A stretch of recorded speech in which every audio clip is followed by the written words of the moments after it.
Okay. We're up. We're running. Looks good. Awesome. It is the day after Thanksgiving. I had so much turkey yesterday. It was great. It was absolutely glorious. I'm not going to waste any time, though. I'm back at the gaming computer. It's been a hot minute, and I have really wanted to play this game. I wasn't thinking about it while I was with family at Thanksgiving, but basically the moment I left, I was like, man, I want to play some more Veilguard. I also need to look at bond level here. There are a couple of things that I want to do today that are not plot related, but one of them is that I've got to get some of these bonds up. Man, Taash is already bond level 9.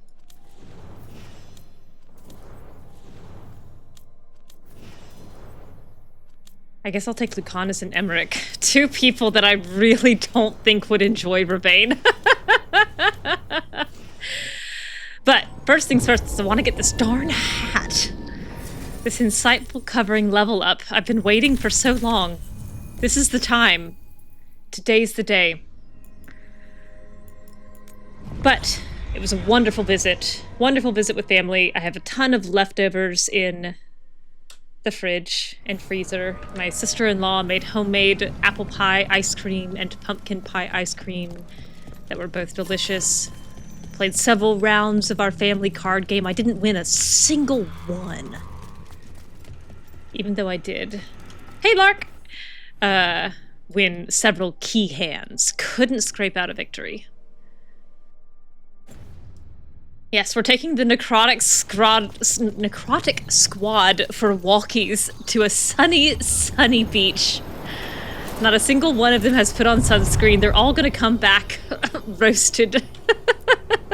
We sail. Just holding their arms straight out from their sides, being like, every inch of my skin burns. Happy Thanksgiving! It was a really good one.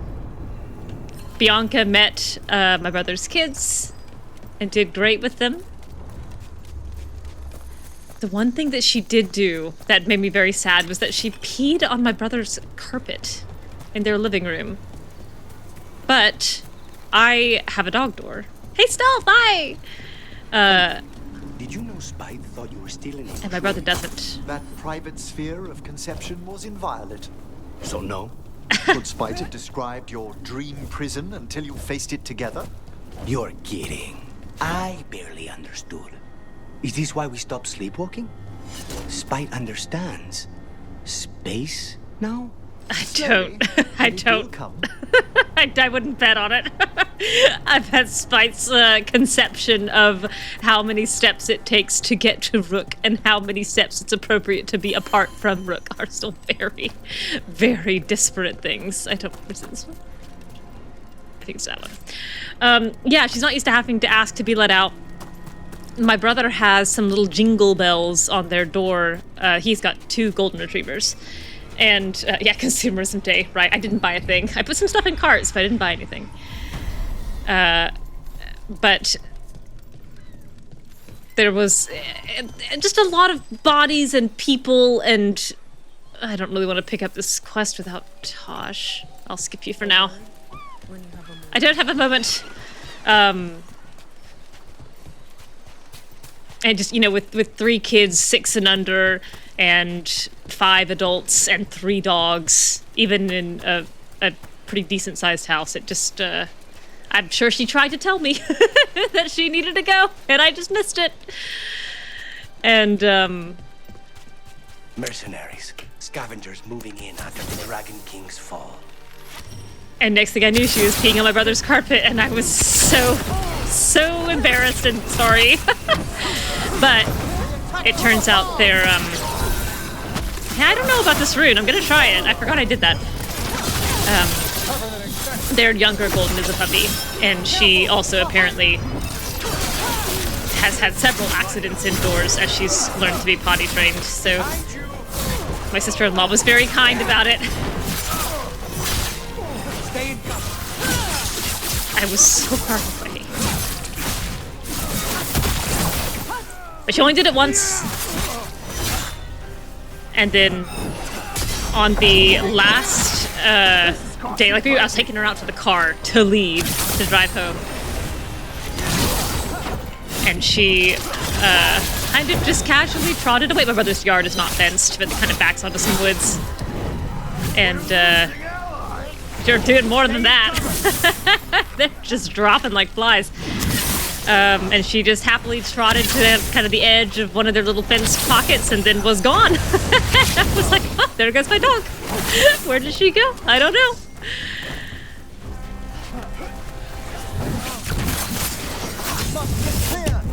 But eventually she circled around to the car, got back to the car before I did. Well, too late, Lucanis. Too late. Now I'm still burning. I've also forgotten to get rid of my potions, but I'll do that soon. Everyone all right? Everyone all right, he asks, very generically speaking. So it's immortality. The idea appeals. Why? Well, Wait, what? Everything dies.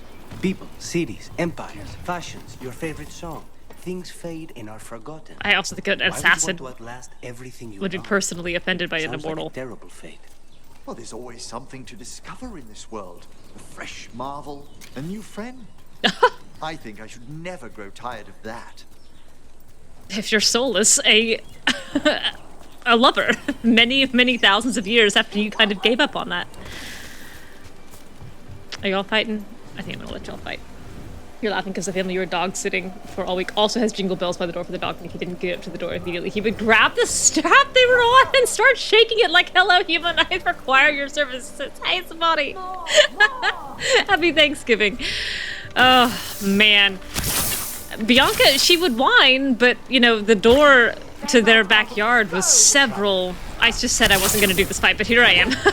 Was several rooms away from kind of the main living space. And if she just kind of gently jingled it, like, I couldn't hear it. It was too far away. And I think when she came too late, when disaster struck, it was just a last-ditch effort to communicate that needed to happen sooner to be effective.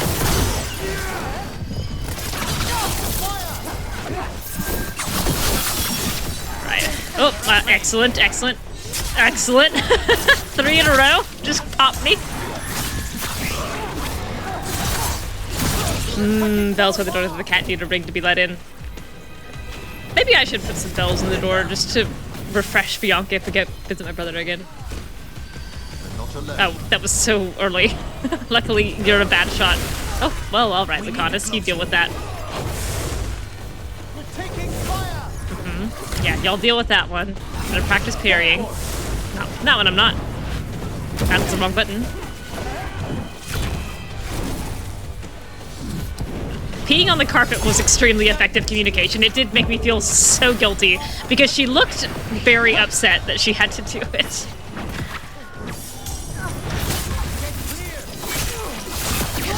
The only other time she has had an accident indoors was like day 2 after I brought her home. Well, you bounced and you're just... That's not how spines bend. You've been folded in half. My god. It's like a Z pose, where you take a T pose and you just bend it back. My goodness gracious.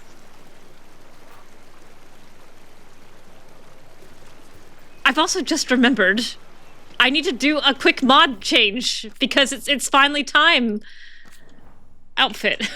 It's finally time for Rook to wear one of the outfits that I modded for her. And eventually I'm gonna get to, or not too long from now, I'm gonna get to an Emmrich one. And then I'm gonna wear that for a minute. But I gotta enable this one mod for this little tiny, no, that's not it. Frosty mod manager. Yeah, flung. Select. I need to enable load faster, please.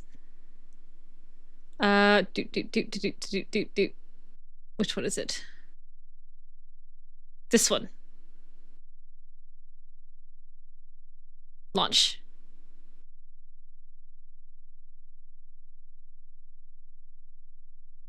I was like, why do I have so many mods enabled? But a lot of these are just like Deluxe Closet, Bellara, Deluxe Closet, Davrin, Deluxe Closet, Emmrich.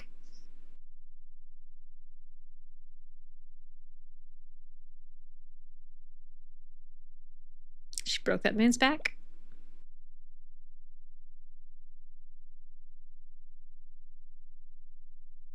Alright, we should be back here in just a moment.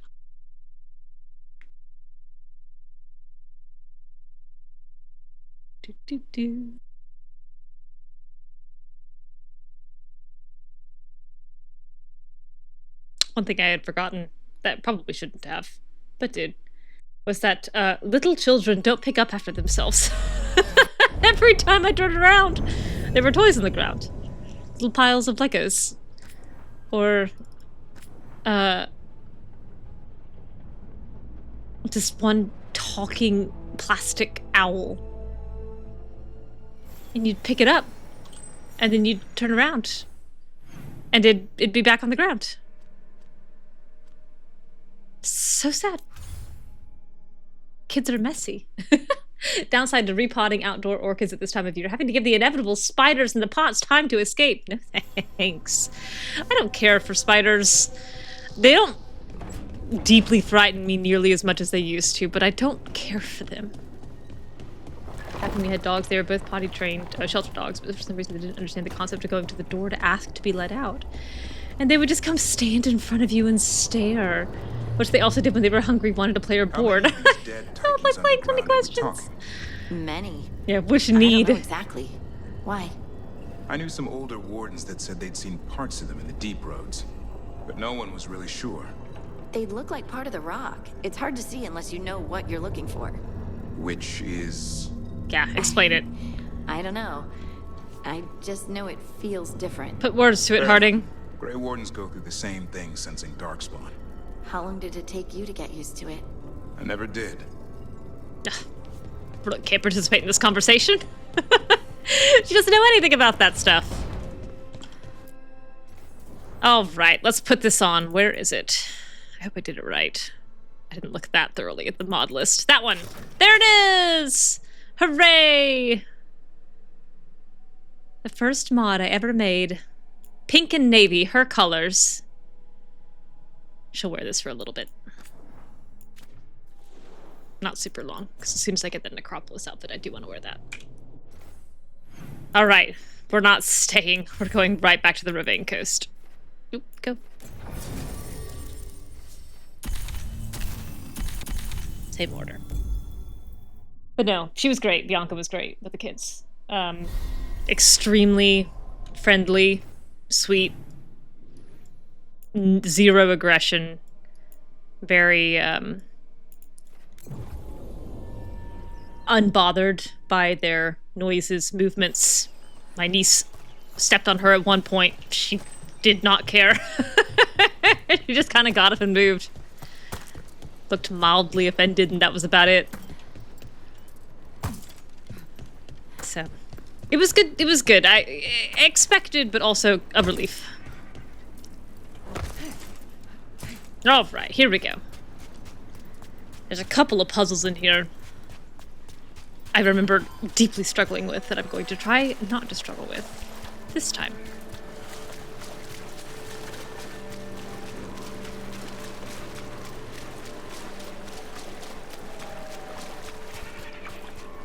Okay. Yes, you first. One. Ooh, don't drown, Rook. That water was deeper than I thought.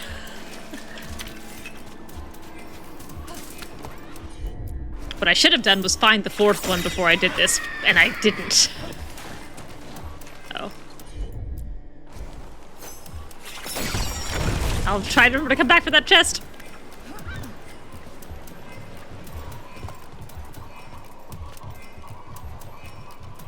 Alright. So slow. I hope this resets that timer. Okay.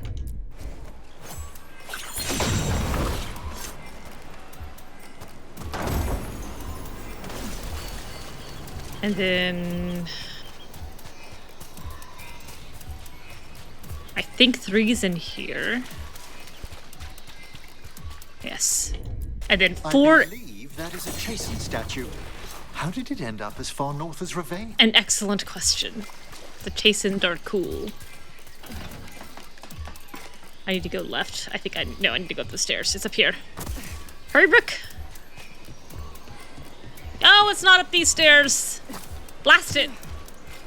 I mean, it is up the stairs, but I gotta... Darn it. I'm gonna have to do it again. Okay, I'll do the 4th one first. Need more about the chastened. Barbarians.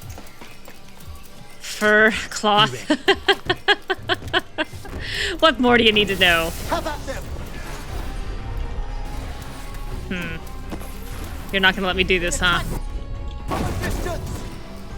Nope. Curses. Enough! It is enough. Blast it. You're losing bad. Oh, hello. Sorry, I didn't know you could get me from there. I don't. You know what? You guys can have him. I'm gonna get this guy.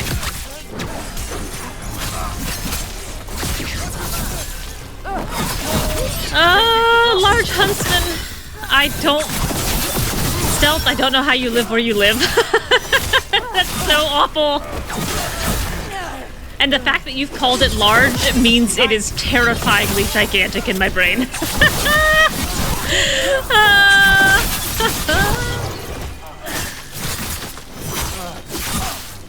Yeah, just heard that chime ding. Nuts! Oh, wait. I didn't realize you were on your feet. My apologies. Curses. Terrible idea to put a fight there. Everyone all right? Free talk.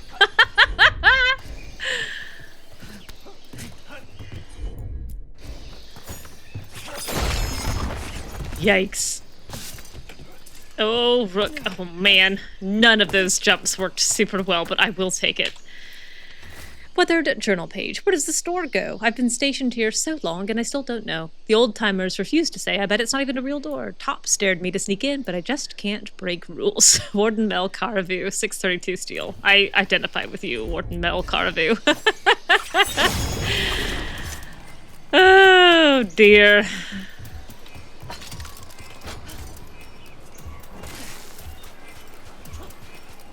I'll do these completely backwards.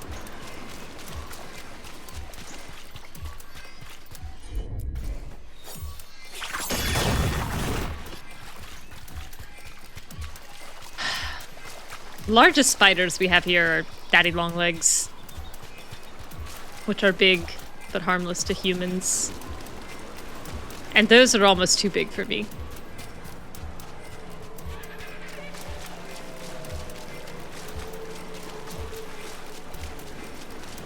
I don't know what I would do if I encountered a huntsman unexpectedly. I think I would probably pass out.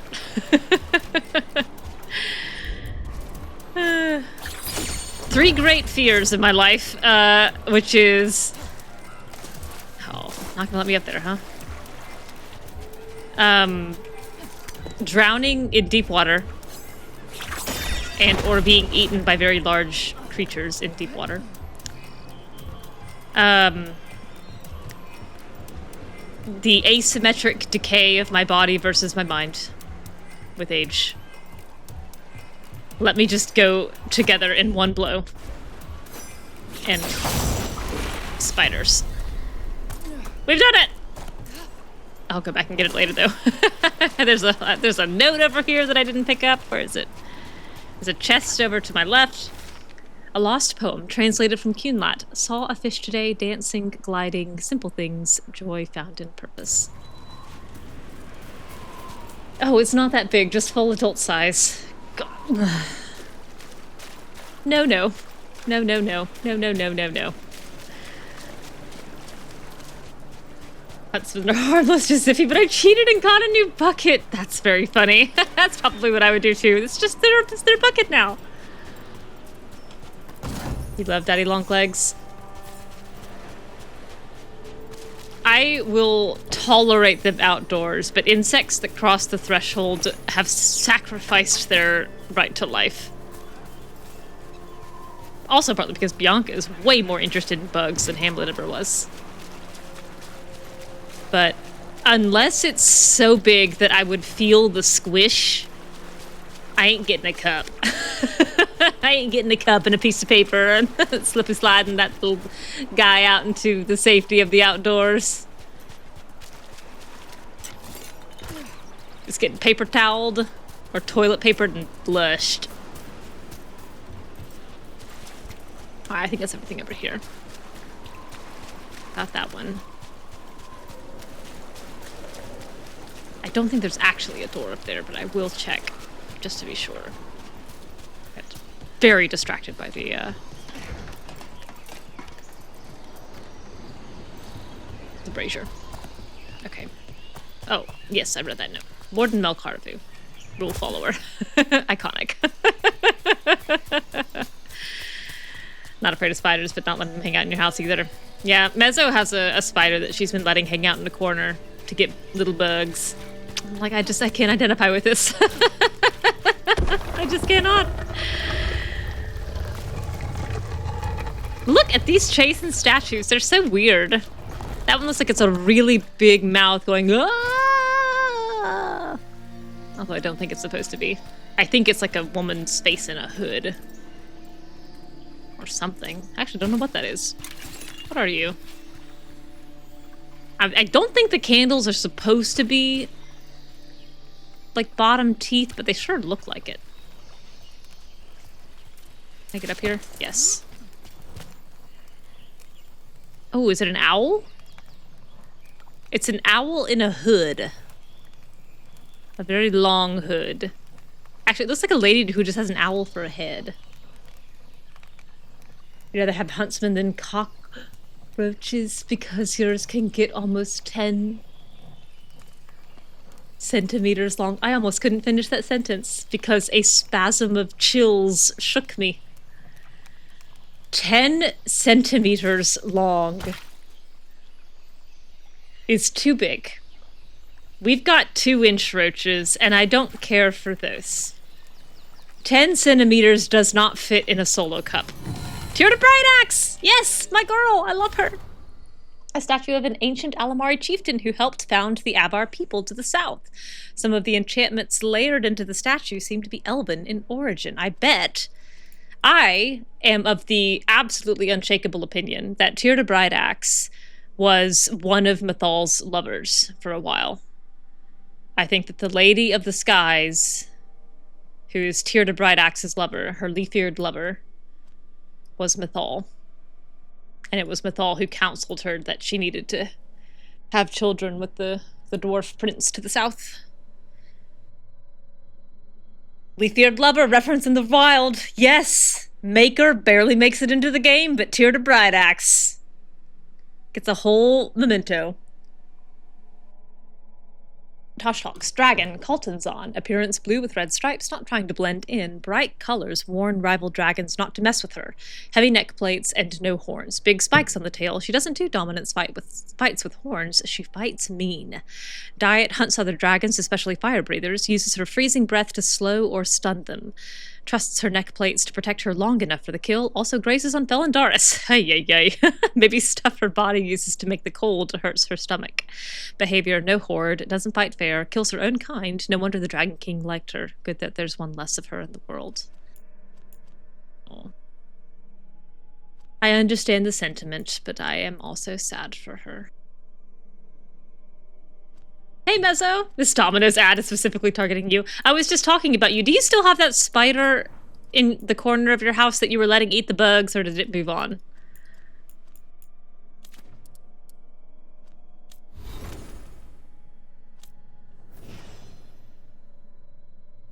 I don't know why Neve has a star. It has moved on. Alright, that means your house is safe again. I didn't get far enough away! Armor for Taash, huh? Alright, who's this? Who's this in this little corner, in this little throne?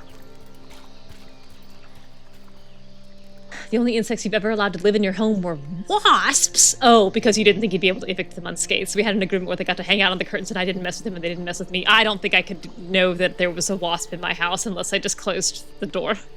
There are a couple of them in your garage. I think the garage is different. I also have some spiders in my garage that I have permitted to exist. All right. Big sword. So probably not tiered a bright axe. You have no feet. Your feet are gone.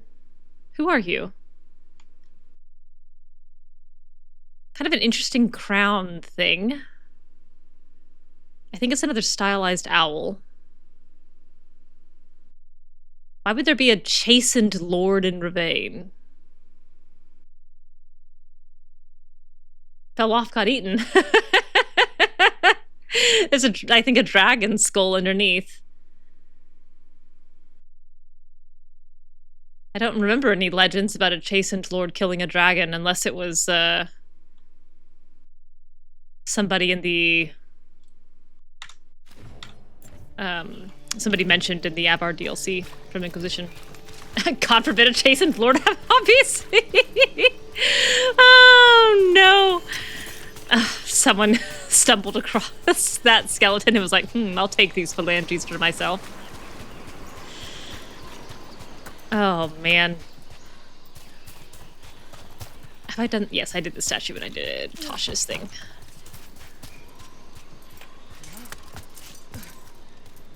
I have not explored this part of the coast at all. When we came here for Shathann, I kind of just blazed through. It's very bright and sunny. And I don't think Rook is handling that super well. I think she's happy to be out here, but I do think that she is actively sunburning. I also think Lucanis and Emmrich are actively sunburning, but I also think Lucanis is the only one grumpy about it. I think Emmrich would find it novel. Okay. Her bow is flourishing. I think she grew these flowers herself. Oh, you're not gonna let me up, huh? But you will this way. I think she grew these flowers herself. And really, I would like them to be, yes, I've read that one. Necropolis-grown flowers. And we'll say that that's why they're so big. Maybe they're carnivorous. Jade did make a joke that her bow was going to eat her. And maybe they are carnivorous flowers from the necropolis.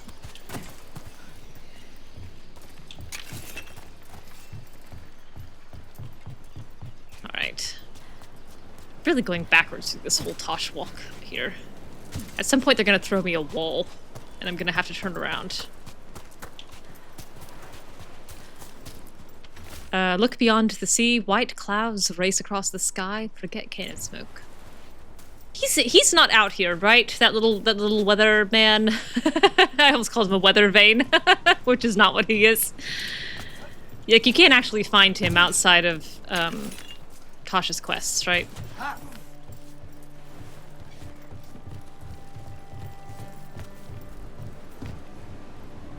No, he's not in the overworld.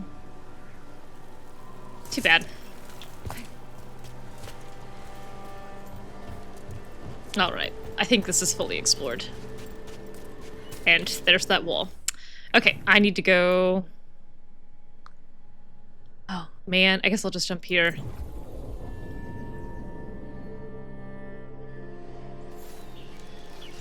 A lot of chests over here to get. Now much higher. That sounded like Isabella, and I did think she was talking about me. I don't know what I got. I don't think it told me what I got. I picked up something. I don't know what it is. Yeah.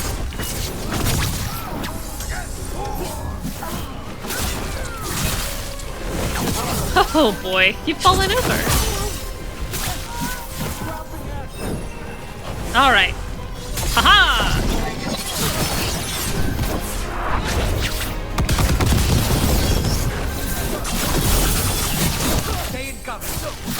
Don't tell me what to do.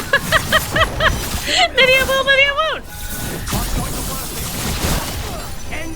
We've been in a relationship for about 30 seconds, and you think you can tell me to stay in cover?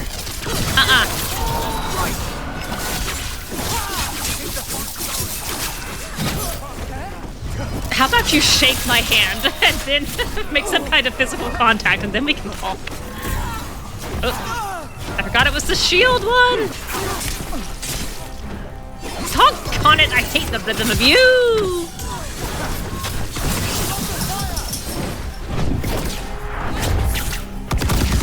I've actually had to turn the heat on. It's in the 30s outside, and it's got that kind of dusty, slightly musty smell of a heating system that hasn't been used in 8 months. This looks real bad. Oh. I thought he said this looks real bad. And I was like, I am bad, yeah. I'm bad to the bone. She says, draped in pink flowers. Thank you, Emmrich. We're in the clear. Oh, those parries didn't go as well as I'd hoped. Oh well. Yeah, there you are. You, wretch.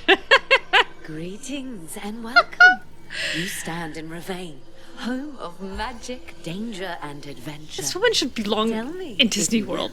Do you hunger for excitement? Yeah, sure, I'll play your I'm ride. not against adventure. I'll What go have into you your got? fun house. A Rivaini Lord of Fortune was following a map leading to buried treasure. Sadly, Ritzinger attempted to loot a treasure chest mid-battle. Oh my goodness. Understandable enthusiasm, and I remember dare you. them fondly. But you can carry out their final wishes to find this treasure no matter the danger, and earn gold and glory. If you give me the map, I'll see what I can do. Man, treasure clue. Follow from Shark's Maw to Leviathan's Tail, and let not your spirits fail. Avena. Well, it's Avena, but like Avena through the lens of a Disney ride. She's such the spirit of enthusiasm about her, this kind of exaggerated zeal that I think is incredibly funny. And I don't know. How many tickets does it take to go on your little ride? I remember really struggling with this one. I didn't notice the exclamation point was part of her name. That's so funny.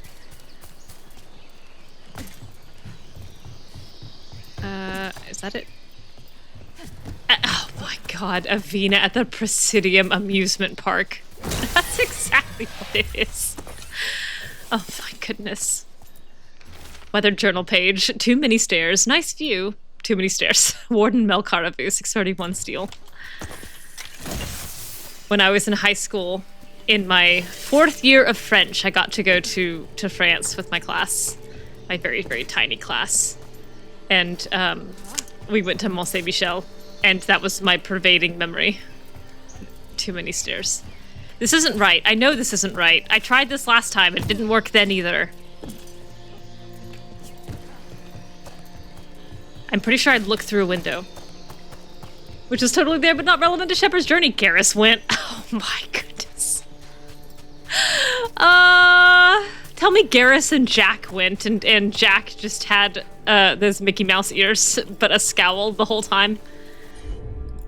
I can't get you from here, huh? Can I get you from here? No.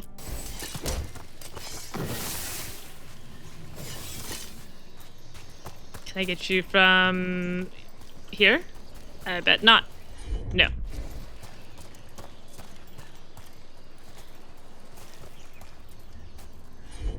Come on. Taash, blow it up.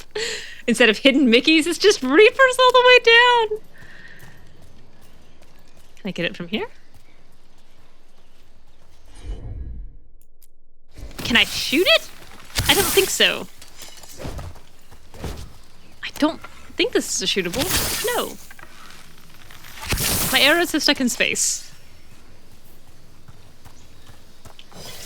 Can I get up? Yes? When I was in England a few years ago, my sister and I did the towers and Rampart's walk at Warwick Castle. Ooh, that's also quite starey, isn't it? Oh. I kind of thought I'd be able to jump that, and I see I couldn't. I'll take one more shot at it. Your legs were dying? I bet. Ugh. No. I clamber up this thing. No.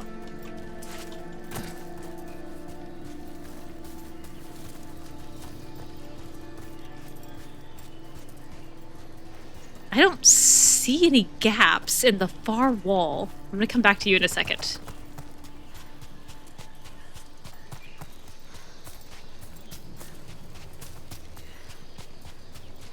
I do remember deeply struggling with this particular chest. Normally, when I struggled this much the first time around, I remember it so that I don't have to do it that badly the second time. But it sure ain't sticking. A Shepard animatronic? Well, there is a Shepard animatronic because you can buy, well, you can buy a hologram of Shepard in 3. In the refugee camp.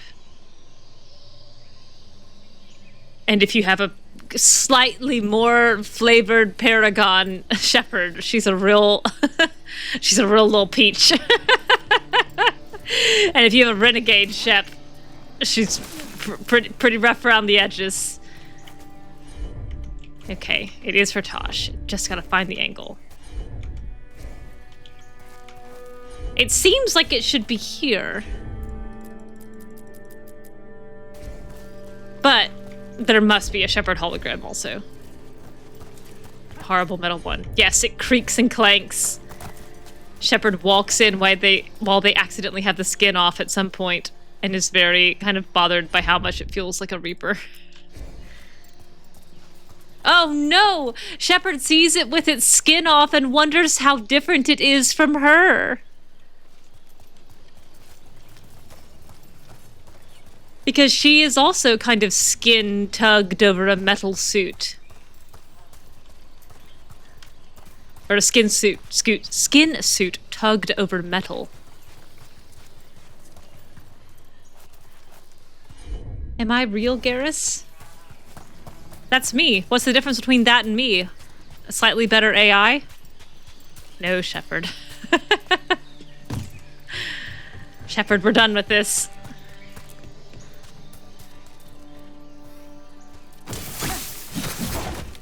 Built your girl from the ground up. Yeah. Shepard asks this very despairingly, and Miranda just teleports into existence and begins enumerating at great length all of the differences between Shepard and that animatronic. Well, for starters.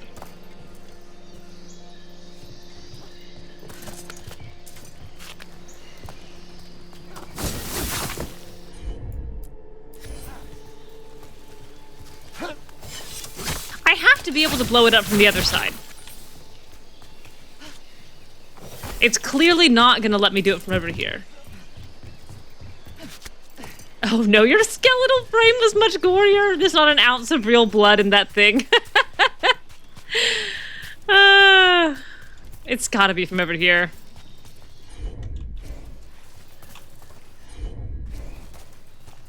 And it really feels like it should be through this thing.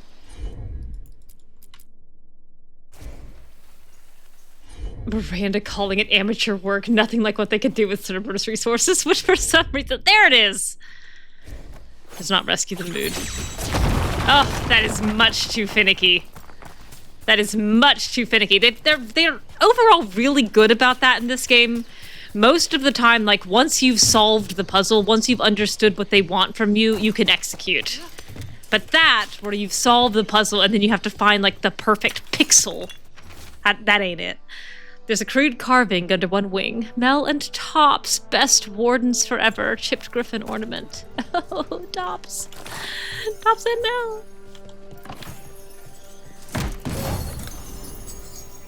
Keen with a twist. I am not using that saber. Although it did nearly persuade me.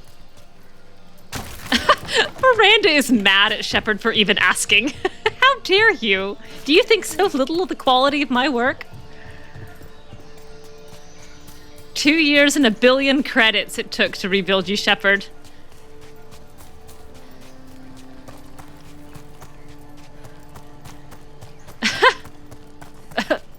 Mass Effect's version of Disney slapped that together in about 2 weeks. How dare you compare that to what I did? Alright, let's go do the beach stuff first, and then I'll do the lava.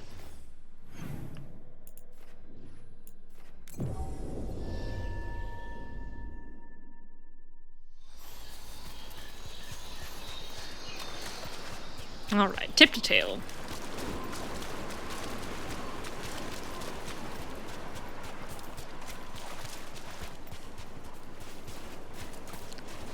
I don't remember if this thing points me exactly to the note or just kind of to the general area. Oh, that's right, that's right. Guess we're not the only ones after the treasure. Emmrich, you sounded kind of personally offended there. Oh, goodness, that hit quite hard. That hit quite very hard. After Googling because I couldn't remember, the Towers and Ramparts walk at Warwick includes something like 560 steps as an individual stairs to climb, some of which are 8 inches high. That's too high. That's much too high. If we had been the ones to make the animatronic, Shepard, you wouldn't have been able to tell the difference between it and the real thing. Statements which also do not make the commander feel better. Oh my goodness.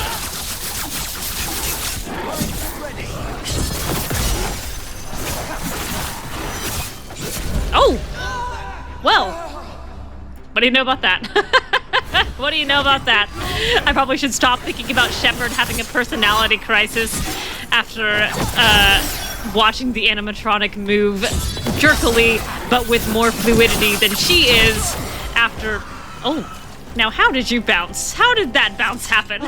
Well done. After recovering from the end of the 3rd game. Shepard in a wheelchair and or crutches and or a bajillion bandages, watching this animatronic walk around, even if it is jerky, and going, what's left of me? And Miranda just smacking her on the back of the head. Treasure clue, where the rocks stand tall, look for the shortest waterfall.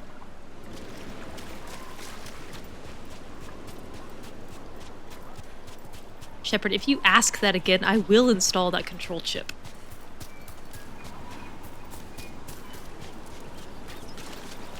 You've reminded me of a very weird experience of doing a tour of a salt mine in Poland. I've googled that it was apparently 800 steps, but surely we didn't go that far in. Ooh, that is quite far. Oh, wait. Which waterfall do you want from me? Oops.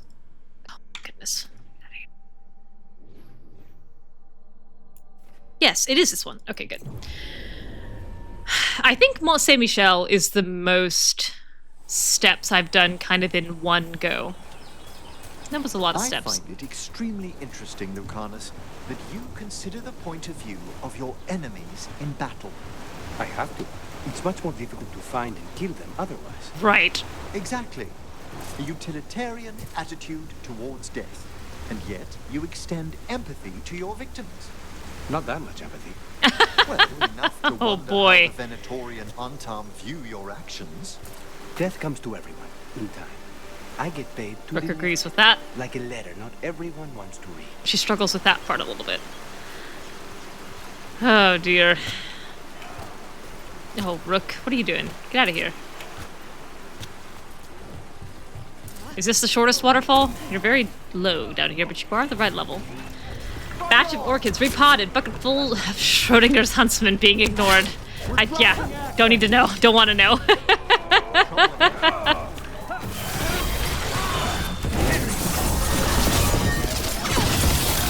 Man.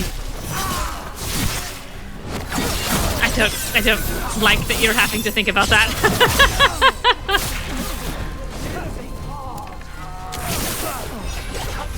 Oops, that was rude.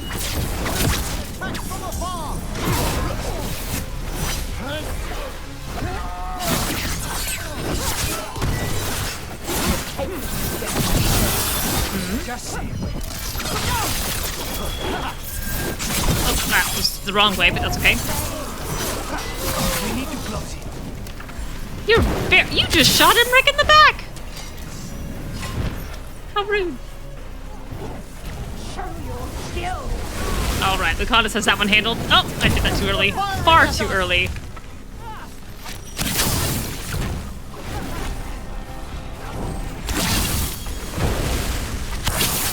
Alright. Oh, that's Lucanis. We don't shoot him in the head. Even if it's the only contact he'll allow. Sounds good to take him up to the compost bin once they've had a chance for the livestock to slink away their final fortune to live. Woo-hoo-hoo! Everyone's still alive? Set fire to that bucket. Where's this note? Oh, note! Oh, notey note. That's not a note, that's a grey lump. I need to get rid of these potions anyway.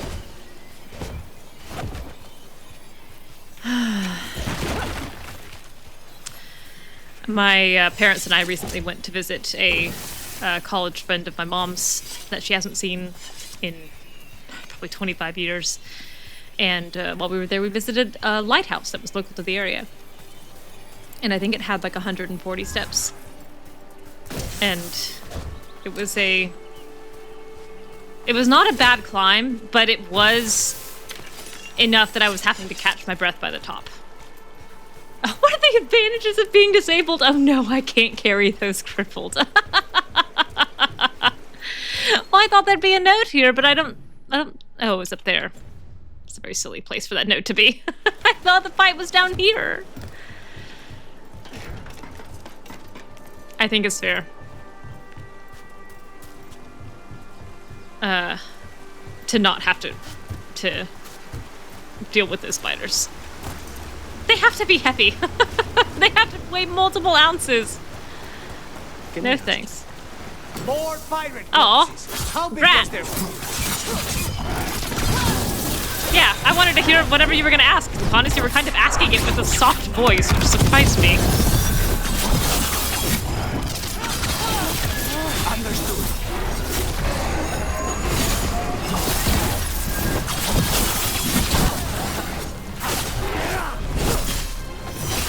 Alright. All these mages, these undead pirate weather mages. Well, I was gonna say it's your people, but I don't think you're undead or a pirate. But you could be. Oh, I'm falling down the waterfall. Lucanis and I clambering back up together. Their shoulders brush and Rook starts having heart palpitations. That didn't work at all.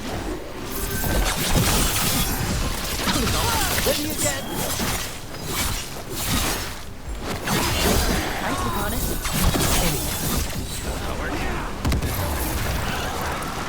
Goodness. That's not a note. Can I ask you about necromancy, Emmrich? Yeah, let's hear this. Yes, of course. Why do it? I'm sorry. What's the point of bringing back corpses? They sweep. All sorts of reasons. To preserve history, to keep faith with our dead. To sweep. We also use skeletons to fight stuff. And sweep. Rook, only in self-defense. Oh my god, reprimanded. Reprimanded by Emmrich in front of Lucanis. Treasure clue, my booty's within reach. You'll grab it near the beach. Rook's devastated. This is exactly what she didn't want. Oh my god, senior Morn Watcher telling her what a fool she is in front of the guy they're only barely holding hands. Or in front of the guy she's only barely holding hands with at this point. Gulp. I'm also not going to the right beach.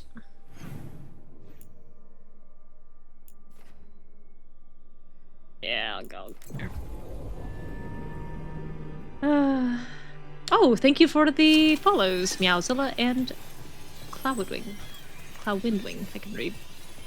Oh, my pronunciation notwithstanding. Alright, no eye contact. No moments. I don't have Taash, so I have no moments. Alright. I don't remember struggling with this fight. Pop, you turkeys! There we go. I'm guessing that one is their captain. Right. Swish, swish, swish. Undead pirate captain. Very descriptive.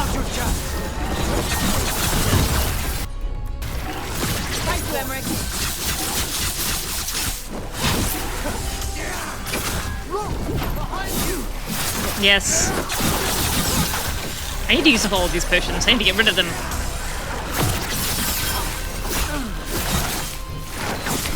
They're at range. Not who I meant to get, but that's okay.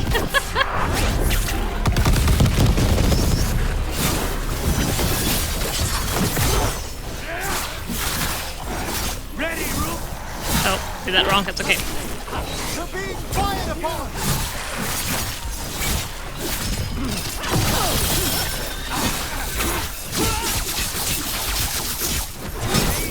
All right.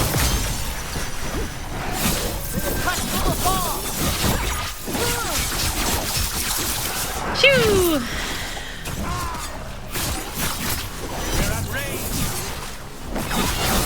Man, y'all are sturdy for mages, even if you are undead.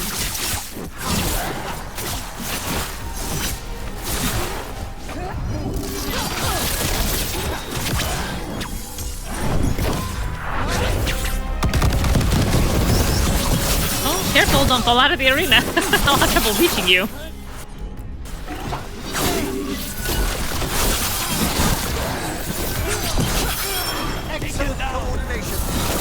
Thank you. I was actually really struggling to jump off that ledge, so I appreciate the compliment. Hooray! Insightful covering! Excellent. Legendary. All safe? Yes, yes, yes. Safe and about to be rewarded. You have There it is. found it. Spirit of adventure. Wait, did you know where the treasure was the whole time? This You concludes had our to guided find it tour. yourself. The real treasure was the journey. Now, Ritzinger would have used this to purchase a new ship. Since their last caught fire and burned, I believe a lady was involved. But the gold and glory are yours now, to use as you will. Adventure. I'm actually quite fond of the spirit of adventure. Emmrich approves, but not Lucanis? Why are you even here? I can't believe he didn't approve. Okay, he did get some bond increases though. That's good. I'm in deep need of Lucanis approval. Meso, a second ago, at least like last stream, Lucanis was my lowest of all of them. I don't think it was even close. He was my lowest by like a good 1/8 of a ring. Is it an adventure to punch this adventure spirit? It'd be an adventure to find a way. Lucanis has no whimsy. One of these men has a sense of fun and whimsy, and it's not Lucanis. You're so right. Ivy hi! Welcome! Rook is forcing Lucanis to be whimsical, and he's not appreciating it. Look at this Pirates of the Caribbean lineup. Speaking of animatronics. Oh my goodness, that spirit's so excited. I heard of this theme called a theme park. People pay to be immersed. Chastened burial marker, translated from Old Alamari. O owl mother, she of spring and tide, watch over our sons in this land far from home. They fell valiant and remain beloved. We leave them offerings and totems from this life for the next. Guide them onwards and guide our steps to familiar shores. YMCA. They do look like that. Ah! I saw it! Alright, and what's down here? Looks like a bowl with a handle. Kunari cup. That makes sense. An ancient Kunari drinking vessel, judging by the stains, it is ceremonial, used to hold tea or other liquids as an offering to ancestors.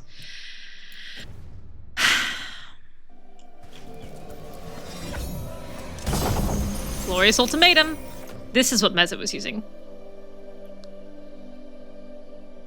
This is also probably what I should switch to now that I have it. I need to pull up my list. I have a list. I've gotten the insightful covering up. There are... where does find it? Several changes that I need to make now. I made myself a list of things to do. Okay, let's see. Hey, Jade.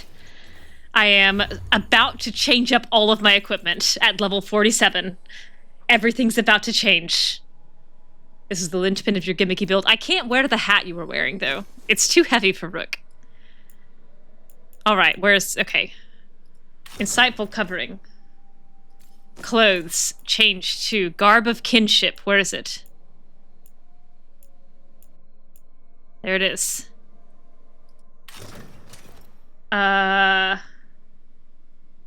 Glorious ultimatum belt coming on. Gulp. Man, Zavani taught Jade how to wave as an emoticon, and she's committed to it. I love it. I love seeing it. Switch Paragon's Knuckle for Precious Decay. I think I already did that. I did. And I need to I need to move her skills. I need to move one skill. Ooh, why is she not feeling quickly? What prompts the clothing change? Oh, forwards and backwards wave emoticon and high five. It's so good. You also have an excellent jail emoticon, which is very funny. I think the clothing change happens.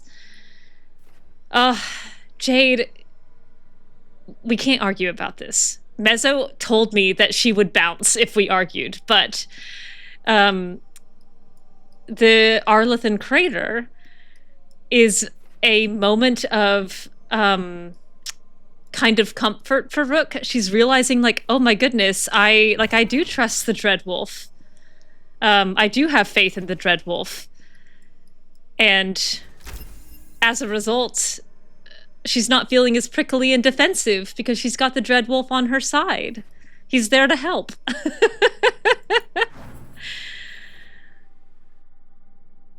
So she's like, he's on her side. They managed to rescue the Dalish elves. They got into the Venatori camp and out again successfully. And they have kind of this plan, like they're getting stronger. She's acquiring all these allies throughout the world. And it's a kind of a forward momentum of hope for her. The Shathann is a bit of a ding to that, for sure. I am built. That's exactly right, Stealth. I'm building her up for the Prison of Regret crash. Yes, there's going to be some like awful moments with Shathann and Syrian, but she just doesn't know what death is yet.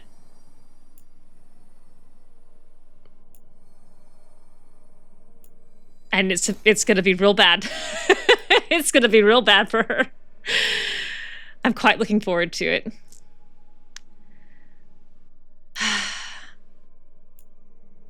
I feel like I need a different rune. I've ditched all the stuff that gave me a bunch of my defensive resistances. And so I feel like I need a new primary rune.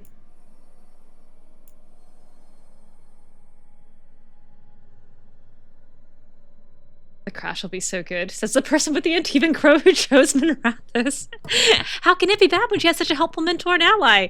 It's just nobody's ever understood Solus before, but she does. She's got him. She's the one. She's pierced his defenses. She knows exactly what she's doing.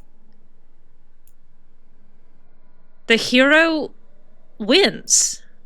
If you do the prep work, you come out alive on the other end. And all your friends do too. She already... I've actually been meaning to ask this in the Discord, in the Movie Night Discord, and I haven't yet. But she already has ordered a man to his death, and it came out great. She told Davrin to die. She said, Davrin, I know what happens when wardens kill archdemons, and you gotta do it anyway. We've got this archdemon on the table, and I need you to kill it, and we all know that you're gonna die to do it. And she ordered him to his death, and he came out fine on the other end.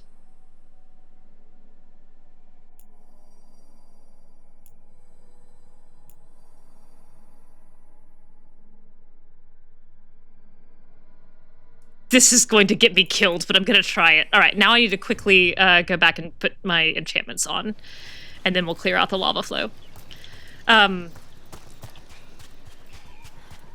anyway, so I have in my head kind of the two moments for Rook that mattered in terms of her leadership. Like, she accepts that she is the leader of this team when she makes the choice for Minrathous versus Treviso, and everybody kind of falls in line.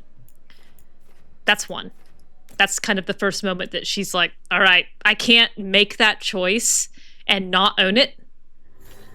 So if I'm going to be making that call, I have to accept that I am going to be leading this team for now, and it's going to be rough, and that's just how things are going to have to be.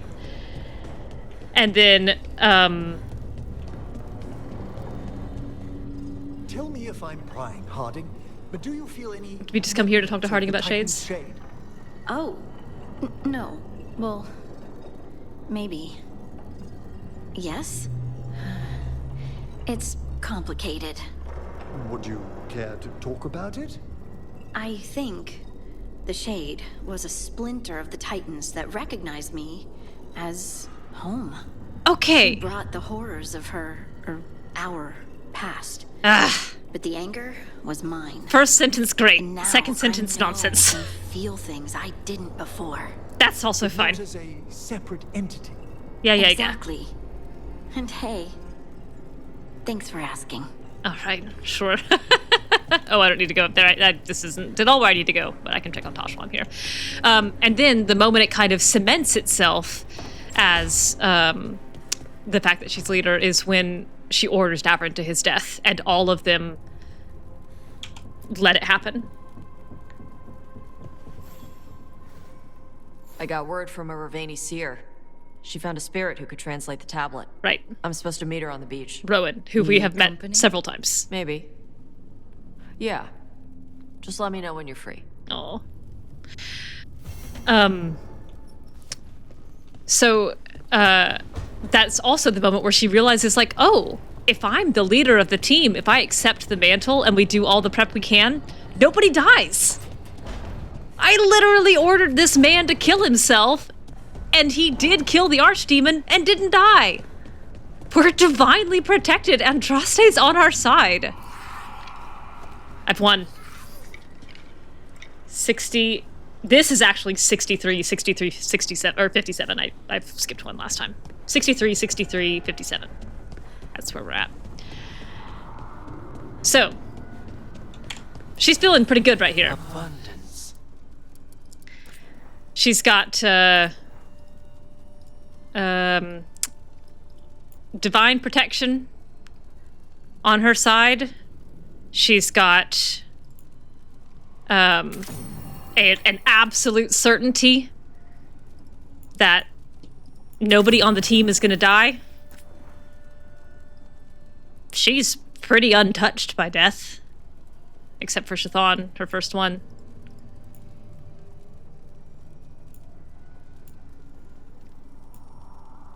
What am I putting on this bow? I made a note.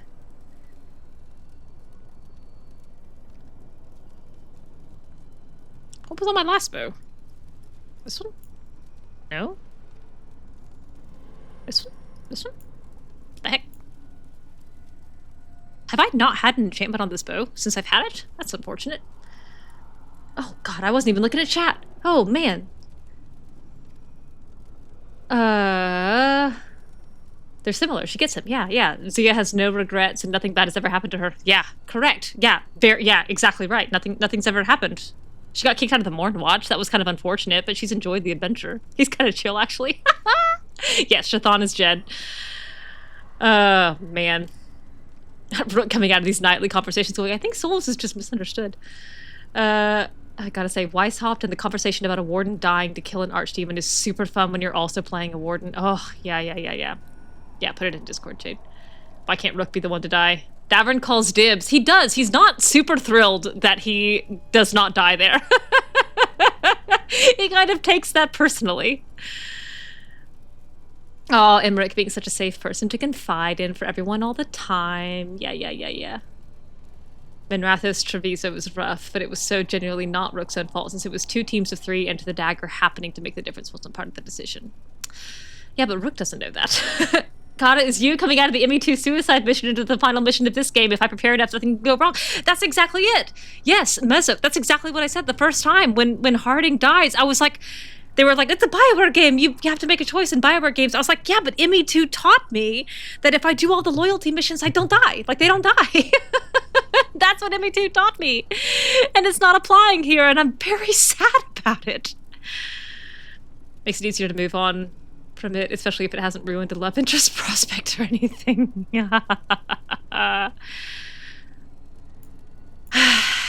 Okay, what am I gonna put on this bow?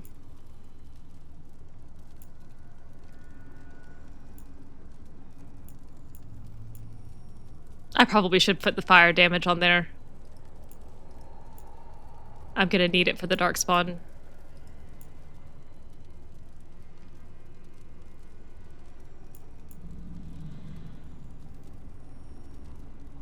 I'd rather have raw damage. I'd rather have number be big. Okay. Alright, let's get back to Rivain. Let's get back to that lava flow.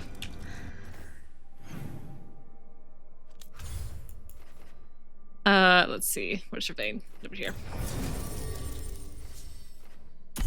Yeah, how close did that get y'all to bond leveling, just out of curiosity? I don't suppose that was 3/4 of a ring. Oops, that's still the wrong button. No, Neve still has this thing that keeps not...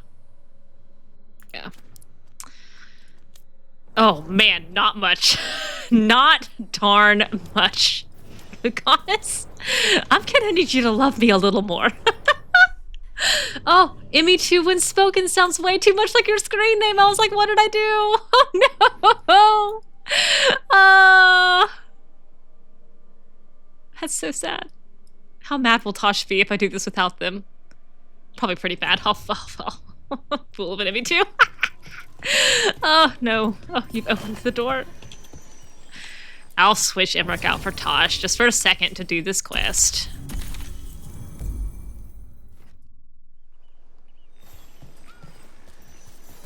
Alright, here we go. A word when you have a moment. I'm here. I'm just all up in your business here. Be funny to play a Shadow Dragon Rook, start flirting with Lucanis, pick Minrathos, get broken up with over it, and watch him go to Neve. You help them? I speak with them, and for them, and sometimes they speak through me. We keep this land safe for spirits. I don't know why we need them to speak through you if we can just see them right here. People who live here. That is why I ask for your help. Right. What do you need me to do? Why can't I just ask a spirit? When mages rebelled across southern Thedas, Templars from the southern Chantry marched upon Rivain. Yeah. They declared our mages criminals and killed many of us. Probably. The unacknowledged pain of that injustice twists spirits into demons. Yeah, remember the Mage-Templar conflict? And let compassion ease that pain, and the land will be safer. I'll see what I can do. Rivaini seers and spirits. We'll see how much I disagree with this. Emmrich, you should ask someone else about Rivaini spirit stuff. We didn't do much with the seers. My mother was always scared. Kunari are afraid of demons possessing them. It's silly. Seers don't get possessed. They open themselves up and share their bodies. Sure. She did go to the seer in our village once. I was young and sick with a fever that made my whole body shake. The seer had me lie down by the fire while she chanted magic stuff. Then her eyes changed. She smelled different, older, and calmer. She said a spirit of kindness wanted to help me. Then she put her hands on me and everything went fuzzy. My fever broke that night. My mother still doesn't like magic, but she chips in whenever the village says our seer needs coin. Taash. Maybe that's not actually a spirit. The mage equivalent of one of those inflatable car dealership waving two-pin. Oh no! Seer Rowan, actually an enormous charlatan. Seer Rowan just bringing this little air compressor and an inflatable spirit to every single meeting she has. Oh, that's so funny. Oh, I'm low. This isn't where I want to be. What does that mean? I don't know. It means nothing. It means, a spirit with a megaphone started blasting medication information into the Seer healer's ear. And that's why her eyes changed. And she just was going deaf for a second.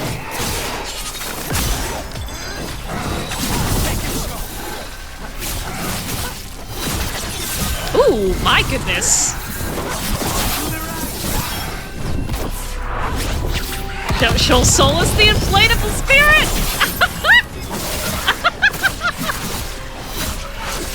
Oh, you disappeared. That's alright, I'll go for you! Yeah, let's see how this goes. Triple threat. I don't even know what that means, but I have that advantage now. I have 1 health and I'm a triple threat. Got him ready for you.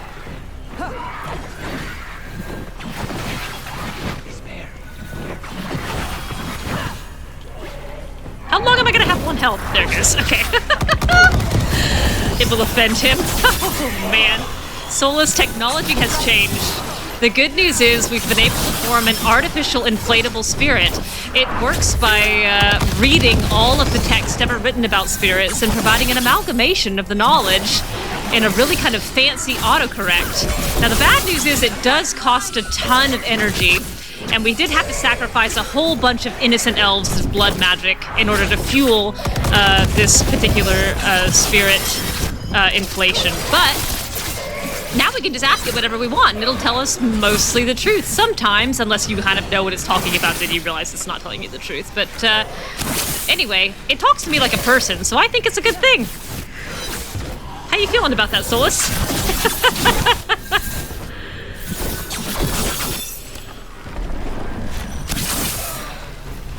I think I'm gonna treat this inflatable spirit as a therapist. Oh, I fell over. I fell over again. Stop fluffing me off my feet just because I have no weight to me. That hurt a lot. And I have no way to get health back. Solus wolfs out and chews on it. Craven edges at you. Oh, I'm defeated. Oh, gosh. Oh, yeah. Oh my goodness, I'm dead again. Well, that hurt. That's actually a game over. When was the last time I actually had a game over? Read the inflatable spirit thing and went to LLMs because you can guarantee that's not what the user's body we're thinking of. It's true. It's not where it's 10 million think pieces on she's dating her inflatable spirit. That's very funny, Mezzo. Oh no. It's also not where I started, but by the time I finished the sentence, that was where I ended, and I felt like I had to commit. Alright, I need to not die. Again, that was rough.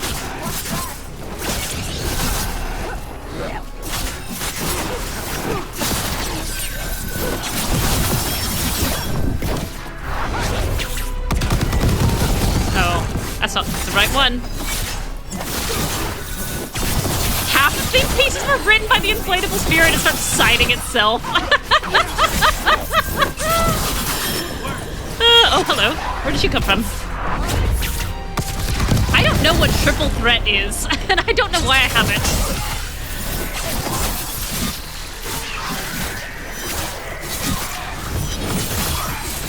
Adala comes home after a long day fighting blight out in the world, and she's like, Solus, don't be mad, but I have heard there's an elf in our little company who is dating an inflatable spirit.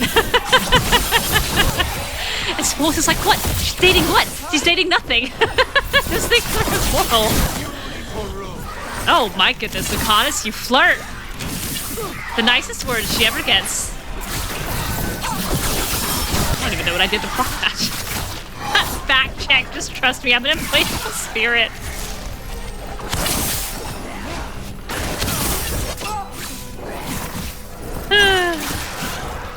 Alright, let's try this again.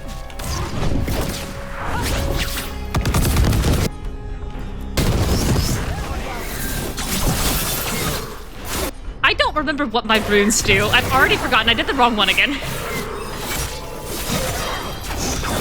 Whenever you're ready. Thanks, Lucanis. Thanks, Lucanis. Triple hit, boost your damage when you have an ability. Oh, yeah, that's right. It sure does. That was a fresh fresh take. I took that last level, I think, so... I'm blind. Oh, Taash, don't fret. Alright, much better. Much better. Much better. Much better. Oh, I thought you were a little Mythal statue for a second and I got really excited. Glinting, gleaming, stealing us with steel. They did do that. Splinters flying as they kick in the door to our home. Mm-hmm. Yeah, we feared Templars for the first 2 games and kind of half of the second. So, understandable. Mid-DAI souls would have thought the inflatable spirit was fine for humans slash dwarves slash Kunari because they aren't people either. Oh no. I don't really want to fight those guys. I'm gonna keep going this way. You were talking last stream about how painful it is in retrospect that all those despair demons in this game immediately hone in on Rook. Oh. Why, Cap? Oh. Yes, I have one. Because it's unnerving. It makes anyone nearby think that for you, killing this person meant nothing. So you just say something casual, like, hey. I love this. That's too casual. You need the veneer of formality. Oh my goodness. You said to be casual. Formally But you have casual. to show them Right, good right, manners right. to contrast Oh the my fact that gosh, you just killed someone. This is complicated. Oh It isn't usually this hard to explain.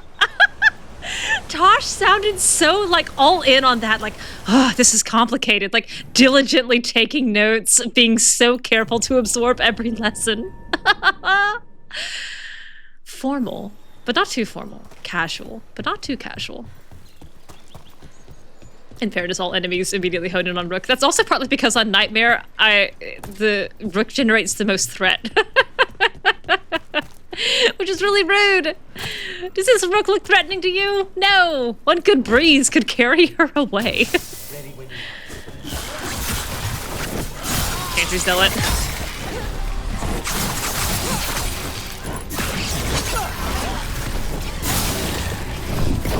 Alright. I need to get some parries in. I need to get some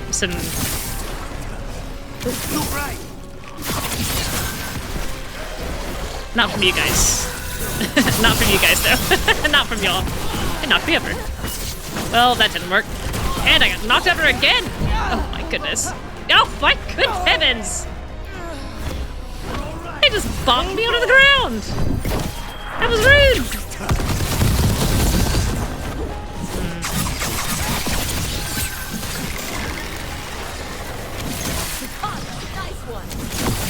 Move me too, Taash? Move me too, Taash?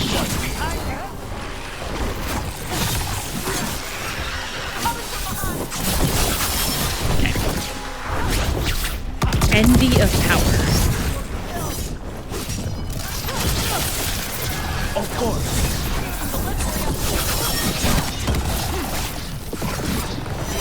Alright, let's try this again.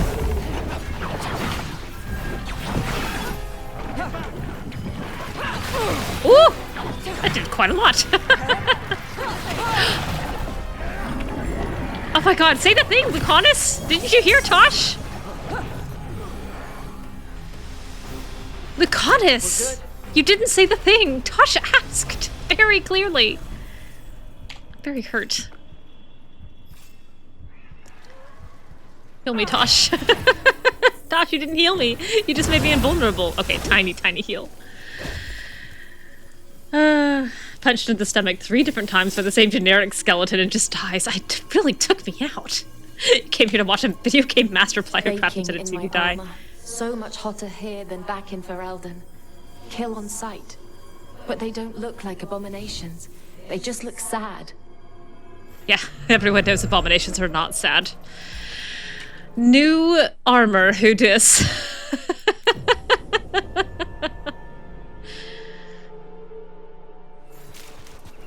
Behind me. Why would it spawn me facing that way? I need to look at my runes. I need to look at my runes. That ascent is dangerous. What does it do for me? 10 seconds. And max momentum.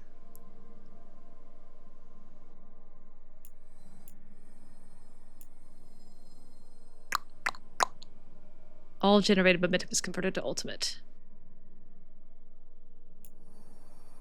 I think I'd rather have redouble as active. Eventually I'm going to have a meteor, and this all becomes a moot point. But for now.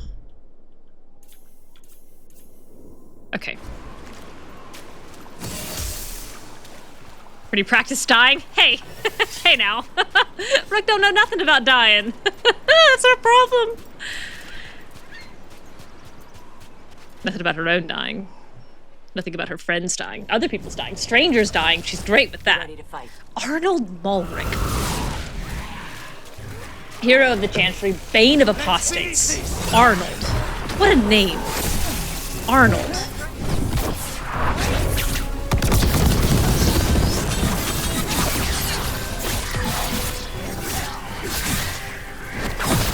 Get off this map! Thank you! Oh, my camera, what are you doing? What are you doing? Not too well wanted to hit with us, okay?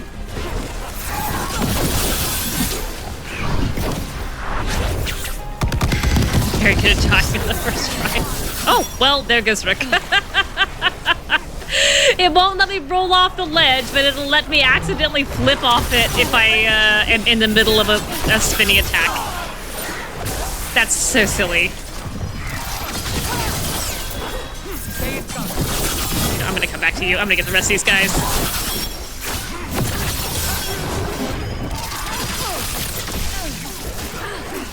Get off.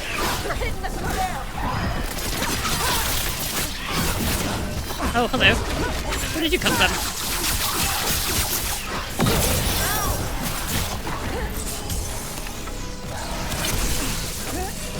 Oh, I forgot! I forgot I had the ultimate generation belt on. I completely forgot.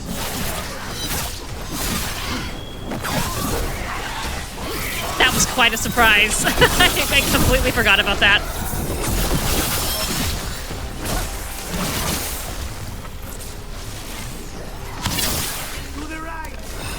Y'all are gonna have to deal with that for a second.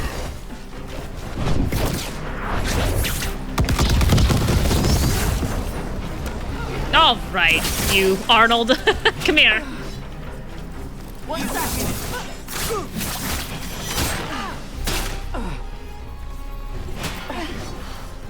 About to get fun. Buy me some time. Come on. I knew the moment I committed to that attack, we would finally do something. Shame on you. Buy me some time. Oh, sorry, wrong button.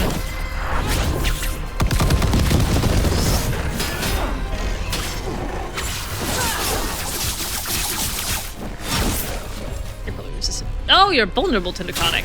Well, yes, please.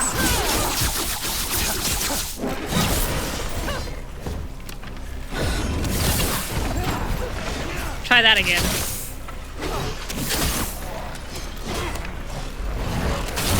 Oh, Lucanis, I wanted to parry that and you ate it. You face tanked it. Ready, Rook.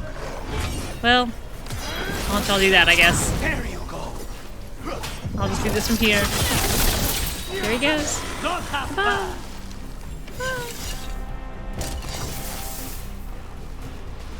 Oh, me. Well, there goes Arnold.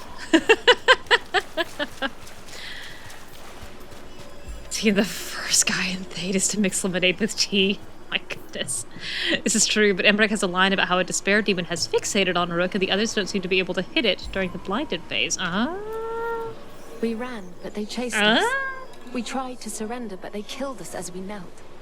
The spirits roar as the fire comes. I'm sorry.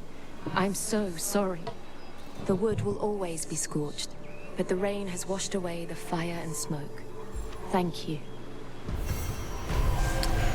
Well, I'm not entirely sure that violence has solved a problem committed with violence, but I'll take it. I'm also realizing I think there's some chests up in those ramparts that I did not get, so I'm gonna not go up that way, as established. I'm gonna go up this way. Emmrich has a line of... Oh, no, I read that one. Oh, Spite has a funny reaction to a spirit of compassion somewhere, but couldn't find it last playthrough. Ooh. I do love Spite's funny reactions to both things.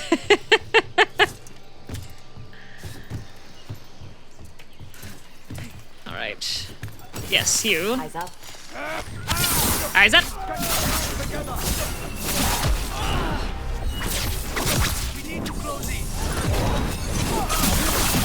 Oh, if you bring Lucanis with you and talk to Compassion over by the zone entrance, Spite and Lucanis will... Spite and Compassion will side each other. Good to know. Oh, Compassion has fun dialogue with most of the companions. That's awesome.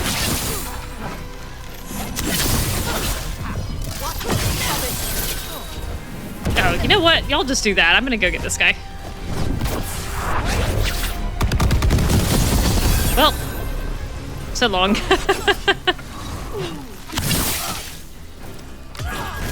Oh, whenever you're ready. Can y'all quit beating on this guy? I needed that help. I get 300 health for parry, but I don't get any health back if y'all are interrupting all of his attacks that I can actually hit. Okay. Chakra to Ebra. Chakra to Ebra, Taash. Oops, that's not it. That mage got dribbled like a basketball. Oh my god. Meza goes to one sporting a bit, and now all of your analogies are going to be sporting related.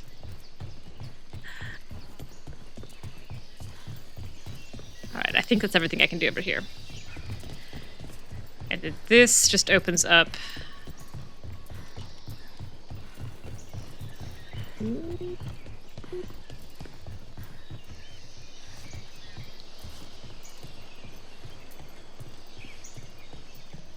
You were literally typing that exact joke. That's very funny. Oh, that's where I wanted to go. That's right, that's right, that's right, that's right, that's right, that's right, that's right. Very fun. We lost horribly. I would love to get back in an ice skating rink and go ice skating. I haven't been in 25 years, but it would be fun. How the heck do I get over there? I go down.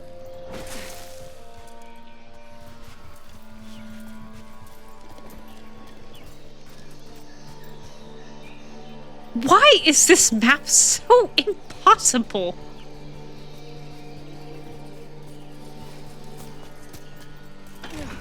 Emmrich confidently after a battle touchdown. Oh, that's very funny. Your ankles would hire a hitman. Oh my goodness.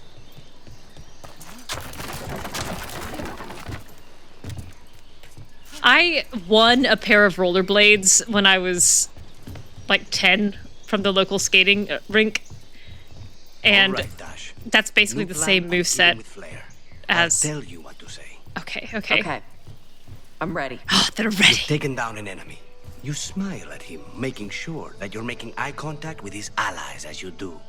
And then you say, the crows send their regards. Go on, try it. The crows axe their regard. Oh my god, Taash. Por la sangre del hacedor. Wait, I think I said axe. I think he said axe too. I know. Maybe because I was thinking about how I just hit the guy in the face with an axe. I know, Taash. They're so cute. They're so cute. I love that. That continued on for 3 lines longer than it had to, and I'm delighted. Absolutely delighted. The crows axe their regards, and then explaining that they were thinking about an axe. And also that, like, incredibly deliberate, I'm ready at the start. Who is Hassador? That's the maker. Jade is the maker, for the love of the maker. A maker reference in this game. I don't want to fight this. All right, I guess we'll fight a demon. Oh my goodness, you got run over. Did you see that? Oh, please stop. Please stop. I'm feeling bullied. No, by the blood of the maker. Sandra, yes.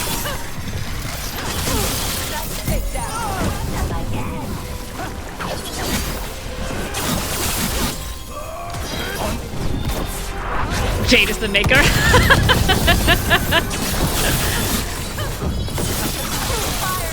Jade has enough Andrasti and lore memorized. She could write as the maker if she wanted.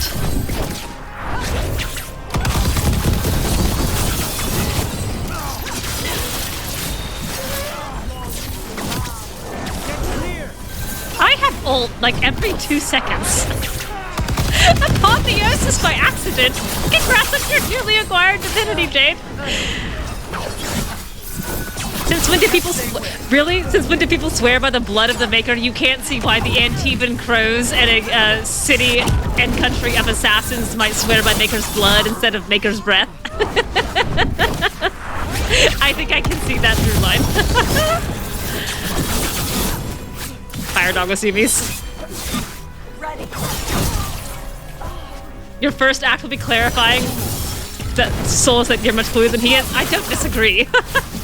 I do think that the Maker is still cool. I like the idea of an omnipotent god who just kind of says screw you and dips out. And just, why doesn't he help? Because he just chooses not to and he thinks you all kind of suck. I gotta heal. And apparently this is how I heal now. And now I've got now I've got an ult again. This is so wild.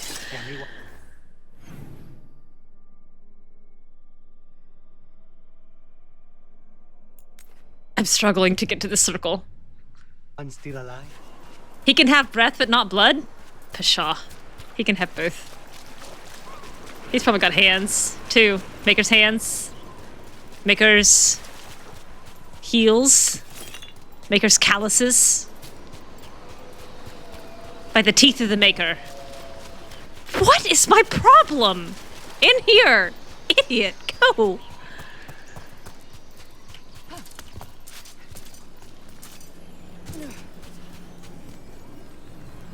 I'll save. Toast. Maker's Achilles tendon. Ooh, that's a tough one. Maker's mark!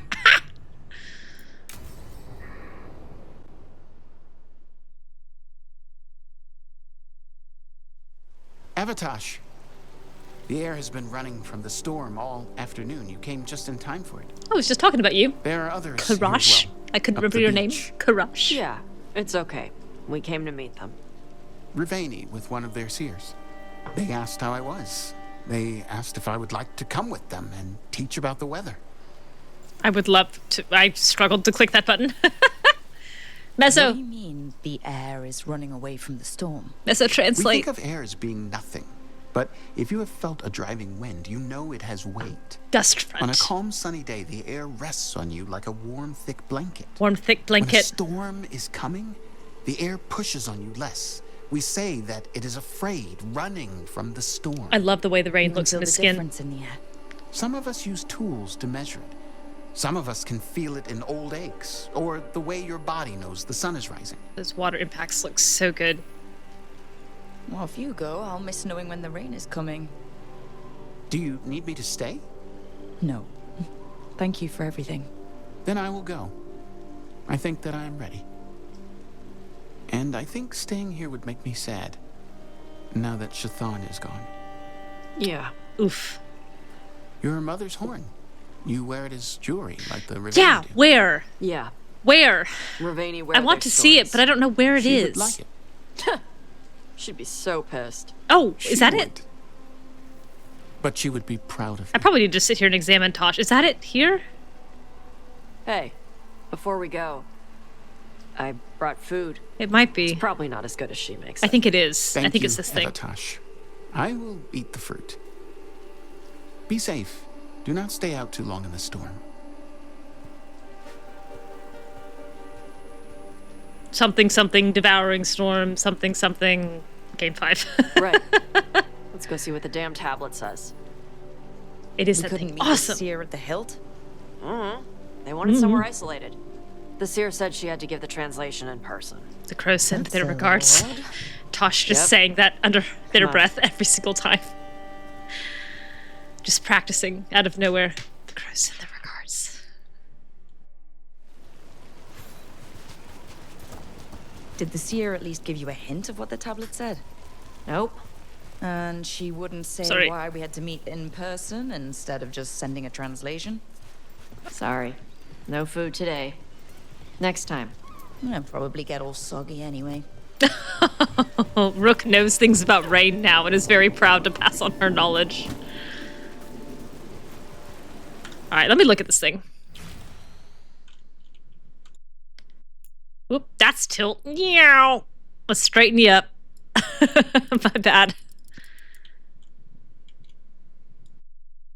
It is gold. Okay.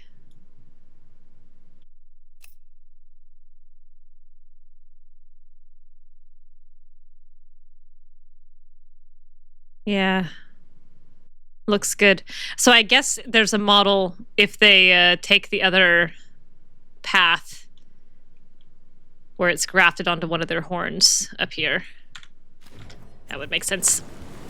With you, I remember reading basically when Andraste's visions of the Maker being her communing with a Titan and describing his voice as calling, similarly to how Clear himself. I saw that post. It was a compelling argument. I couldn't really refute any part of it. But I also like the Maker as is. This is good. I choose not to subscribe to it. Wet. You're the one who keeps throwing rocks. Yeah, come on. right? No sense putting it off. Rook learned this directly from Neve and is trying so hard to pass it on. She's like, this worked with Neve. Neve showed me the skipping rock trick, and I skip it, and it just figures out everything for everybody. That your seer? Nobody else around here dumb enough to wait in the rain? Taash, canonically not a fan of standing in rain. It is very tiny, yeah. Hello. Child of Shathann, you come with questions and dragon blood in your veins. Rowan, didn't realize it was gonna be you. So, oh, you read the tablet? In my dreams, that makes more sense. I found a spirit that knows the old language. The spirit respects the Qun, because this tablet is important to Qunari history. It is willing to help. Yeah.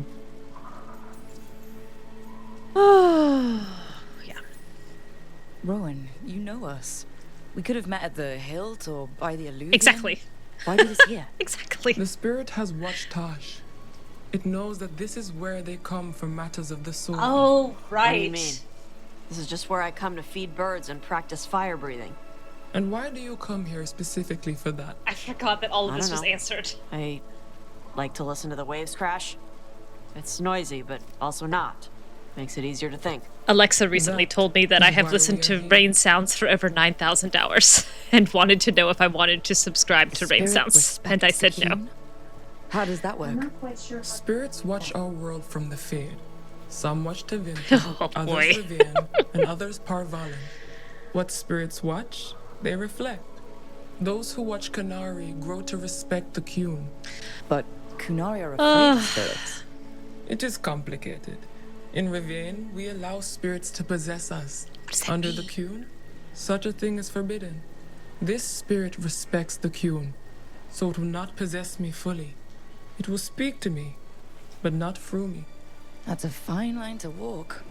Yes, it is. Sure. Rook has no object permanence when it comes specifically to Seer Rowan for some reason. Seer Rowan and Viper. I love that there's just like one NPC per faction that Rook just kind of forget exists. When I went to Minrathos to go rescue Viper from the Chantry this game, I kept forgetting about him.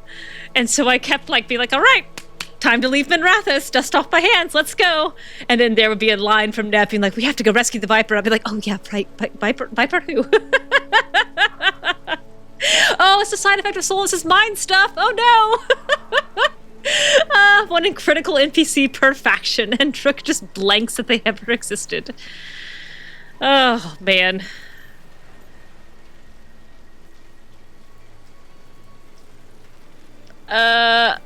Shoot, I just had a thought and I was going to say something. I don't remember what I was going to say. Karash said that you offered to take him along. He'll be all right. Karash saw many things that no one should have to see. We could help him grow to become whole again. Sure. And he'll teach your sailors to predict storms? Do you truly think Rivain, A country full of sailors has none who understands the weather. Ouch. He follows the Qun. People who follow the Qun need to feel useful. You are your mother's child. Whenever your spirit friend is ready to come out, we're good to go. Rook, you know they don't need to hold hands. Or... This is not Navarra. Oh! The spirit has watched... What? Is there a world then in Navarra where you have to hold hands in order to coax spirit? Oh, I remember what I was going to say. Where you have to coax spirits to come out. What I was going to say is, spirits reflect what they watch in the mortal world. So obviously there are a group of young spirits who watch the equivalent of trash reality TV shows, and all the elder spirits are despairing that the next generation are rotting their spirity minds by watching like cheap, unnecessary, manufactured interpersonal drama. Oh my god, are you watching that? It will give you what you silly seek. villager girl You brought the tablet? and her terrible I thought you already love had a triangle copy. again? We destroyed it. Why? The spirit says that the words held therein must never be written.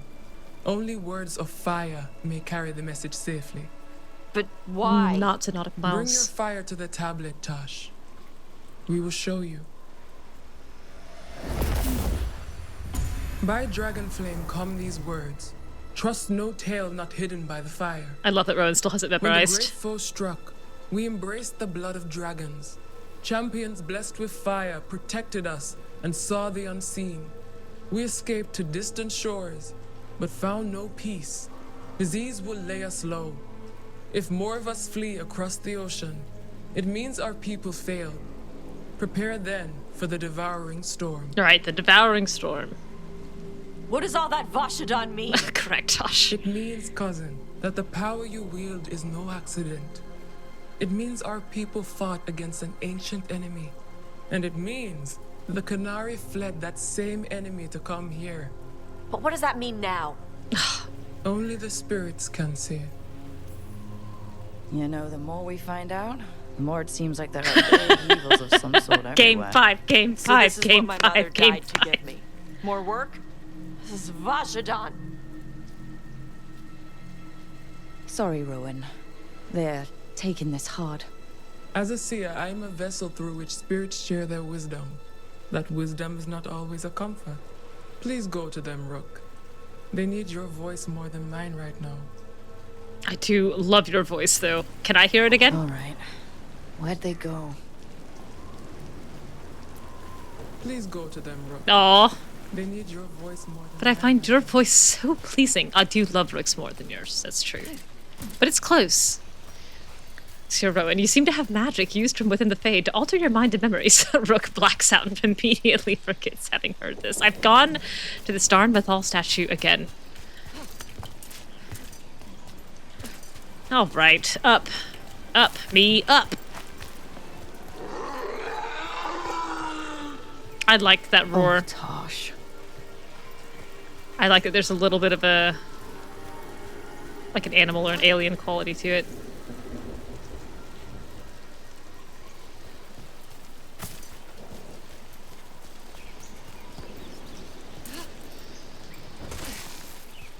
I don't think Rook took that fall as cleanly as she's pretending. After all this, if I break my neck climbing up here in the rain, I had to find the highest place around here. That's such a funny little complaint. They didn't have to do that, but they did, and it's so cute. She just left me more work, because yeah. Teacher, like, leaving one last homework assignment. Except this one doesn't end. No due date. Shathann passing down the only thing she could ever pass down, which is just the pursuit of knowledge and the understanding of where you came from so that you can understand where you're going. Look your foot.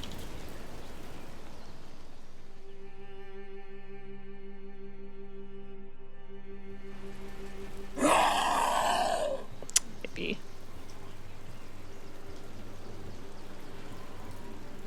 Hey, Taash. Rook's hood All is that definitely work, up. all the in this ancient train. Kunari crap that she died for. And what's the secret? More work? More responsibility?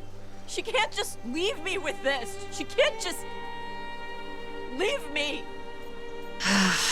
Okay. What would Rook say? Rook being confronted for the first time with someone dying that she knew well and cared about. Someone that she thought they were going to be able to save. This wasn't someone coming to her after a death and saying, I've had a loss. This was her trying to prevent the loss and failing for the first time.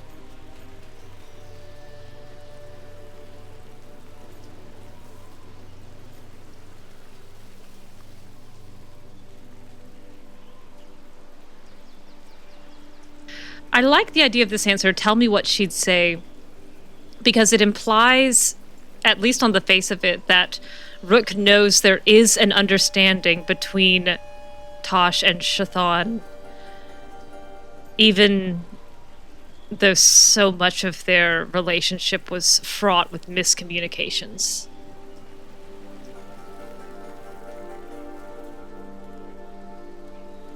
I also think that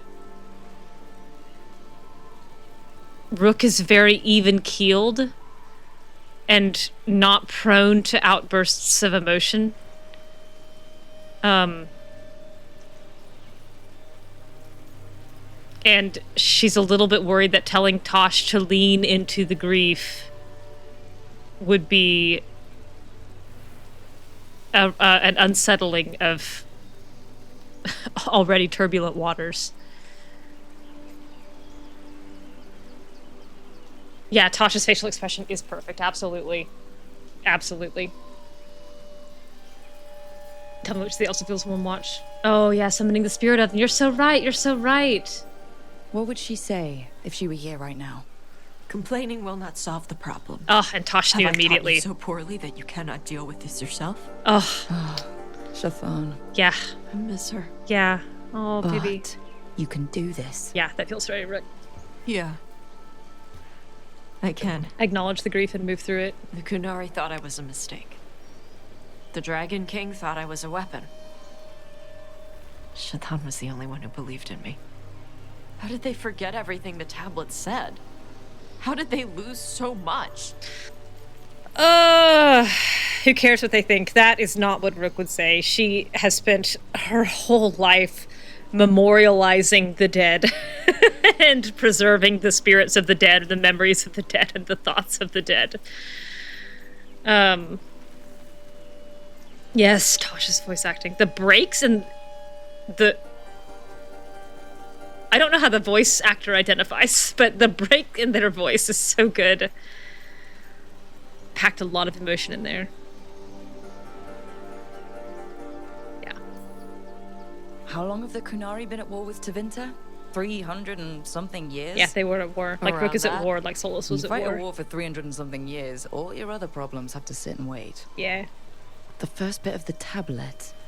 Don't trust anything except what's written in the fire. Stories change. Eventually, people forget what they used to mean. Your mother knew that. Yeah. The Kunari have forgotten so much. They won't be ready for whatever's next. Whether it's the devouring storm or something else. A continent full of amnesiac races. We've got a lot of Kunari who don't follow the Qun. The Kunari, the elves, the dwarves. From where? From the Antam. They already broke away from the Qun. All right. They respect strength. Maybe we can kill the bad ones. The bad ones. And bring the rest in. Gosh, it's Show such... them how to live outside the Qun. Like my mother did. Yeah, the bad ones. I can do that for you. Tama. Because Taash has embraced bringing Rivain, some former Antam will join the Lords of Fortune. Sure. I think what actually happens is that Taash and Rook take this to Isabella, and Isabella figures out who's recruitable and who's not, and it is not as simple as just picking the good ones from the bad ones. The ancient Kunari tablets translation proved that Adari like Taash are not a mistake, but were created specifically to fight an ancient threat known as the Devouring Storm.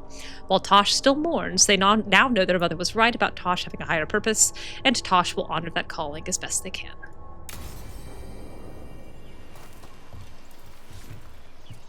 Okay.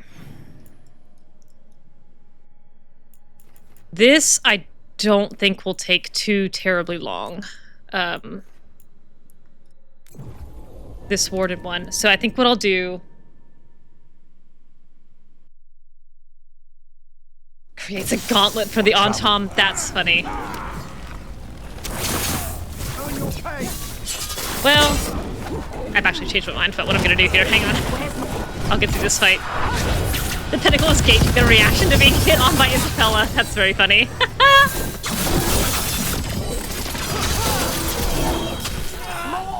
Well, that didn't work.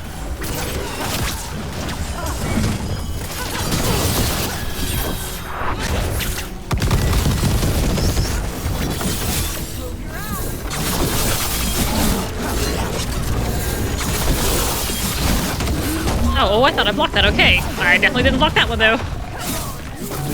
Definitely didn't block that one, though. Come here.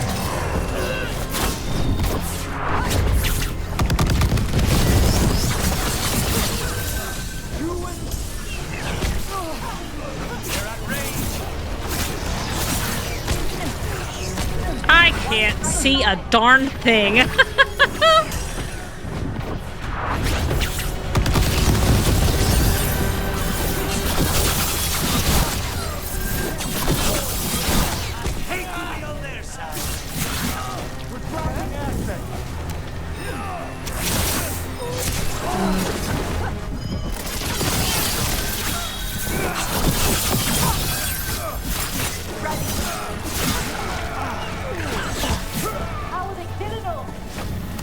Well, a whole bunch of gimmicky items. I don't know if I'm gonna keep this belt on. I don't... Having ult this often is preventing me from ever being able to practice my parries.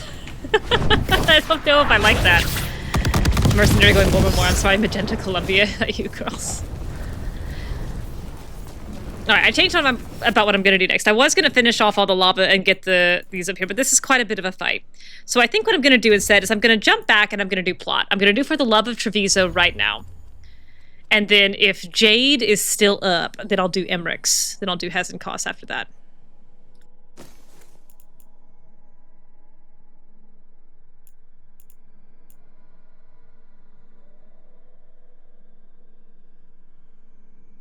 I think I might go back to the reinforced binding.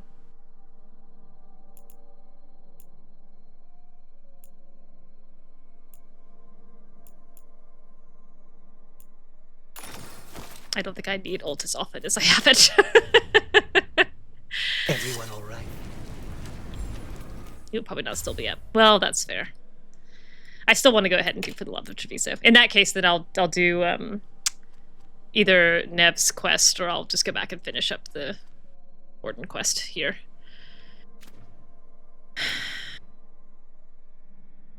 All right.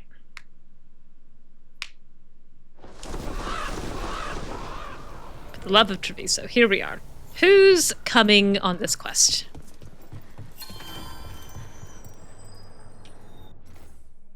Not this one. Also not this one. Why can't I never remember the button for companions? Alright.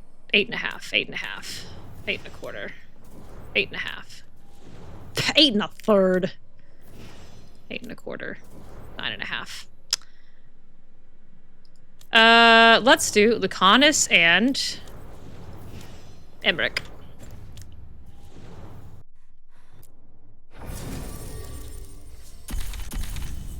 This quest is, for sure, it makes way more sense with Blighted Treviso. That's certainly true.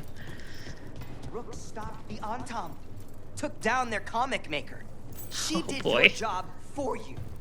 She's a hero. Just a meddling busybody. One who stirred up the butcher's Antom. The the only opinion I have about Ivenci is that I ship them really hard with that crow that stands near them. Noah de Acutis, I think is her name. I ship them. Please excuse me. I have lessons that must be planned. Oh my god, Air has nothing for me. Jacobus, I know you have something for me. You've got a quest. I can't believe you're Noah, defending yeah. them. I am not defending anyone, Jacobus. You're letting them be a part of this? My cousin died because the governor And didn't Jacobus stop took the that Antam personally. from- Jacobus. No. I'm not going to stand around and listen to this. I'll see you later. Well, now that unpleasantness is dealt with, about your mysterious informant. Yes. Whoever they are, they know the Antam and Treviso. Who could it Your be? message made it sound like this informant also knows where the gods are staging their ritual. Treviso does not need this troublemaker. This should be left to proper officials. Don't worry, I've got a big very nose. I much put it in concerns everyone's Rook. business. We have a contact who offers access to the butcher and privileged information on the gods. A chance to find your gods and to free the city. A prize for both our causes. No problem. Happy to do it. I think the director must have been standing over the VA going, no, dripping with contempt, dripping, drip more. The same voice direction for Ivenci and Elgernon. You don't expect much, do you? Hopefully it is that simple. Our contact knows the city and Antam, but we don't know them. How do you know it's for real? Oh. They gave us patrol patterns. Dreadnought arrivals. Their information is real. And you didn't share this with me? The bookkeepers can bookkeep when the meeting is done. I'm gonna get to meet the butcher. They'll be in the market. Yes. And they ask for me, not you or Viago. You helped this city, and you're helping all of Thedas. You've earned Her respect. hair casting a We little just don't shadow. know from whom. I'm so excited. It's the butcher, and I'm so excited to meet him. What if I'm walking into an ambush? I would prepare for one. Bianca going, you idiot. An adder in the wardrobe. Yes, it is. I said to prepare. I didn't say not to go. An adder in the wardrobe. There's really no clue who it is? They're foolish enough to think crows are reliable. That's a clue about their I'm worth. gonna trip you on the way out, promise Ivenci. help. So do you when you're Make not you fall killing flat on each your other. face. Treviso deserves better. It's getting the best. And by has that, yet to be proven. I mean me. What about the human help that Antam was getting? Hmm? Do you have any leads on that? We continue what you started. The other Talons are turning over every stone. What about You rolling into trust an ambush? Bianca tried Not getting even your good. first Talon is safe from your infighting. We are all Antivan crows. And yet those of us sworn to Treviso are beneath you. I don't disagree. Ivenci, I don't disagree with you. I really don't. I do think that there is something to be said for an official genuinely elected by the people not having authority because it's been usurped by a hereditary infighting organization of assassins beholden to no one but themselves. I think you have a valid point. I really do. I just think in this version of the narrative where Treviso is fine, you just come across as kind of small-minded. I think you play way better in Blighted I'll talk with this Treviso. mystery contact. And the rest of us will hope not to get caught in your crossfire again. I have excellent We fight aim. for Thank you. everyone. And the chance to strike at the gods and the Antam? If you're in my crossfire, it's because I is put worth you the there. risk. Good luck, Rook. See what this mysterious informant can give us. Right, a great point. The meeting is in the market, Rook. They implied you can't miss them. Try not to damage anything. Yeah, being a total jerk about it. Eventually, he's just stuck trying to govern Gotham City with... Is it Gotham? Yeah, it is Gotham City. I don't know why I wanted it just to be Gotham. With the whole murder of Batman's running about so they become a Batman villain. Contact. This is a trap. Yes, dear. Fighting gods with the crows. I'm curious who would try to trap us. If our informant actually knows where Elgernon and Gillinane are performing their next ritual, it's worth the risk. Emmrich, I hope I didn't offend you yesterday. You mean when you compared my raising the deceased to Antivan puppetry? Oh boy. I don't understand why you dress up your dead. To remind us of their stories. We clothe them as they were. Not to tell the skeletons apart? That as well, yes. Oh my gosh. Oh man, Navarre's weird. Oh, that's not where I want to be. I want to be over here. I know my way. I know my way. I know where I'm going. Yes, I do.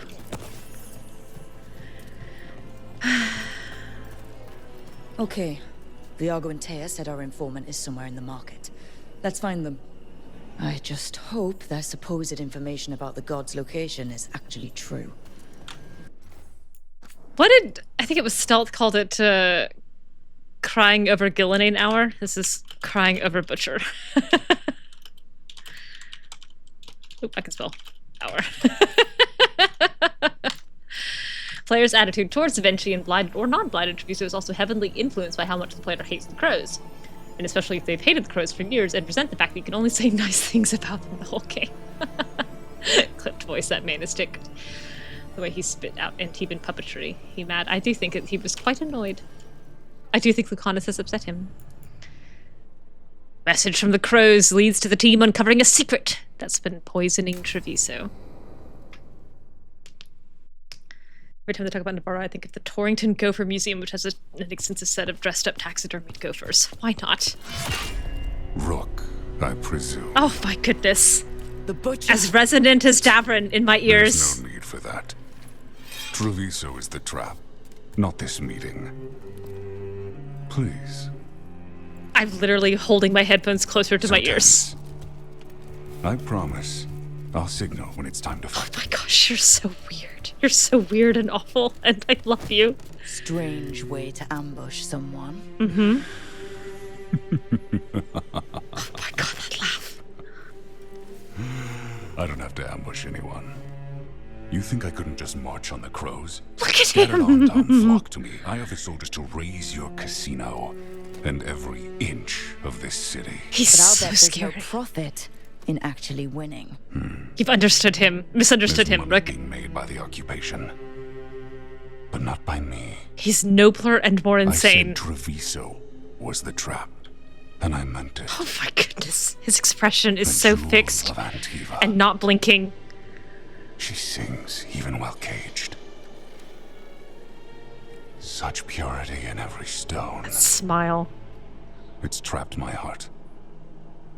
I love this city. Correct expression, Rook. He's so insane. He's so insane. He's as insane as Gillenane, and I love him. He has such a twisted love for the city. It's so cool and weird and scary and ununderstandable. Rook is tiny next to the butcher. That's true. I don't think this Rook feels small often, but I think that she feels small next to him. Actually, you know what? You're right. I love you. I wish you could win. Well, she doesn't actually think that, but I do think that he's incredibly compelling and crazy, and his voice is amazing. Everyone loves Treviso. I needed that. Doesn't mean you get to conquer it. That explains why the streets crawl with undeserving cattle. Yes, exactly. You know there are traitors here. They ransom their own city. Literal gods stalk the land, but these filth worship their own purses. But you're different. Love hearing that. That's normally an insult to Rook. Crows stay true to your roles. It means something when you die, and even more when you kill. You're as much a work of art as this city. Man. And you want a secret from me. It's so crazy and wild that he has separated the city from its people. He loves the jewel of the city and is revolted by the people who live in it. The ones who built it, the ones who maintain it, the ones who sweep the streets and carve the insignias into the stone. He wants them gone, but he wants the city as it is preserved in amber, like a little drop of like the blood of a praying mantis. He wants it frozen in perpetuity. and defined and never changed. And that's bonkers. It's fascinating. I need to put him under a microscope. Downright romantic to say to a complete stranger, my dude. If you really do love this city, you'll tell me where the gods are holding their ritual. Inhale! The gods, they give strength. Oh my goodness. But all they ask in return is everything. He's got hands like ham hocks. I can feel their corruption. I can hear their whispers. They're calling for a ritual. He doesn't blink. If I give in, I'll know where you need to go. But I will lose my jewel. The way he taps his My chest. city. So... Yeah, that focus pull, exactly. Let us make a game of this. I don't will become what the gods want. I don't live in a casino, but I do hang out there a lot. My boyfriend lives in a casino. And show me if the crows deserve my city.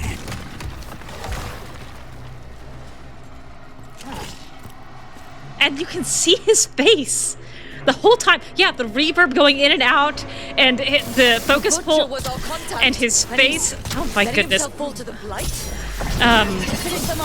Like he doesn't hide his face, and I think that's wild. I can't see anything. I can't even move. They won't let me move. All right. It's just gonna be bright flashing lights here for a second so I can get out of that corner. There we go.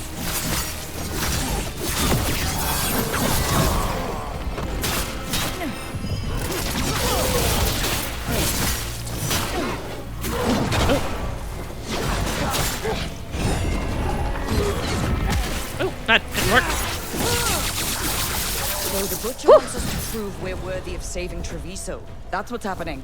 By turning himself into a monster. Everyone's still alive? Well, yeah. Well, yeah. That I got. Oh, his shadow crossing a rook. Uh-huh. Oh, he loves the city enough to sacrifice himself for it. Yes! The lifeless part of the city, which is a crazy thing to sacrifice yourself for. Normal, like the butcher hasn't gone nuts. Right! Who would believe it? Nobody! Head down, I guess. You can just, it's just echoing. Everybody just standing around while the butcher is shouting this. You deserve it. Through the market. Hear the shift in his voice? He's changing. I do hear it, Rook. I'm alarmed by it. You know who else loves the city enough to sacrifice themselves for it? Ivenci. Treviso. Do not abandon you to the traitors who gave you to me. Oh my goodness. I will not abandon it to be betrayed by the traitors who gave it to me. The idea that, like, he is disgusted by the traitors for giving him the thing that he wants. Like, he loves Treviso so much that he is repulsed that anyone would give it up, even if it was someone giving it up to him. Whew. Oh, it's so meaty and twisted. Who else loves the city enough to sacrifice themselves for it? And fighting his own Do they? I very much doubt that whatever he's become can tell us. Is there anything noble in it? We have to hope he's still in there. Or is it selfish?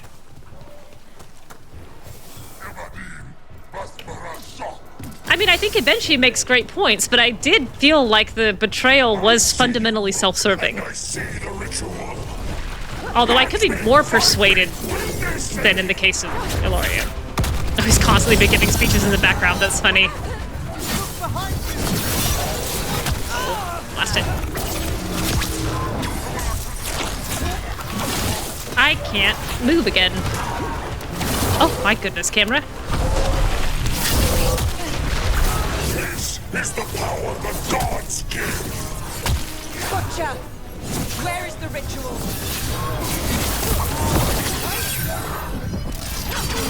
Come back to me, Butcher. Just long enough. So beautiful, but not like Treviso. Not like Treviso.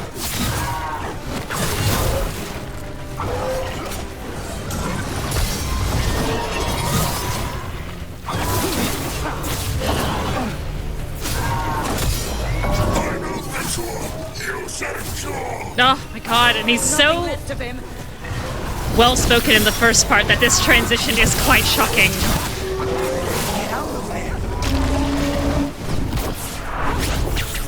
Oh my goodness. I didn't realize that he's got little hands growing out of his upper body. He's got no face. I've never actually looked at this model. Alright, big belly. Nothing really left of the head or mouth. Maybe a couple of teeth. But that also might be a hand. Unclear. Bunch of tentacles. Did not realize until this moment that there were arms coming out of the back of him on this model, and I think on all of these models. Very brood-mothery. Well, that's unfortunate. Yeah, those are arms. Yeah. Sheesh. He's gone. Oh, look, your boyfriend lives in a huge villa with his own opera house and a casino. You're so right. The butcher kept his promise to us in the end. He did. And yeah, you're right. Lucanis does not live in the casino. Taya lives in the... She doesn't even live in the casino. She's got her own house. Because Viago tells... Who lives in the casino? Does anybody? Probably Jacobus. Taya doesn't live in the casino, but Taya owns the casino because it's her family's like place of business, and Viago basically is just wherever Taya is. Lucanis is often at the casino but doesn't live there. He lives in Caterina's villa, except that he hasn't been back there since he got back from the ossuary, because otherwise he would have seen Caterina in that house. Ay, ay, ay. Yeah, he's a prince among men. At least he gave us what we came for, though. That's true. Yes, truly, the butcher was a paragon of honor and virtue. No, and we Zapati. are all devastated to see him go. Ivenci. And now Just you line have a right up. location for your final pointless confrontation. The gods are at Tearstone Island. Isn't that what you wanted? A chance to die a hero's death? No, that's what Harding does. So go. Leave Treviso to those who deserve it. Do you deserve it? Or do you just desire it?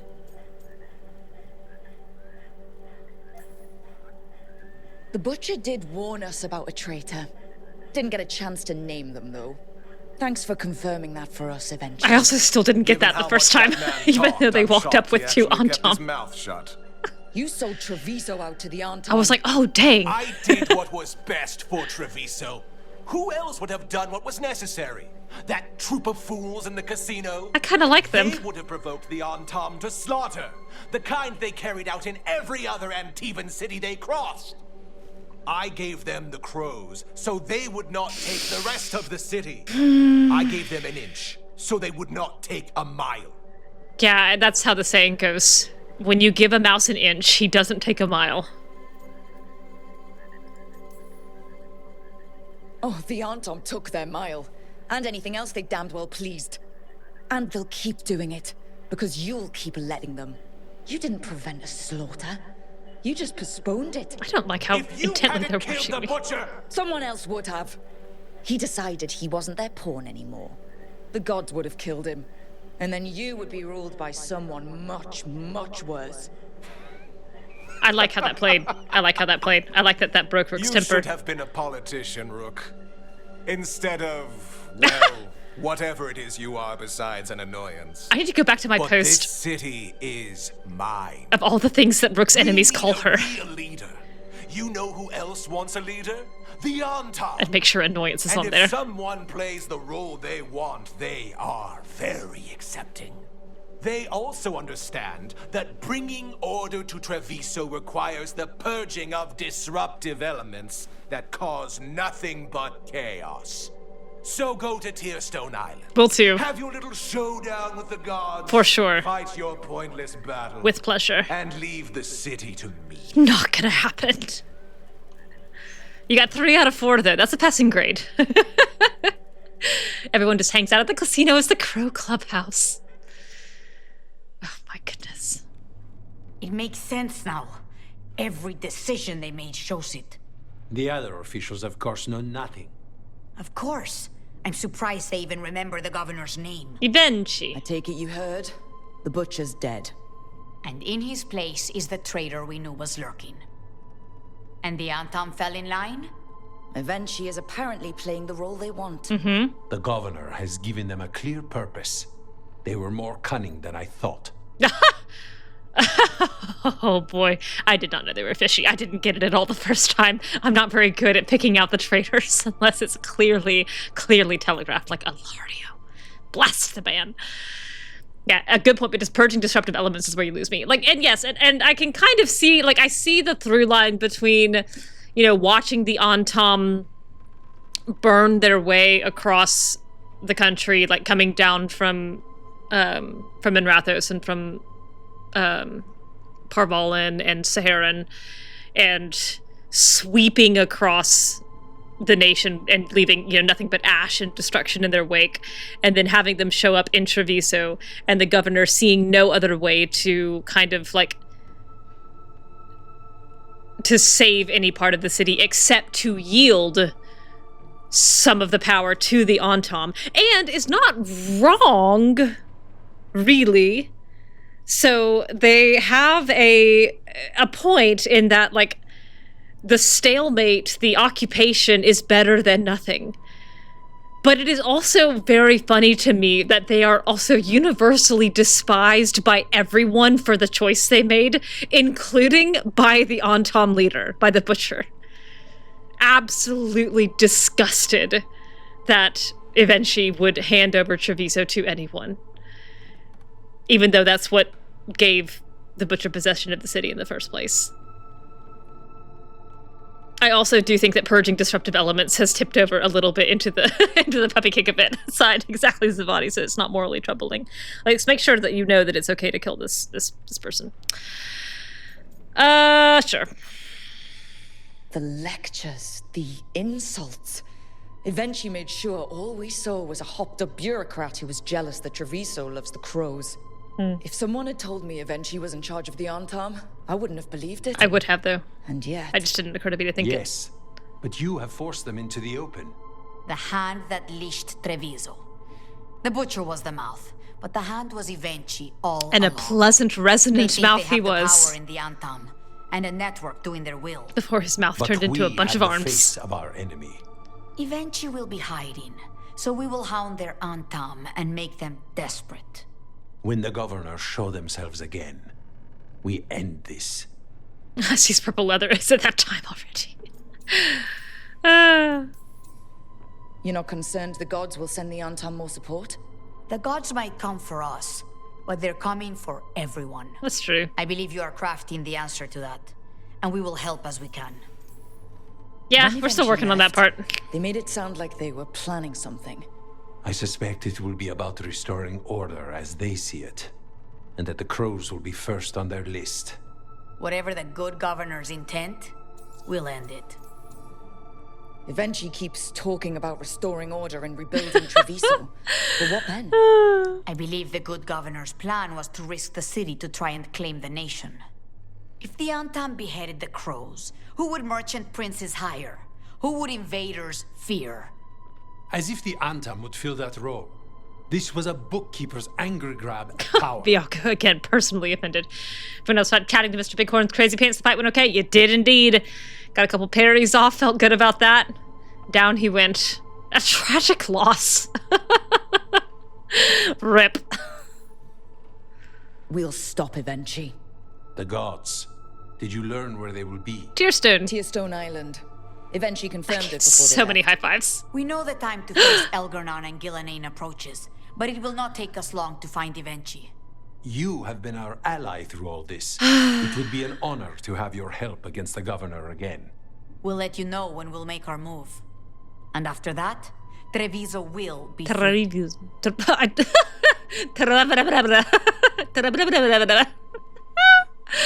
That's what I get for trying to roll my R's. Treviso. Sheesh. The blight-corrupted Butcher revealed Tearstone Island as the location of the god's next ritual. He is dead, but Governor Ivenci declared themselves the one who betrayed Treviso to the Antam. Now Ivenci controls the Antam, and the crows must fight harder than ever to depose the corrupt governor. Treviso. There we go. Level 48. It is Illario hate hour. It's Illario hate hour. And I'm going to spend this Illario hate hour. If the crows are such competent assassins, why do they need us to stab one bureaucrat? I was thinking about this. That's crazy. They're all crazy. And Rook was there. And Ivenci's a traitor too. Everyone not a crow, they're all just crazy. That's funny. Because I was imagining it's not great to just murder an elected official. I think even in Treviso, I think that's a little sketch. I think they need to formalize it, and I think that they've gone with Rook. Do I not have this quest?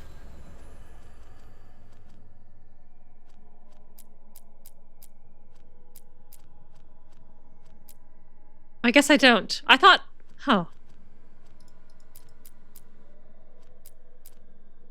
I thought For the Love of Treviso was the one where I killed him, but I guess it's not. It's just the one where I... Yeah, giving Rook the contract. The one where I figure out that it's talk gone. Ivenci. Good night, Jade. Sleep well. I'll save Emmrich for the next time you're here, if I can. Oh, man. I hope Illario is sitting there in his villa, talking to Caterina through the door, desperately trying to get her affection, and just hearing about all the cool stuff Lucanis is doing, and feeling jealous. I hope he's suffering. I hope Caterina is not talking to him. Not even telling him that she's disappointed in him. I hope she's just ignoring him. That's what I hope. I hope Illario is sad and jealous right now. I have to go back to the lighthouse to get the Ivenci heading quest. So the assassins hire an outside assassin for their political murdering? That really doesn't seem less sketch.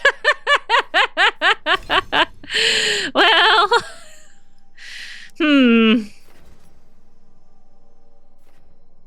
You're not wrong. You're not wrong.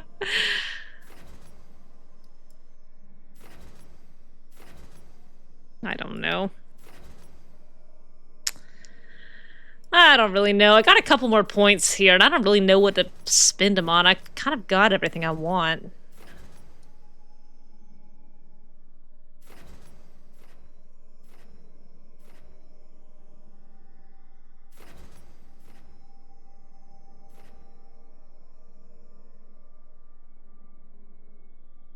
The Crows are in the middle of a rebranding, and hiring an independent contractor is better than going against our vision.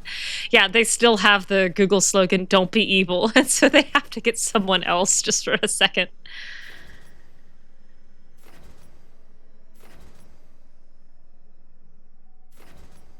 I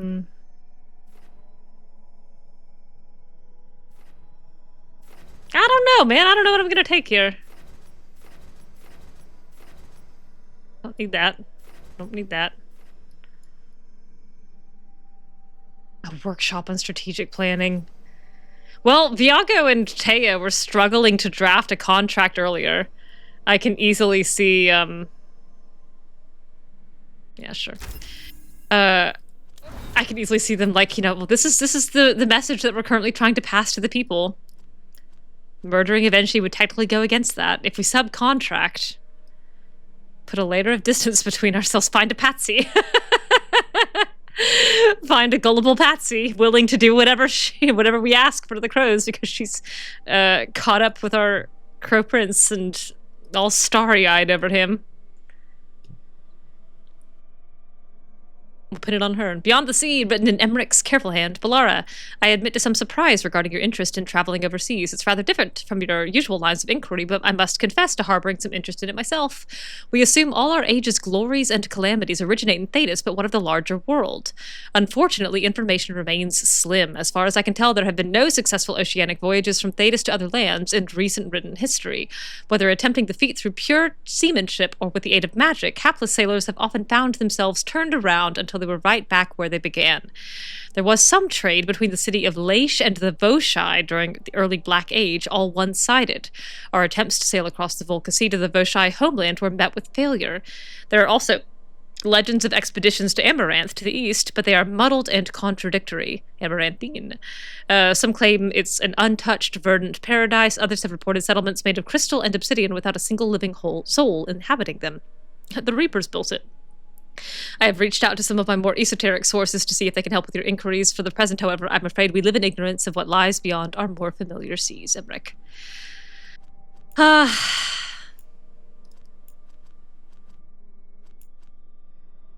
don't super care about what's beyond the seas. I really don't. I like Thedas. I like Thedas as it is. Banner of House de Acutis. The de Acutis house banner is created with the finest weave and is impeccably maintained, but proudly shows its age. Let there never be doubt, our home is the nation we built and build. Our rivalries are settled first and then forgiven. We live by principle and lead by example. Our kin are equal in blood or by bond, declared. We stood at the start and will stand to the end. We are House de Acutis and we are Antivan Crows. That leadership seminar changed things, man. Oh no, they all come out of the first meeting, they all have little name badges on lanyards. Waiting as souls, you stuck Thedas in a pocket dimension bubble and broke global circumnavigation. I feel like everyone from Thedas is, I think we've talked about this before, but everyone from Thedas is like the elves from Middle Earth that all live on a flat world, and everyone else is 3D. Oh no, I forgot about this. I'm gonna butcher this. It's just so much Cunlat. Tar Locket Wari, remembering the fallen. Hera Ebra Parshara, Hera Pakra Merad, Hera Itwar Isala, Shath Tarlakra La, Hera Shkala Shatareth, Martalara Bralaxit, Ashkalara Lukalaneth, Hisera Hisra Ebsit. This is nonsense. Shath Sablakra To Allah. There's a Z. Meza, there's a Z for you. There aren't a lot of them in their fantasy made-up languages. Isala Marad, Hera Mara Shakala, Tarlakala Ra. Tarlakala Ra, his arms wide. I don't know if I'm getting all the words right. This is what I remember. When you have lived enough, when you go with the tide, when your body falls to dust, please remember me. When I struggle to find my ground, not having you is why. Though I search for you, I know that hope is an illusion. Please speak to me through the dust and to the tide. When I struggle blinded, I will remember you. Shathann would be scandalized by that reading. Oh boy. Somewhere out there is someone who cares a lot about the Qunari language who just got a little chill and didn't know why. Ancient tablet. Questions my mother would have asked. My mother said language was what separated people from beasts. She had questions that she asked when translating things. Who was this written for? Me. Needed my fire to see it, but also supposed to be shared. Priest thing everyone should learn, but only if taking it seriously. What did these people believe about themselves? Liked fire? Made a Dari with dragon blood. How did cultural conflicts affect this message? Fighting devouring storms, strong enough to make them come across sea, no big insults, not rallying speech, afraid to talk about them. How did my own perspectives bias my reading? I fight dragons. DS, I love the abbreviation, sounds like something to fight, but Tablet said it was made to fight DS, so should I do what feels right? She'd know what it meant. Taash's new tablet. I am Taash, I am an Adari, a fire-breathing Qunari. I am writing this in trade so people can read it. I remember when trade tongue wasn't a thing. I remember when there was no such thing as trade tongue. It just was all English. And now not only is it a thing, but it's like it's canonized. I remember the before times. Dragonfire made these words show up. Don't trust anything not hidden that way. Ancient Qunari made Adari using dragon blood. Adari helped see and fight an ancient enemy. Ancient Qunari fled to this land from across the sea. They got sick and died. The enemy will follow across the sea. Beware the devouring storm. Neve Gallows figured out how to hide these words behind the fire. I owe her drinks at the Cobbled Swan. Words carved on a stone tablet visible only by dragonfire. Good. Great. Good. Love you, Taash. Love the way you write. So funny. Well, now what?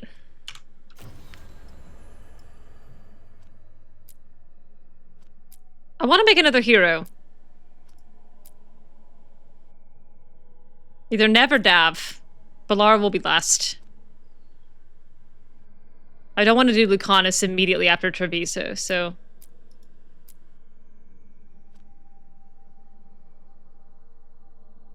I did Neve last time, but I don't think Rook would wait that long. So let's maybe do Neve. Let's do Returned Cultist case.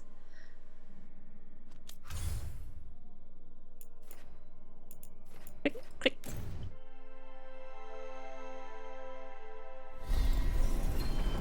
Probably I should get Neve then, huh?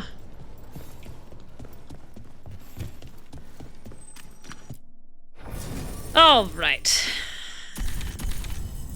Get in here.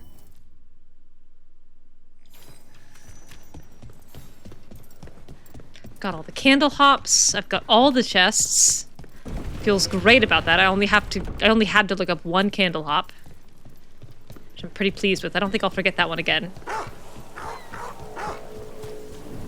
Are we friends yet? You again. The person with the name? Well, you're more civil than you used to be. Maybe we're friends. Oh, hey, Rana. Good to see you. Well, you too. I was going to say something catty about how you might have more luck. Distracted. Something on your mind. How do you know? Ever Watching get a her. bad feeling you can't shake, but you don't know if it's for you or someone else. With my job, it's usually both. Yeah. That was a hard sigh, Neve. Felice. Hi, Cat. Which one? Rook, there are so many. We're in a cat cafe. Finally. Why is this locked off as long as it is? Hastily written note. Someone stole the fish. Gone for more. Back soon. Why is this cat cafe so difficult to get into? Thread generosity. Green flame, knock 4. Orange flame, knock twice. Words scrawled on a wicked grace card and attached to a letter. Nice cards, aren't they? Imported from Antiva. Got around an on-tom blockade just to greet us. Look at the expression on her face. Now there's a lady who will bring you some luck in the game. Anyone can run a private table. It's these touches that make our friends feel appreciated.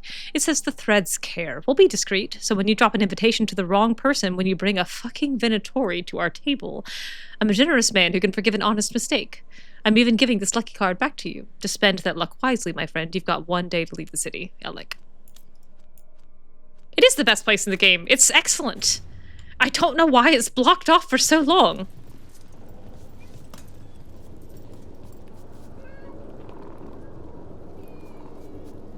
These all sound like happy cats.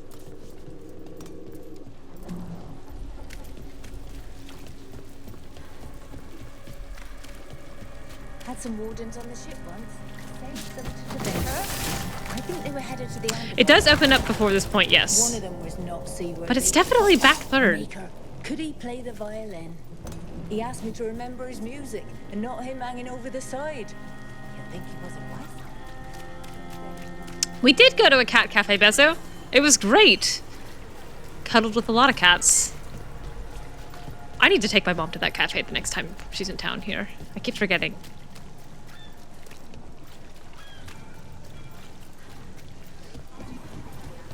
Oh my goodness, there's so many circles here. I could meet with the Inquisitor. I forgot, I do need to meet with her eventually, but not now. Neve first. I need to lock Lucanis in. Like, fully lock him in before... So, what's the story?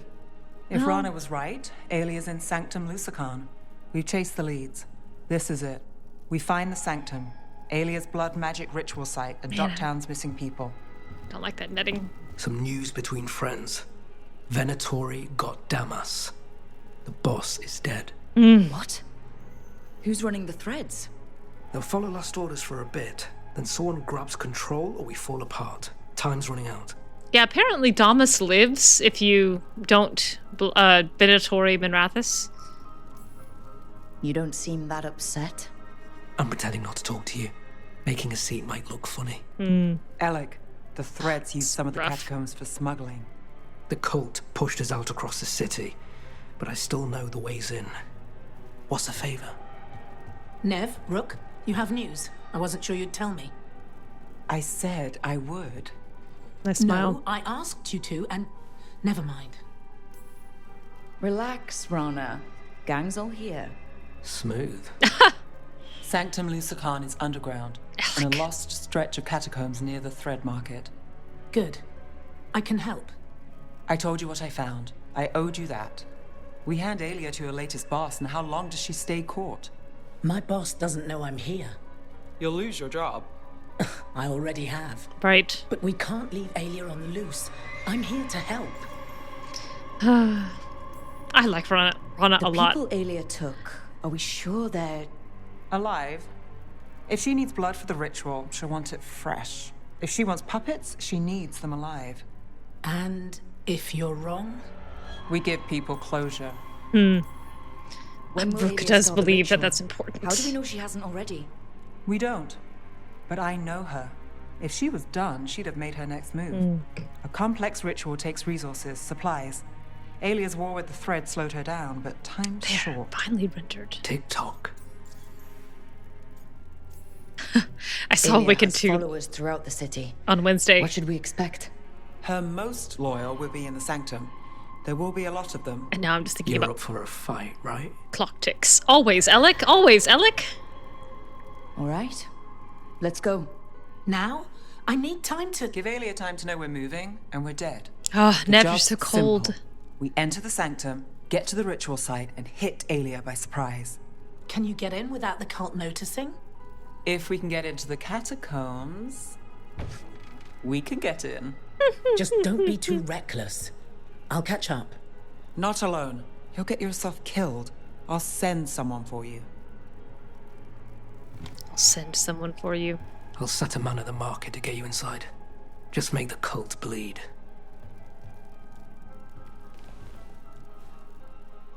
With pleasure. I would like to kill an enemy. All right. I would Let's get to indeed. the thread market. All right, can I get there? I think I can. It was Venatori. They painted.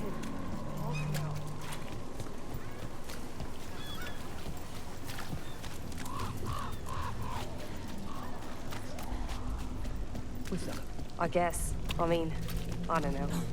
Ooh, I don't know who I just hit, but I saw an arm get kind of flung I hate out to to the ask, side. But how many people has Aelia taken? That I know for sure, too many. Yes. I've done it!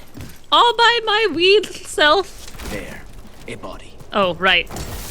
Yes, sorry, I was a little distracted by the gigantic red glowing wall, but there is absolutely a body in front of it. Something on him. Blood?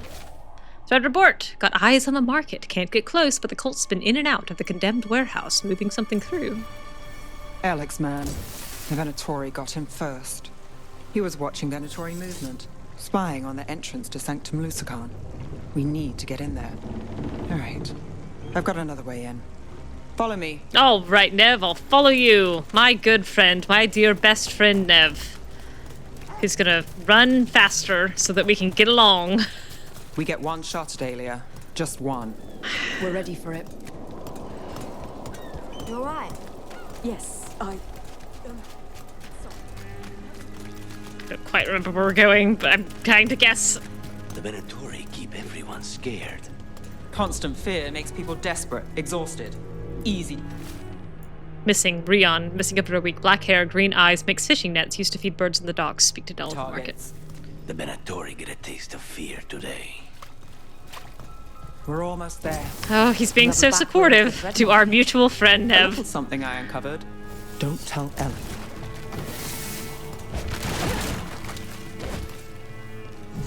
Leave the entrance to me. I'm guessing it isn't simple. There's a trick to the enchantment. Just need to untangle it. Yeah. You've let this be blocked off the We're in. whole time, Let's Neve. move. The whole darn game. You could have gotten us in here all along. I can only believe that you chose not to. Venatori guards. If they report back to Aelia, it's over. Okay. Oh, there's music.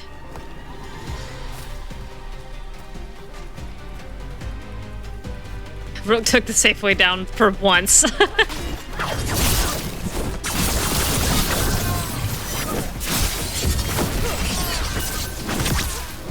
Ooh! Neve just jumped over my head! Take that. Neve! I had no idea you had such a vertical.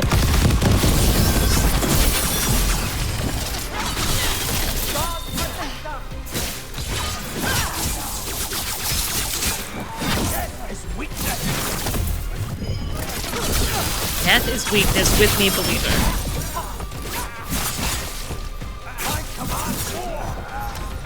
Oh, hello. No, I don't think you can be allowed to live. No, I do not.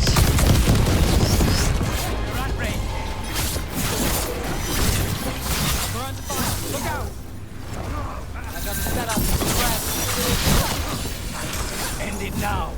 Well, I seem to be on the wrong level. Get back. So be it. Yay! I got him at a distance. And now, the note on the dead man. It mentioned a warehouse. I'm proud of me.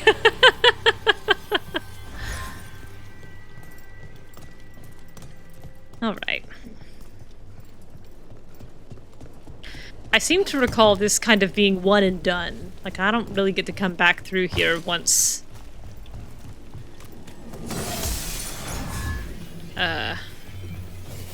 Once this quest blocks off, like a bunch of people come and stand at the top of these stairs, so I better make sure that I'm absolutely done. Ooh, hello.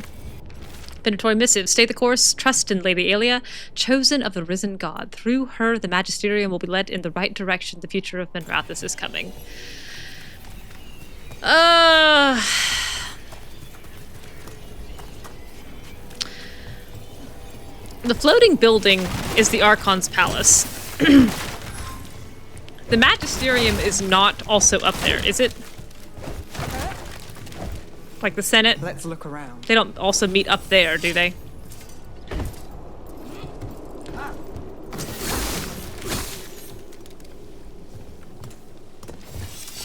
I get down there? Or is it a wall? No, it's nothing. I'm trying to imagine Fenris getting teleported up to that. Place is a mess, but look what stands out. Palace. A statue. It's always a statue. It's our way in. Oop. Oh, Once Rook. we're over there.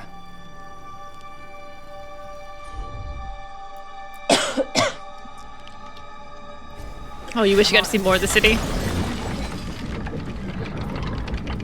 I would have liked to see more of the city so that I felt justified in my blighting of it. Don't know for sure. Don't think it's been implied to be in the palace. This to me, how many heads are on this thing? 1, 2, 3, 4, 5, 6, 7, 8, 9, 10. That's too many heads to be the Evanurus taking Solus's head off of his waist, even though that kind of does look like his Inquisition outfit. 10 heads, snatching an 11th. What do they want with so many heads? What do they want with so many heads? I ask you. Trying to get ahead of the competition? No. Hourly hot air balloons up while they're in legislative session. Oh no. Sanctum should be ahead. Magical zeppelins! Oh my goodness. Fenris just keeps going south until he doesn't see any more zeppelin manufacturers, and that's where he stops. In places, tunnels used to run to every island Menrathis owned. Most of them flooded ages ago. Some are cut off from the city, but not all of them. In my list of headcanons is one that Lucanis was extensively waterboarded while he was in the ossuary. And they often, like, would stick his head out of the wards, or threaten to stick his head out of the wards and let him drown. And I do think that Lucanis is viscerally uneasy around super deep water. Quirky and scenic to Vinter. And that as a result, he has kind of refused to allow himself to be afraid of the water. And so will sometimes like push himself way too hard to kind of face that fear.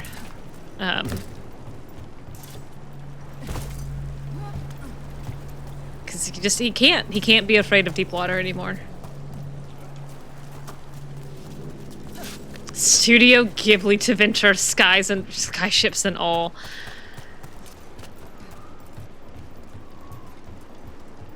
a shot of a bunch of Tevinter slaves eating a meal, but the meal looks really, really good.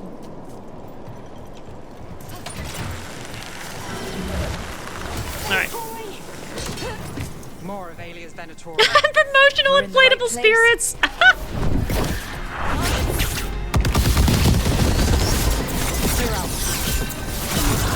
Oh my goodness, that was rude. Get out of here. How dare you?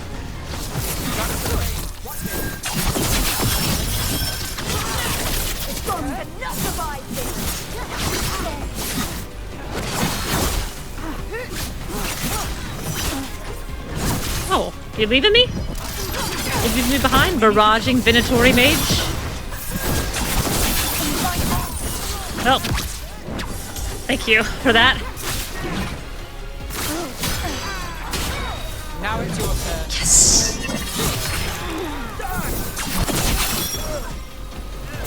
We need to close it. I did it again! 2 in a row! The parry ability is coming back to me!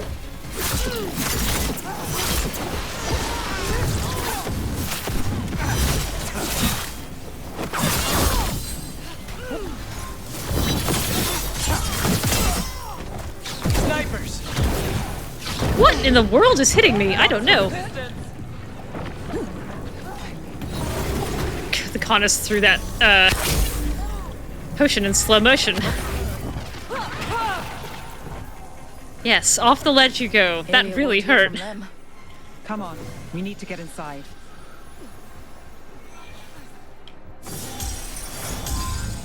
Need to have no potions anyway. Can't get through here. Alec will have a back way in, but we need something here, now. There's got to be another entrance. I agree, Neve. Okay, let's find it. I found it, Neve. We're close, Neve? I'm fine. I don't believe you. This is it.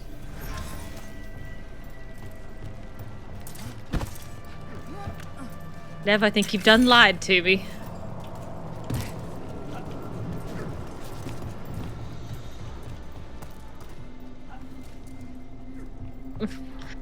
I don't quite remember the chests here, except that I remember the god of night. almost missing a bunch of them. Isn't that perfect? It is, I Neve. can feel blood magic here. Aelia's getting stronger. And her ritual. I've got a sick feeling it's going to work. She's Venatori. I won't let them win. Yeah, the Lucanis We're would take cutting that it closer than I'd like. personally. Backs of your eyes itching, Lucanis, since that's apparently how you sense blood magic nowadays. Neve,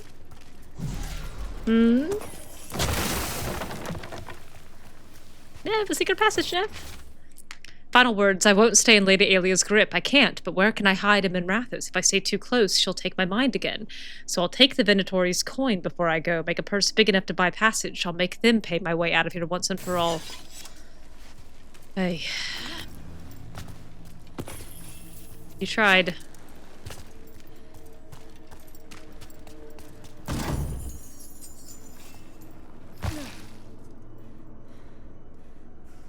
I don't know which way I came. Okay.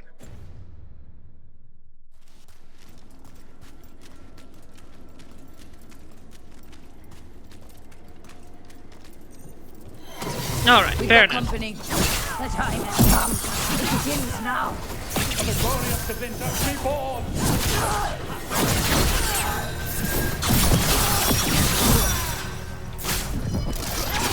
Right. Good, good.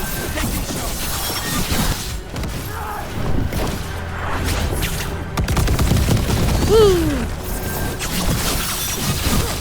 Now's your chance. Sir, yes, sir. Chance taken, sir. Ooh, I got you over your shield. That would have been a mail slot achievement. Ooh, you caught up on Critical Role, the animated show, over the weekend after having watched seasons 1 and 2 years ago. Oh, it's been funny talking to the housemate who's seen none of it but used to watch the streams back in the day. Mezzo and I watched all of the Vox Machina stuff that's out, and we've only seen the first episode of the Mighty Nine so far.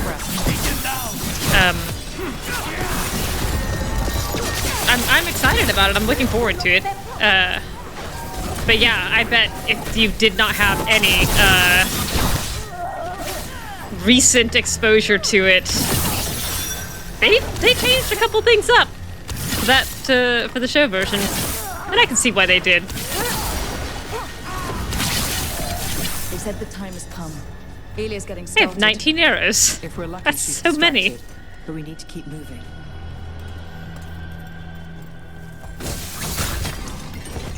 I forgot I took that thing that gives me more arrows every time I use an ability. I'm never gonna run out of arrows again. So the blood ritual Aelia's doing, she says it's from the risen god, meaning Elganon. She does say that. She'd bargain with anyone who gave her the power and the city she's after. The fact that he doubled as Tevinter's god of night must have made the whole deal sweeter. Oh, you just started watching Critical Role this week, campaign 4? No, there's so many previous campaigns. It's like, what, 4,000 hours or something, if you actually watch it all. Even if you watch it with speed, it would take you so long. Scratched into the wall, not myself, not myself. Mezzo and I, somewhere in a Skype log, is her in like April of 2017 or whatever. That looks like a Krogan. Saying, hey, I think there's this D&D live play that you would enjoy. We should watch it. And then we started watching Critical Role. It's so much. How is the Mighty Knight? I watched the stream, but I'm too lazy for the animation. We've only seen the one episode. It seems quite good, and it has started in a place that I think will be good for the story in terms of just making sure that everyone understands how it goes. The animation looks quite good. We haven't even met some of the characters. I get the sense that All the blood magic in this place attracts. they're going to be taking it very slow. And I don't, Give me a minute. I don't know. It's gonna take a while to kill Molly. Yeah.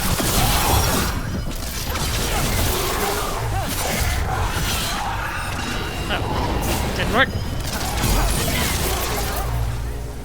Quit helping him.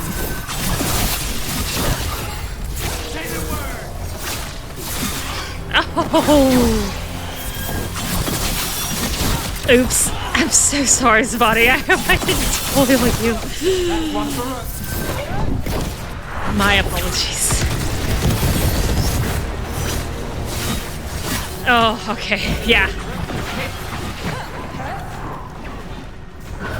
Well, I took every single one of those in the back. Those didn't parry at all.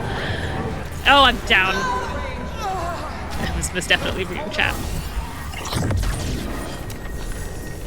Where'd you go? Hop back!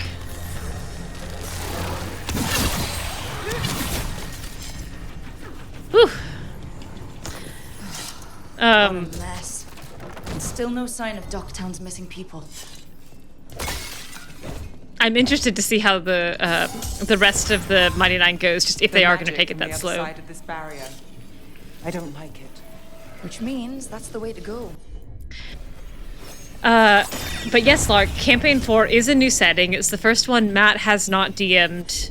I've only seen like 3/4 of the first episode, but I'm also quite excited about it. I really like the conceit, and I like the characters that they've been introduced, and I like the idea of the kind of malleable tables.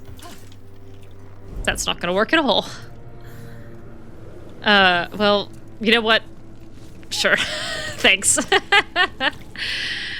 But I haven't had a darn lick of time to dive into it. Partly because my little consulting gig was taking up every spare moment I had, and then October and November have just been in the cage.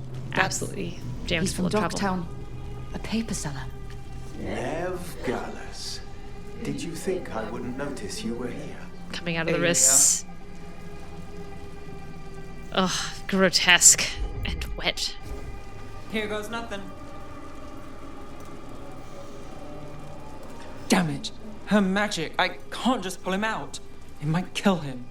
We need to keep moving. I like that we get the chance to help and that we don't just walk by. I like that we at least address it.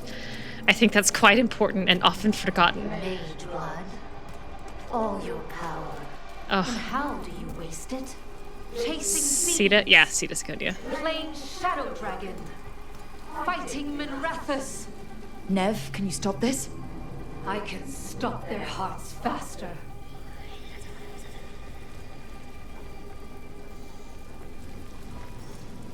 Ugh, Aelia, you're the worst.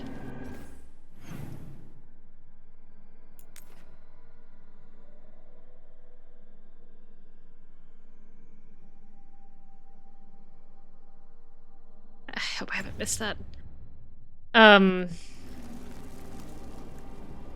Yeah, finding the time, especially when every 3 seconds is Veilguard, you're not wrong. I've never seen or played in a West Marches campaign. I'm quite excited about it. And I think Brendan's going to do a good job. I think Matt had great ideas. I think he's a fantastic DM. I think that some of the ways in which he ran the last 2 campaigns I found pretty frustrating. You could have left Darktown. Not before I had the magic to guide those in power. Total control. Darktown was a test.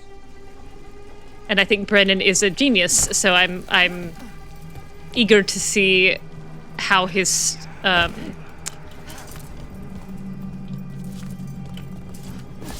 DMing style transfers to the like heavily RP driven Critical Role cast. They know this. You won't save them. What do you do for the city? Oh my gosh! Halos! Complain that it's not what you want. No fish! I gave Darktown purpose. No fish forevermore? Serve the righteous. I will raise the city up. Even you will thank me. In fact, I'm waiting. No! It might kill him, she says about this full-on courtyard fountain of a man. That's so funny. But so I do think you're right. I do think the blood is circling through them to keep them alive. But yeah, I think we're in a loop here. Goodness gracious. Grotesque and messy. Alright, which way is gonna get me to that chest and which way is gonna lock me out?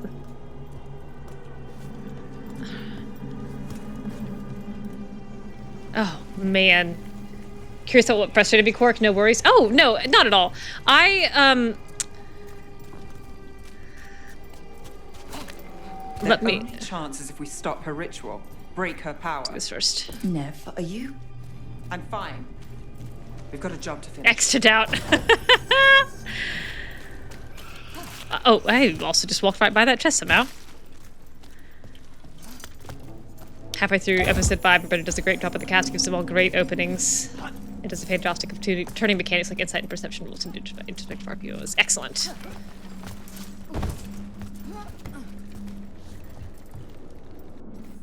Did I miss this chest? Neve, Rook, over here. No, I think it's there. Okay. I think Matt does an amazing job with voices. I think Matt does an amazing job kind of keeping track of a lot of threads. I think Matt does an amazing job letting things happen in the background. I can only get that test from Dr. Veronica. Great. I think Matt is awesome at kind of directing a scene and making sure that characters are each getting a chance to speak. I think that Matt does an amazing job trying to give people hooks to open up character moments. I think Matt struggles in developing an overarching narrative that is not constantly impending doom. I think that he has a lot of issues introducing a big bad that does not make the players feel like they have to immediately drop everything and then deal with main plot. Because campaign 1 was kind of his collection of modules, I felt that it had a much better arc structure, and there was time between arcs to breathe and RP and have the breakfast archery scene and have all sorts of little like side adventures. And I felt that both campaign 2 and especially campaign 3, he introduced the big villains so early and could not give them like time in game to like have multiple days passing, that I just felt like we didn't have enough time to kind of explore some of those quieter side moments where they like had a like respite between the big arcs. I think someone said that campaign 3 takes like less than 90 days if you count how long that they did it, like how long they actually rest. It's a very, very short time span. And like campaign 1 had a year time skip before the last arc. And I thought that was really nice. Like they got to make some pretty big character decisions about what they did. I also, as Zavadi mentioned, have very little interest in the undermining of manifest divinity in worlds like this. I think that having a pantheon, like an explicit pantheon that you can talk to and interact with is really neat. And I think that power dynamic is awesome to explore, and I think that like clerics as a concept are cool when they are genuinely and unreservedly devoted to their god. And a campaign that ends with dethroning the gods and forcing them into a reincarnation cycle, as well as spending a good chunk of that campaign debating about whether they should actually maybe release the world-ending bad guy called Predathos who eats gods. Maybe the gods deserve it. I was like, Rana, this is not the campaign for Alex, me. your route through the catacombs still worked. Guessing it was as safe as ours. Help that you tore through the place. I know it resonated with a lot of people, and I'm super glad they had a good time, but I like it when we play fictional divinity completely straight, and I was just, it broke my investment when we, when that campaign turned so hard into the dethrone them, they've done nothing good for us. In fact, they've only invited doom, and no one is on their side. That made me sad. Yeah, the role of gods in Critical Role before. A lot of people in Western societies are super uncomfortable with the idea of gods as an undeniable fact. Look at Veilguard after all. Yep. Which is, again, let me cling to my maker. I cling to Andraste. They're real, and you can't take her away from me. The heel turn to all gods bad was a reason you abandoned campaign 3 as well. I thought the campaign 1 stuff with Sarenrae and Pike contrasted so beautifully and poignantly with Vax and the Raven Queen. Like, that was so bitter and beautiful. And then to have campaign 3 go, JK, Sarenrae is actually kind of selfish, and the Raven Queen is evil, and the devotees of their service are deluded at best. I was like, meh. I did just say Sarenrae. Yes, Lark. In campaign 1 and part of 2, he uses the Forgotten Realms gods, and Pike is a worshiper of Sarenrae. Sarenrae's kind of a forgotten god, and then as Critical Role kind of developed more as its own entity, he reflavored all of the gods into basically non-trademarked versions of themselves. And so Pelor became the Dawn Father. I'm sorry, you're right. She is Pathfinder. Their home game was Pathfinder. And then when they moved to the show, they transitioned into 5e because they thought Pathfinder would be too crunchy for a stream. So, yes, Sarenrae got carried over as Pike's deity. And they have this wonderful relationship. Beautiful relationship. Yeah. And then And it ended with like Pike really still kind of being a devotee of Sarenrae, and they call her the Everlight in the anime and in the tail end of the Critical Role show. And so I was very excited to see that relationship animated. But then in the animated show, the last episode of Vox Machina I watched had Pike being tempted by Asmodeus. And as kind of a result of that temptation, she begins questioning her relationship with Sarenrae and wonders, like, do you need me more than I need you? And then at the very end of this kind of like introspective moment, she has this like breaking of chains epiphany, and she's like, my strength doesn't come from you, Sarenrae or Everlight, it comes from me. And I was like, no, it doesn't. You're a cleric, it comes from her. It absolutely does. That's how clerics work in D&D and Forgotten Realms and Pathfinder. Your power explicitly comes from Sarenrae. You can't say it comes from you. It's not mechanically how it works. So, anyway, I think Matt has a lot of strengths. I think his character work is unparalleled. I find the way that he handled the gods a little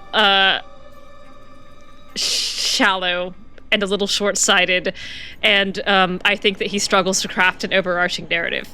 But I think Brennan, who has a very strong philosophical and religious background in education by choice, I think he is excellent at crafting god work, as seen as his portrayal of Asmodeus in Calamity.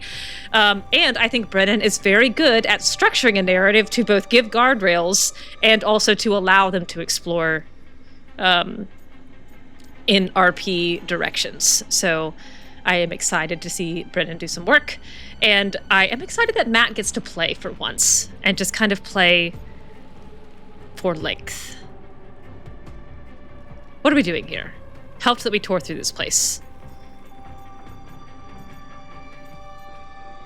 She's happy to see everybody. I'll take all the friendly faces I can get. In this place, I don't blame you. Alec, sticking around for the fight. Brooke is happy to see Alec. People in the tunnels. Because when Mathis is in chaos, Rana can't offer an alternative to protect our threads. streets. The threads? Never, you sure? Scared to get your hands dirty? We did, and it held Aelia off. We're short enough on friends, Rana. We need whoever will fight with us. All right. Good.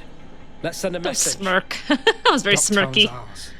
Aelia knows we're here, but she might have missed you. Stay out of view. We'll meet you at the ritual site. Yeah. Oh, you didn't gel with his style in the EXU stuff. I haven't watched any complete series except for one of Abria's. This is it. And Calamity. Stay alert and never drop your guard. I really enjoyed Calamity. Not for a moment. I'm this chest. I need this chest. Chest, get chest, get chest, get chest. Nothing else but chest, chest, only chest. Woo!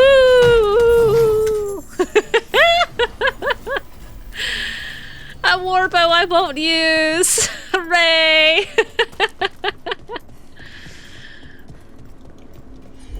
Some of it is that having undeniably real gods makes how people should reasonably respond to death, deities, etc. completely different than real life. And people either want to push it back into real-life equivalent ambiguity territory or finagle gods back into being basically big monsters you could fight. And I get that inclination, but I think that's a shallow take. I think that it is cool instead to visit the different version of the world. All right, what do we got here? We got a book. A thin book. Records of the Altus. Not many, huh? A genealogical record of prominent Altus families that details births, deaths, and marriages, and the magical accomplishments of each family. Many of these bloodlines intersect. Habsburging it up in here, eh? I think that storytelling is cool when you don't play yourself. I think that storytelling is neat when it gives you the opportunity to kind of push into a new and uncomfortable space.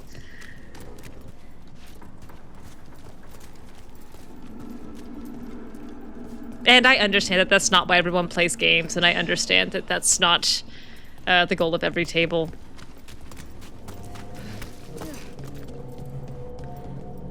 push away from crutches. New experiences. All right, Aelia, what do you look like? Kind of short. Thought you'd be taller. You aren't the future, Aelia. You're a murderer. I am Minrathus. It's dark truth and bright power. The city won't miss you. Darktown won't. Avada Kedavra. Because Minrathus fell divinatory, Neve vows to protect Darktown by any means. Message. Darktown needs protection. When this is Rook probably meant a literal message. I will give it to them. You won't. Love that. Looks cool. Will. No. Ah, you got nothing. Your death serves our cause. Proof that those without faith fall. Someone will fall, Aelia. Let's find out who. All right, let's see. Hang on. I saw something in the chat. Oh, that didn't work. Spill their blood.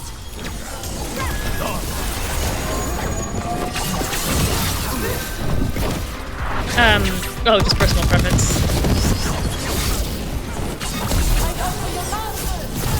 Yeah.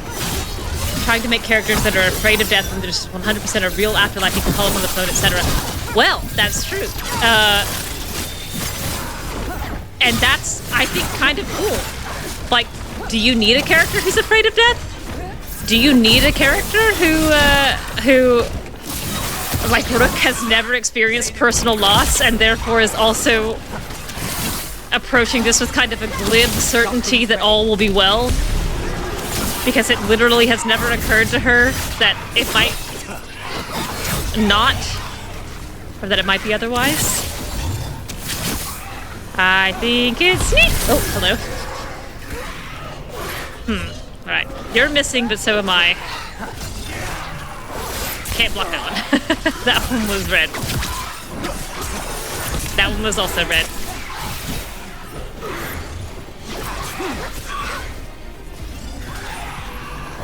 Alright.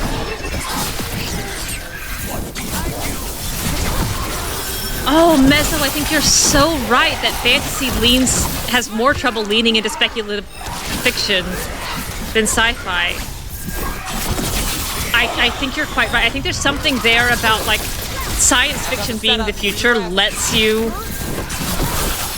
break rules, and in fantasy so much of it ends up being grounded in, like, we've got magic, but it has all these rules, and it has all these, this internal logic, and therefore everything must secretly be grounded as well.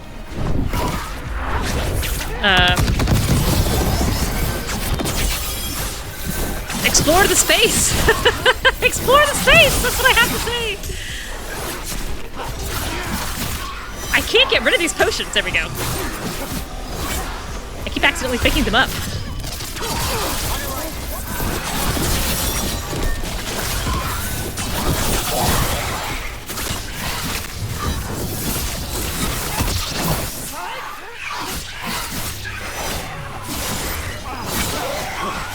Oh, I just jumped at them.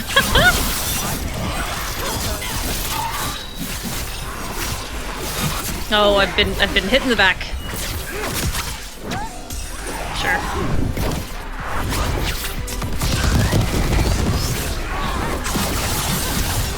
Oh, hang on.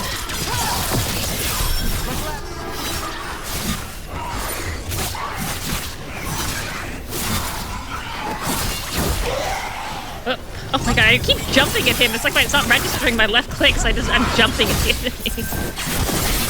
Not what I intended.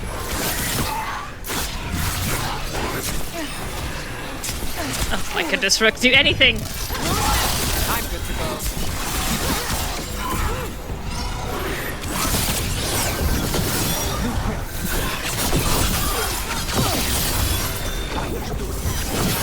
Set up to rest.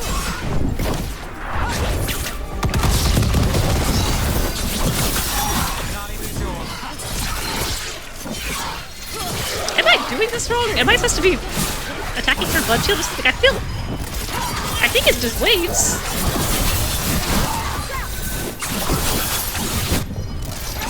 I is just waves. Ha! Pulled you out of nothing. What's behind you?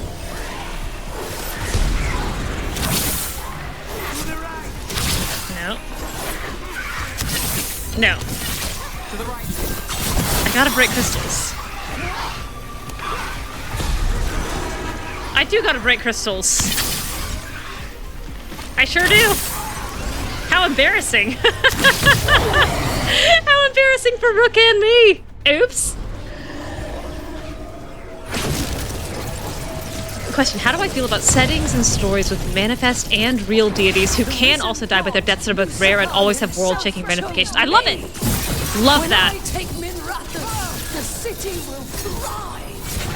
Man, I would have let that fight a while. That's so sad. I never do.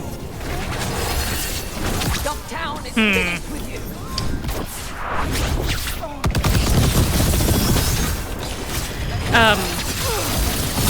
I think that that's awesome. I love that gods have a reason to be invested in the world and invested in their followers. Under fire. I think all of that is super interesting. Crystals. I'm supposed to be breaking crystals. Something's ready.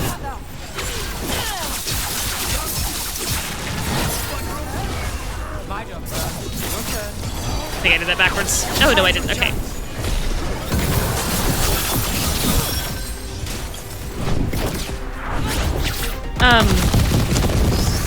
But yeah, I mean, like D&D, where the gods can die, Forgotten Realms. I like that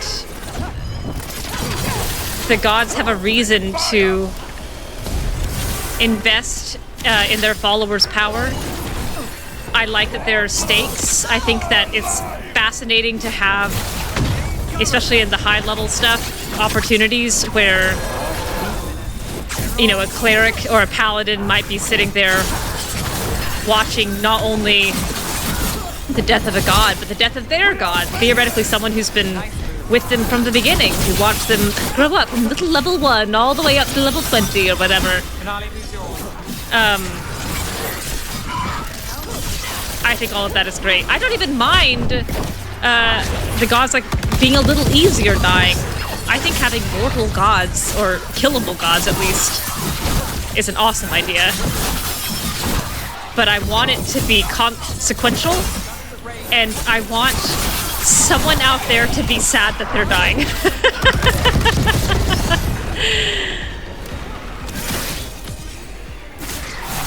I want the gods to be being killed because another evil god is, you know, longing for their power or their place, or because there's a ritual that needs the blood of a god, or because there's an uprising among someone's followers, not because a bunch of PCs decided that, like, godhood as an institution is immoral, unethical, and should not be because there's a power differential. Thumbs down. Thumbs down to that. This is Director's future. You don't have Minrathus yet, Aelia. You'll need to go through me to get it. For whatever reason, I feel like fantasy sometimes struggles more than sci-fi with the notion of leading into and fully putting into speculation. Yeah, that a lot of history people were 100% there was an afterlife, but still some people they fear the change inherent in death, because fantasy is often implicitly tied with escapism. And speculative fiction by its nature is speculating on its nature. Oh, could be. Man, I'm sad I didn't remember that about the crystals. I was thinking about godhood.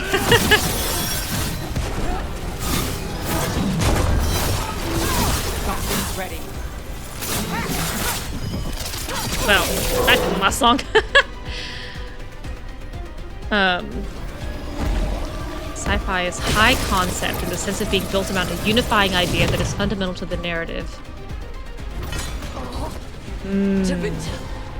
Minrathus, they're broken. We both know it. I would raise us all. You. Enough. Darktown. Would you raise them all? I don't think you would. Alec. And Alec, you're gonna kill her, right?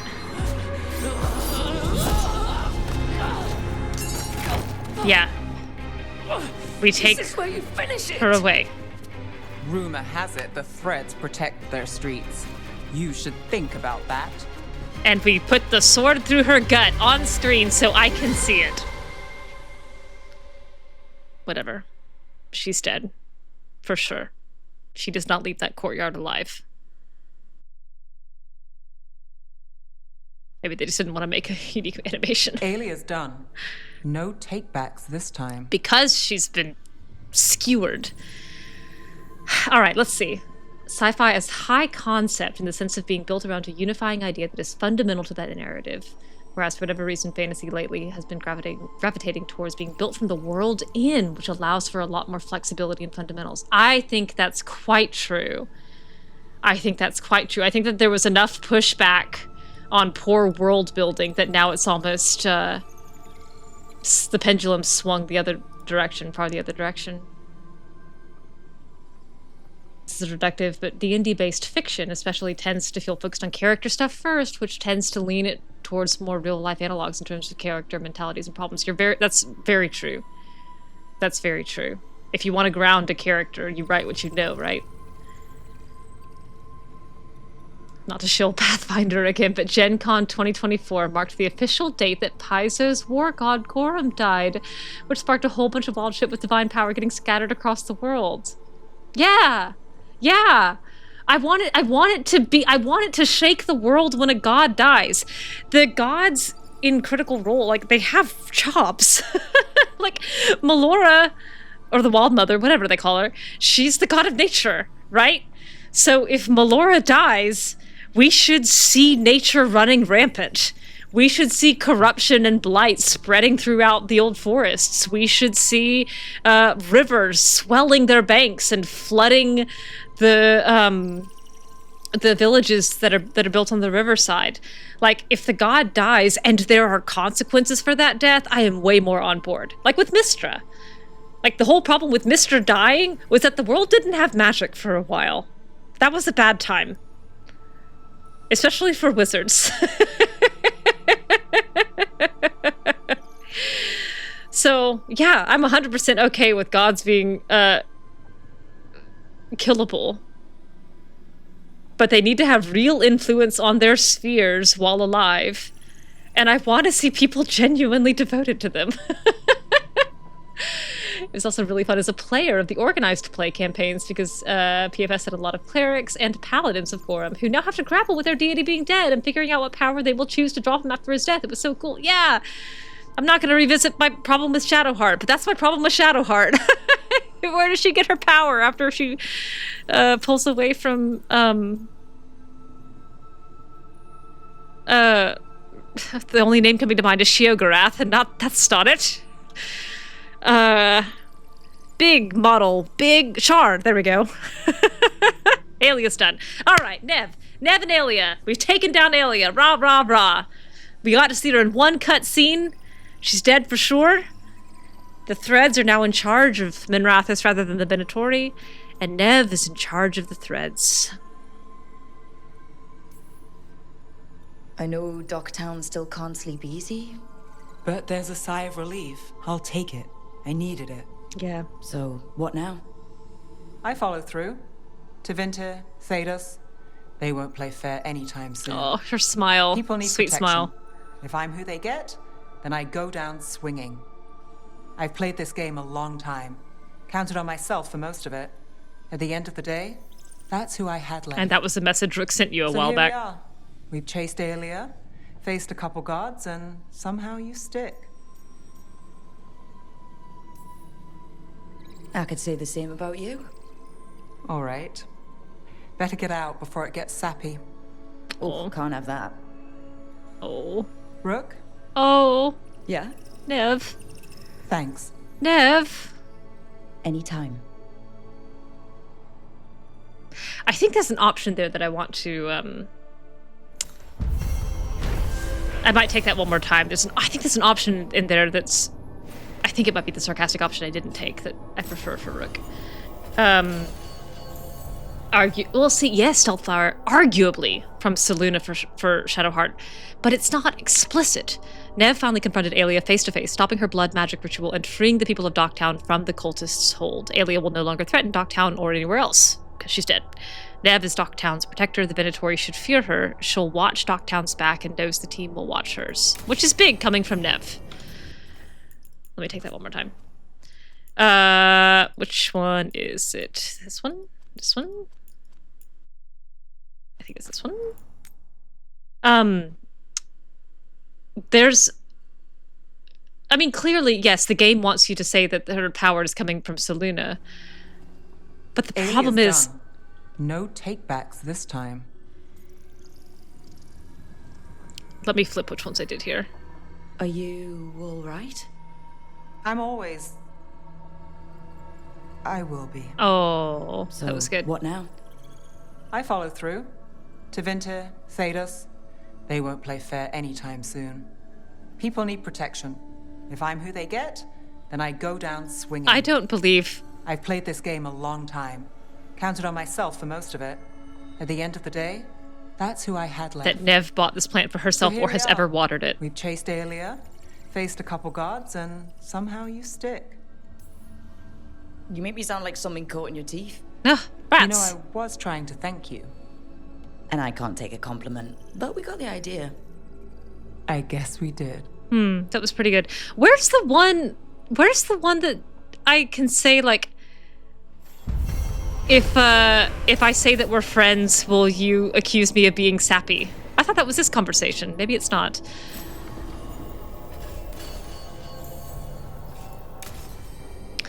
But yeah, there's no way that Neve has ever watered any of these plants in their lives, or her life. This Harding put these here and is keeping them alive by the fate.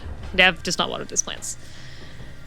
But yeah, Shadowheart is getting her powers from Selûne, obviously. But it's not a conscious decision. Yeah, she dyes her hair white, but in the temple of... not the open hand temple, in the other temple that you can steal from in the basement. Ugh, Jade would know off the top of her head. There's the altar to Selûne, and if you go to it with Shadowheart, she says something like, "In another world, I might be worshiping you instead." And I'm like, well, you have to be worshiping her because you're a cleric with clerical power. You're a cleric with divine power. The only way you have a cleric with divine power is that you're getting it from a god. And in D&D, like, the only way that you get these powers from a god is if you have a connection with the god. And there are enough other things going on in the world that I do not believe that Selûne can sit there just funneling level 12 divine magic to Shadowheart without it negatively affecting, like, other people who are also level 12 who actually are devoted to her. So I like the turn away from Shar. I think that makes sense.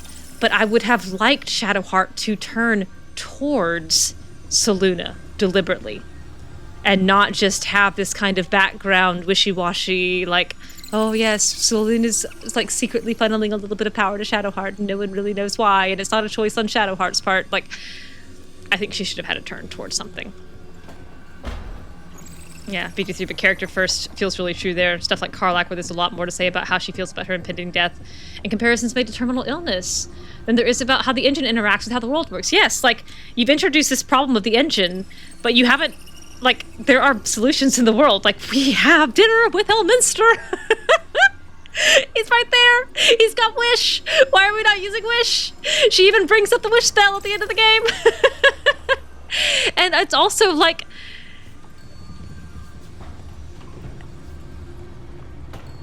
Karlach's... I'm not sure Karlach's atheism makes sense in that world either.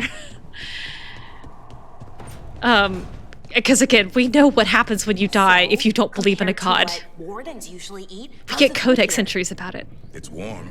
That's a start. Wardens usually eat cold gruel. Yuck.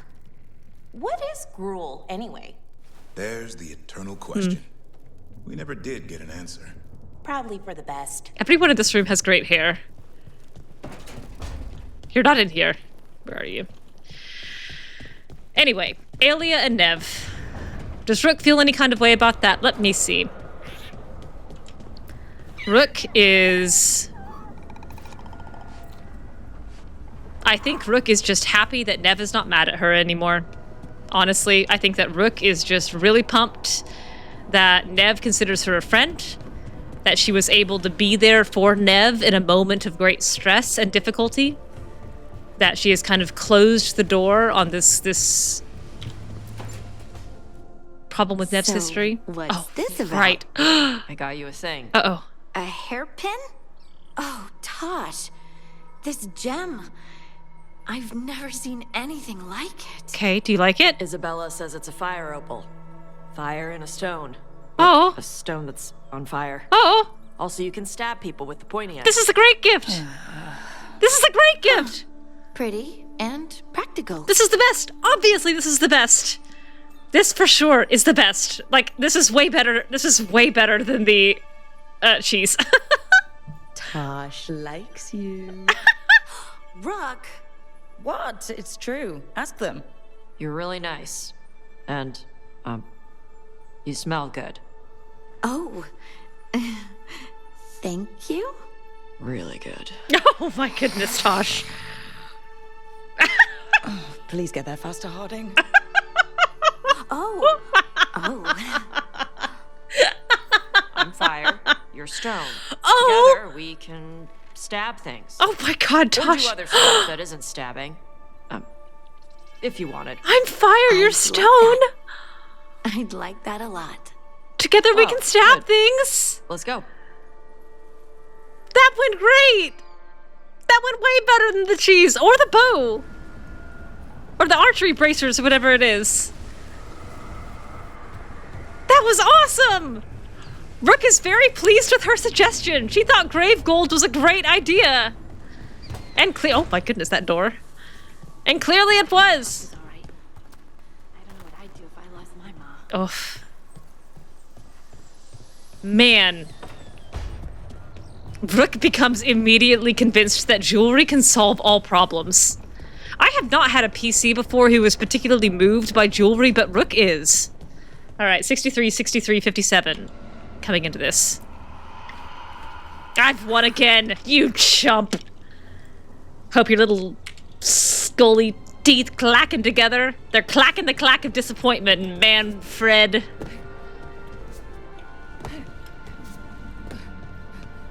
But Rook has grown up with the concept of grave gold as being important. She made one recommendation of gold as a gift, and it turned out awesome. No, I told you we're not going up there. No. Fine. Ask him then. Emmrich? The astrolabe isn't a toy. Oh my gosh. You can't try swinging. Please do.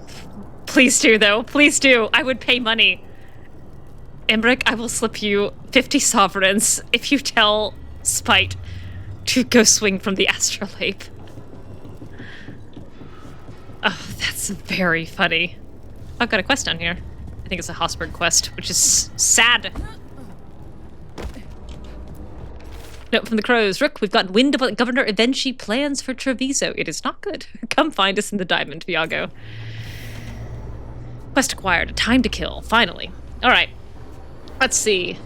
Neve's plant is like your zombie ally that survived 18 months without water. It did. It survived the entire pandemic and is thriving. With no sunlight either. Or minimal sunlight. Is gruel oat-based like oatmeal, or is it some other grain? I don't know. Oh, based on any cereal grain. Oats, wheat, rice, grain, etc. Second time grains have come up today. I was reading about grain-free dog diets and the dangers thereof yesterday. Doesn't have to be disgusting. It is by definition so watery that it's drunk rather than eaten, so I think it's required to be disgusting. I wish we're all with Spite. Yes, please. All right.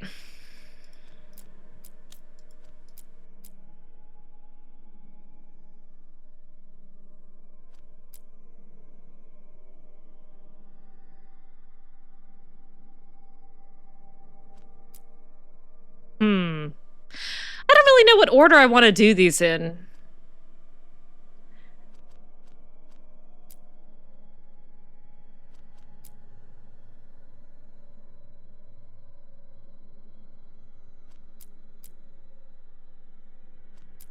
I mean, we could do Murder of Crows. We could just do it right now. I don't really feel strongly about, like, doing time to kill before or after Murder of Crows. I thought I did, but I don't.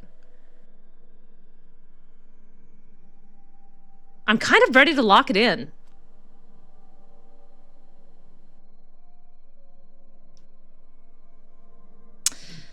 Rescue Caterina. Use the map to go to the Cantori Diamond. Illario has invited the Crow leaders to Villa della Morte. Lucanis, believing Caterina's still alive, has decided to crash the party and set the First Talon free. I think let's do it. I think let's frickin' save Caterina. And deal with Illario. I hate him. Oh, that's funny. Number all the quests with the numbers in a hat and pull it randomly and do it that way. I might do that next time. All I feel strongly about is that Balara's brother will be last. And I probably need to talk with the Inquisitor. Kind of first thing next time. How are we doing on Bond?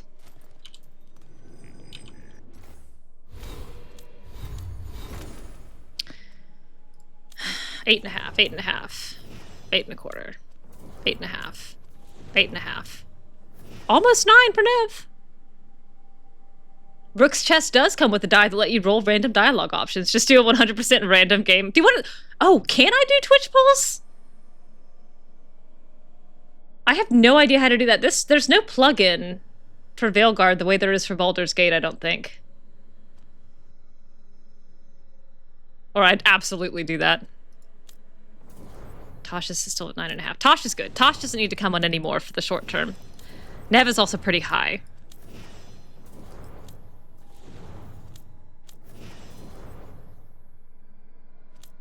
Man. I could probably set something up with Nightbot. Ugh, I don't know how to use Nightbot. I tried to use Nightbot once and I did it very wrong and then I gave up.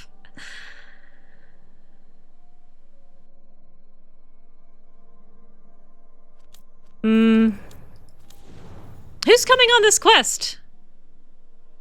Emmrich or Dav? Or Balara? I think Emmrich or Davern is funnier. You're too committed to the bit you'd always choose the joke answer. I'll bring Emmrich for Emmy Took.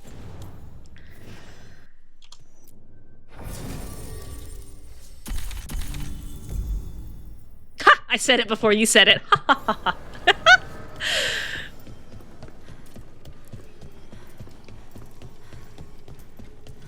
Let's go! Polls can be created by streamers from the dashboard and new creator dashboard. Oh, heck. Chat settings? Oh, it's, you know, it's probably, what I'm realizing is probably like a tool that I don't have enabled. I only have a handful of things enabled in OBS. But I bet there's a poll option in here somewhere, like a poll plugin. I've never actually used the Twitch, like, streamer dash while streaming. I've only ever done it through OBS. It seems like a lot of work, making corpses walk. I love that they're still arguing about this. Varies, this camera. Depending on the deceased. I meant that it creates work. People to watch the undead, people to build the necropolis, gardeners to tend to the grounds, gardeners to make all the fancy clothes for skeletons, jewelers, the grand necropolis. It keeps Navarra afloat, doesn't it? Through wars and blights and disasters. It's been our bulwark for... Oh, you mean fiscally? Yes, I suppose. Like Antiva and the crows. You start where we leave off. I think Rook just, like, kisses Lucanis for that. I think she just takes his little scruffy beard in both hands and just pulls him right up to her and gives him a big old smack right on the mouth for that. He was so nice about the necropolis just now. And yes, he was coming at it from a different perspective, but he was being understanding, and he was being kind, and he was being pro-necropolis, and she is very happy with that, and so am I. Oh, stream is slightly delayed. Oh no, you have to reload after a few hours. That makes sense. Freaking Twitch. People start saying congrats. Or first try during the last quarter of a fight. Laziness has overtaken you? That's fair. Let's start this quest. She grabs him for a kiss from several stairs up. She'd have to lift him away as he goes up on tippy tiptoes. Oh no, he doesn't. Spite lifts him up. Yes, he does, with his little wings. That's what Spite does. Rook bends down. Where's everyone gone? They've gone to the villa without us. Come on. And Spite puts out his little wings. Spite swings to kiss Rook. Lucanis suspects the giant corpse house can hear him from across the country, so he can only say side things. Viago's invitation said they would celebrate the new First Talon and discuss the situation in Treviso. He said through gritted teeth. It doesn't matter what my cousin thinks he's doing. It ends now. Yeah, it ends with a sword through his heart. Find Caterina. I've got to, you've got to. Shot at Illario. So we're paying a visit to your family home then? I am an excellent shot. Not exactly on the guest list. Don't need to be. I assume we've other means of ingress. Ingress? We'll take the rooftops to the villa. Oh, I didn't take that as cleanly as you did. Possible. You made that jump much better than me. You raise me up so I can reach Rook's head. Trouble ahead. We move on your word. 'Cause I am short and she is very tall. We're under attack. 100% height in the character creator.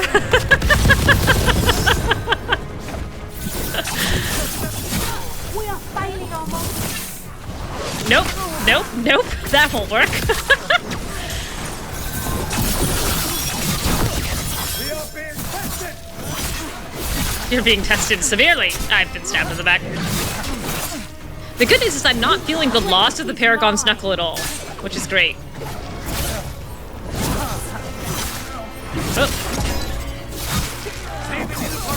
Oh, woohoo! Goodbye. Goodbye. Off you go. Still in one piece. This door and the chest behind it. Why can't we go straight to the villa? Great question, Emmrich. Because there's no way Illario will let me through the door. He fears us. Good. He should. He fears you. I think Viago fears you a little bit. Rook and Emmrich do not fear you. That for sure is true. Harding feared you. I do think that you made Neve uneasy, but not for the reasons that Harding is uneasy. But Rook is not afraid of demons or spirits. Rook is afraid of powerful women in positions of authority, being nice to her. That's what Rook fears. And you're not those. Rook, you see that tower with the circular window? I do. That's where Beautiful. we're going? It's the quickest way there. Yeah. I think that you should be taking Rook flying. How polite. How polite. How polite. You hate to see her go, but you love to watch her walk away. How far is it to Illario's party? The opera is... It's... You know, across the ground. In the guest house. Why does such a big house need a second house? For guests. Oh my goodness gracious, Lucanis. Oh my goodness. He sounds so, like, simultaneously defensive, but also a little bewildered. And Rook, who I think has only ever lived in dormitories, has no idea how to handle this point of view. Completely alien to her. Grabs him. Oh, I thought you were going to say stabs him. Grabs him, stabs him, grabs him, shakes him. Emmrich fears nothing but death. I think you're quite right. Can't believe Rook is dating the 1%. So, funnily enough, Rook is able to come to terms with the fact that she is dating an assassin, even for someone who has strong opinions about the sanctity of death and the solemnity of death and the care with which death should be entered into as a contract. Rook has a lot of feelings about that, but she's able to come to terms with how Lucanis approaches his assassinhood. Just wait for the signal. It shouldn't be much longer. As well as why he picks the targets he does and why he has committed to being an assassin. She comes to terms with it. The abomination, honestly, not a big deal from the start. She likes Spite. She thinks Spite is cute. She likes watching Spite grow. She has a lot of affection for spirits anyway, and has a you know, a sorrow for what has been done to Spite and Lucanis both, the tragedy of their existence, and also believes that there is a way for them to move forward. All of that is true. Does that door stay open permanently now? I don't think I ever realized that. But what Rook has a really hard time coming to terms with is the fact that Lucanis is super rich. He is really rich, and she has no idea how to handle that. Zara is dead. The Venatori should be long gone. They hurt us. They will suffer. She completely agrees.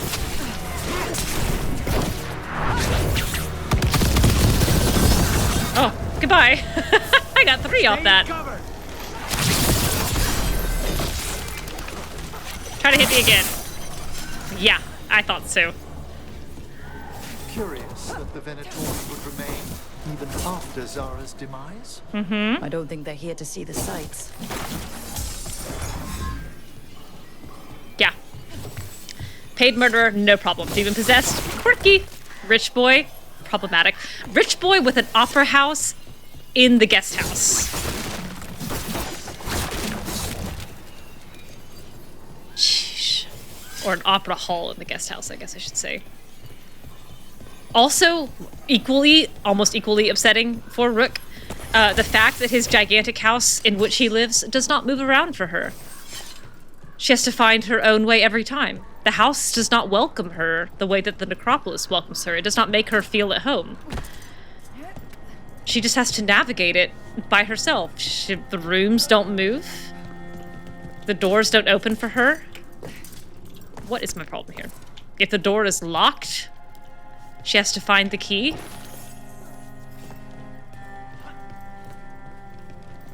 Let's take a look at this art. What do we got? Is that Andraste? Is this supposed to be Andraste? Where is it? Oh, it's so dark.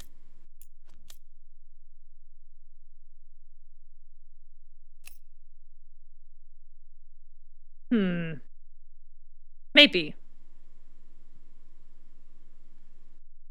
Got a Mabari on her shield, whoever it is. Big hair. Love that.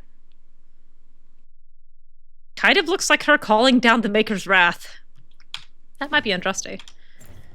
Yeah, if the door is locked, it's because the room doesn't want us in there. Lucanis going, no, no, no. Like, Rook, it just means that someone locked the door by accident. You can go in. I don't, that makes me feel kind of uncomfortable.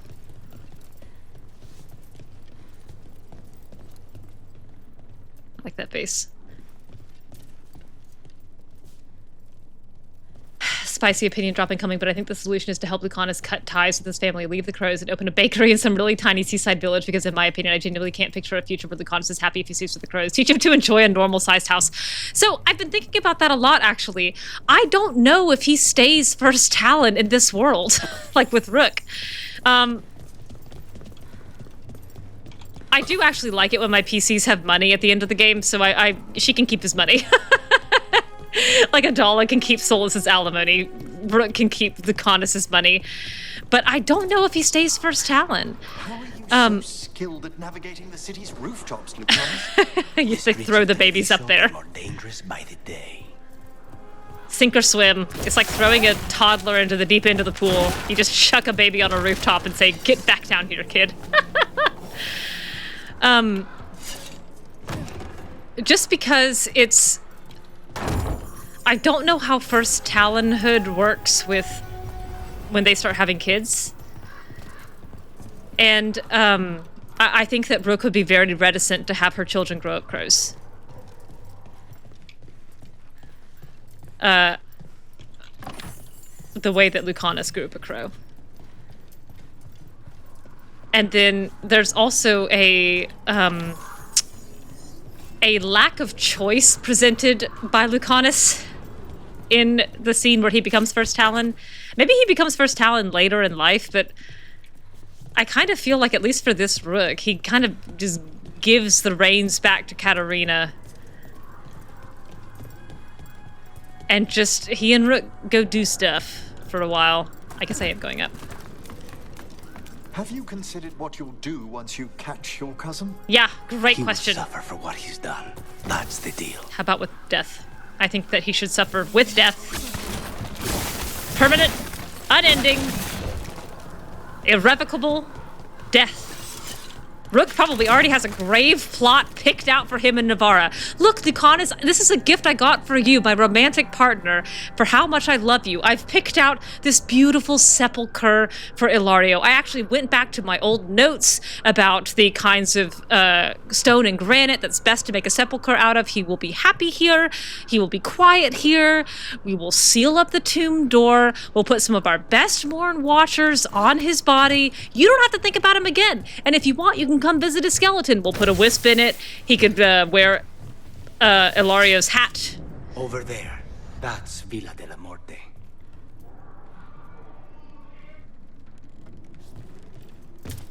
Good lord. It's very big, Lucanis. Just to think of all this, I might have been mistress. I've never seen a place more happily situated. Rook sweating profusely. Avoiding spoiling my fake, but I don't think he could be fully happy as First Talon. Just me, I don't think he tried anyway. Completely agree, Mezzo. Completely agree. Completely agree. Sequel DLC with the Veilguard reunites to help Lucanis flee an organization whose whole entire job is tracking down and killing people. I think he would do... I could see him being on the run, but I don't think Rook would be happy being on the run. She's not built for that kind of subterfuge. I could see them doing a, John Wick escalating contract. We will find a legal loophole to get him out of this. Look at this! Is this like a little child's puppet show? Oh my goodness, it is! Oh no! Oh no! Oh no! I'm having a feeling about Illario that isn't hatred.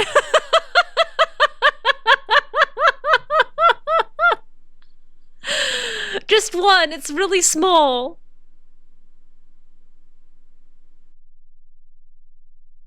But I can imagine them doing puppet shows through this as a kid.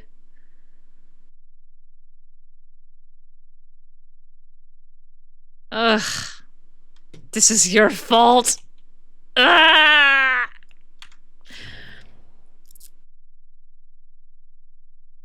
Lucanis leaving the position opens up, and Illario gets his groove back scenario, though. No, he does not. No, he does not. Illario First Talon. Oh, I don't need that redemption arc. Oh, no. And I think most Rooks would be reluctant to have kids in a world where murder the babies is considered normal inter-house negotiationism too. Or negotiations too, yes. You're quite right. I don't really know where I'm going. I'm kind of wandering around. I have a half memory of a chest being through a breakable door, and I'm scared to miss it. So I keep just circling around, expecting it to show itself.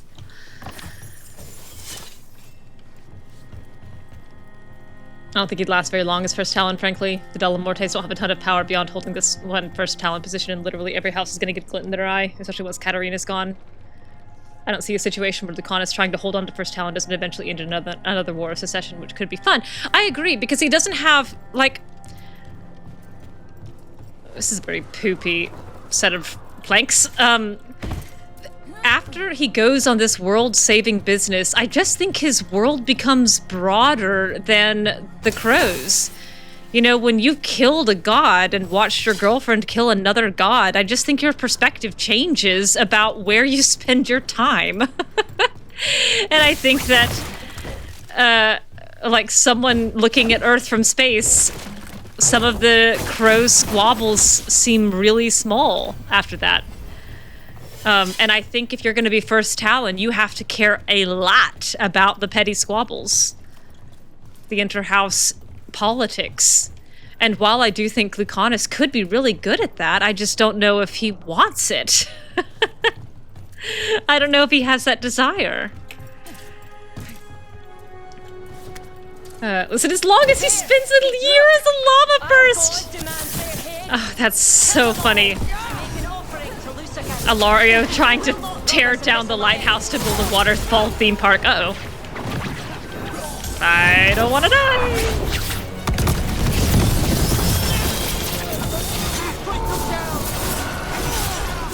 I don't really know where I am. I don't really know what's going on. I've done that thing where I just jump again. Okay. Darn it!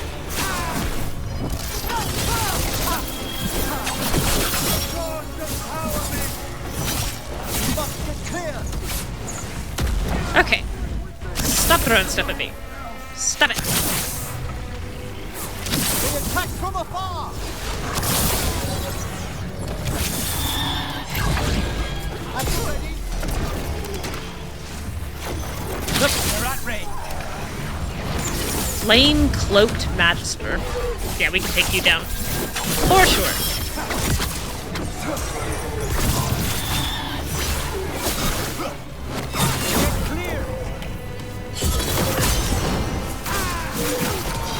Appreciate it, Emmrich. But not Lucanis, I don't think you. You I just expected from.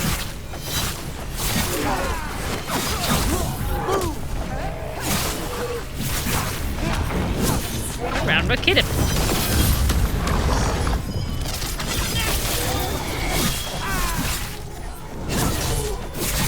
I love that I can do that heavy blow in the middle of my light chain and it doesn't interrupt the light chain. I think that's awesome. I think it's cool that they included that as a choice. I thought it would break my chain, but it doesn't. Illario, you idiot. That's gonna end badly. I sure hope so. I sure hope so. The Venatori still want an alliance with Illario after he betrayed their leader. They don't give a damn about Illario. Yes. They know he's a manipulable idiot.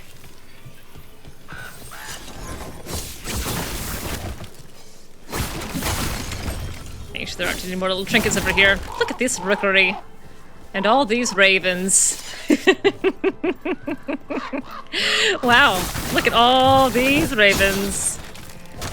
Big black ravens. You know, with all these ravens, Lucanis, you guys should have been called the Ravens. Have fun, stealth! Alright, I guess that's it. Need to finish reading it. May I humbly recommend On Matters of Inertia by Slothquisitor, post-game reconnaissance fic grappling with, among other things, the Crow's War of Succession and how the Alleviants changed the balance of mercantile power. I think you've recommended it to me before. I have it actually bookmarked to read, but I keep feeling like I need to write a little bit more reconnaissance myself before I start reading other people's interpretations, just because I'm afraid that I'm gonna get I don't have them quite like ironed out in game. I have like immediate post-game moment, but I need more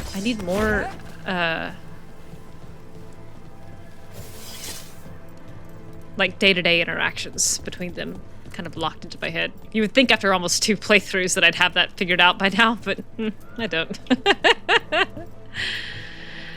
Oh my good lord, Lucanis. There's minarets! There's minarets, Lucanis! On your house!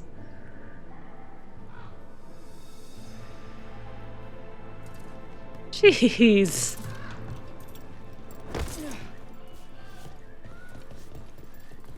Lucanis becoming First Talon never seems like a decision he makes, just one he avoids making and gets thrust into. Gotta come home at some stage. Yep. Ugh. There. We can take that gondola. Man, for a moment.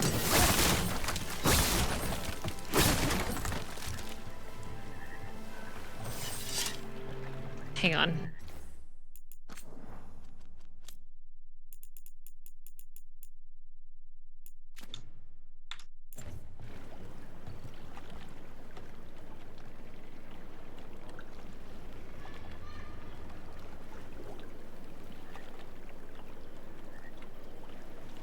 Man. Oh, not the mature anymore. Just for a moment with the way the frogs... I know, like I was being silly. I know those birds are crows. I was playing a fool. It would be too on the nose for them not to do it. For them not to have crows instead of ravens. But for a moment with the silence there and the frogs and the water kind of lapping at the boat and the docks. When I was a kid, my grandparents had a very small lake house on a very small lake here in my state. And we would go and spend weekends there in the summer. We aren't going in through a sewer, are we? No sewers in Treviso. The streets are barely above water. Brooke doesn't like the wet muck. There's a hidden escape route. That's our way inside. But just for a second, like those sounds in combination and the way the light was kind of hitting the water took me back very acutely to some of those summer nights where we were watching like fireworks on the 4th of July and the little boathouse. You could hear the water Over kind there. of like lapping up That's the entrance. against the boats and the wood of the dock. That was a vivid memory. They sold that house when I was in high school, when their health started to fail.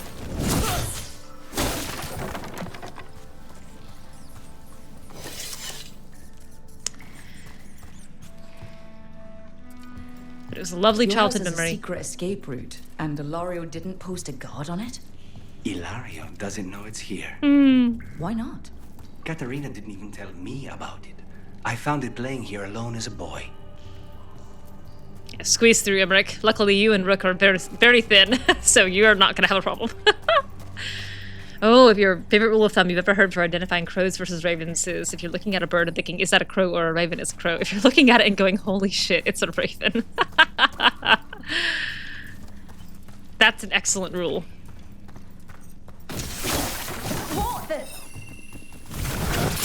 Well, that's fair. I thought I could get you first, but you got me first. Gotcha.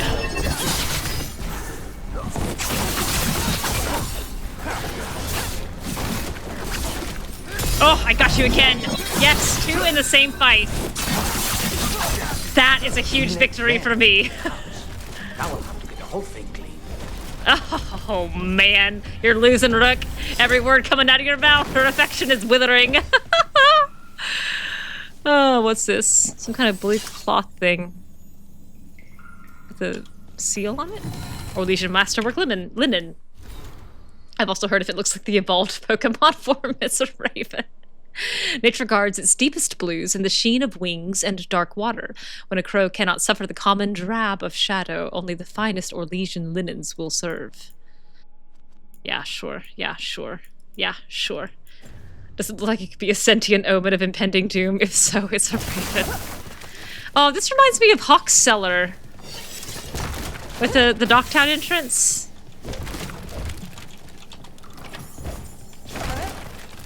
And the entrance door that on one occasion only also turns into a doorway that leads to one of the most difficult Pride Demon fights in the whole game. And then after that fight turns back into your cellar.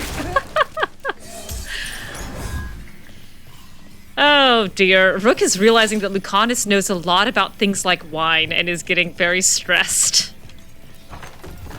What does she bring to this relationship? He is wealthy beyond her wildest understanding. She has no money. She is absolutely penniless. She's an orphan. She has a necropolis that loves her. And she has Myrna and Vorgoth, who she believes, like, barely tolerate her, but she's got no one else in her corner. We should have been back. Kill them for the glory of Tavinta reborn. She has, friends. Stay in cover. But Lucanis also has friends! I missed that one. And, she can't, like, give him more friends.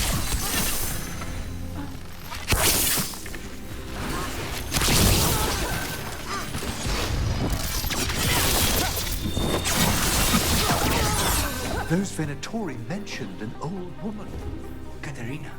Caterina must be a difficult prisoner. Clear. Loot. The Northern everywhere. The Northern, a small triangular loot, ubiquitous to those of a certain age across Antiva. More available than popular, the sole desire was music in as many hands as possible.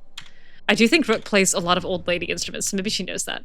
So sad you can't use the cellar as a shortcut to Darktown.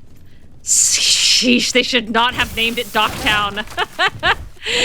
They shouldn't have done Evka and Elik, they shouldn't have done Spite and Strife, and they shouldn't have done Darktown and Darktown. These statues are ridiculous, Lucanis. Ridiculous.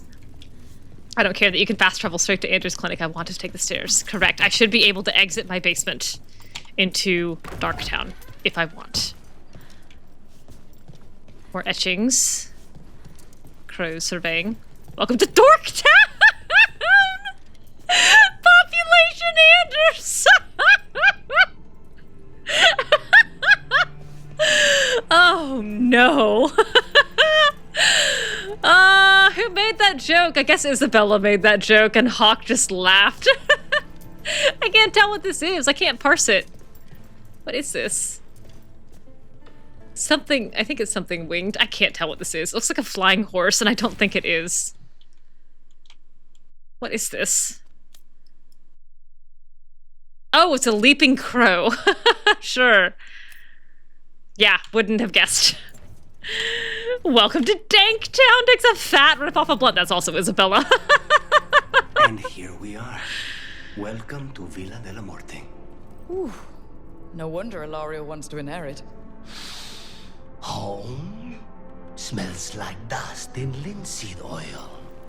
Don't say that when Caterina is in earshot. I love that they're just talking to each other. Also, I think Spite has already figured out, but soon will express to Lucanis that home is where Rook is. It is not a place. This is not home.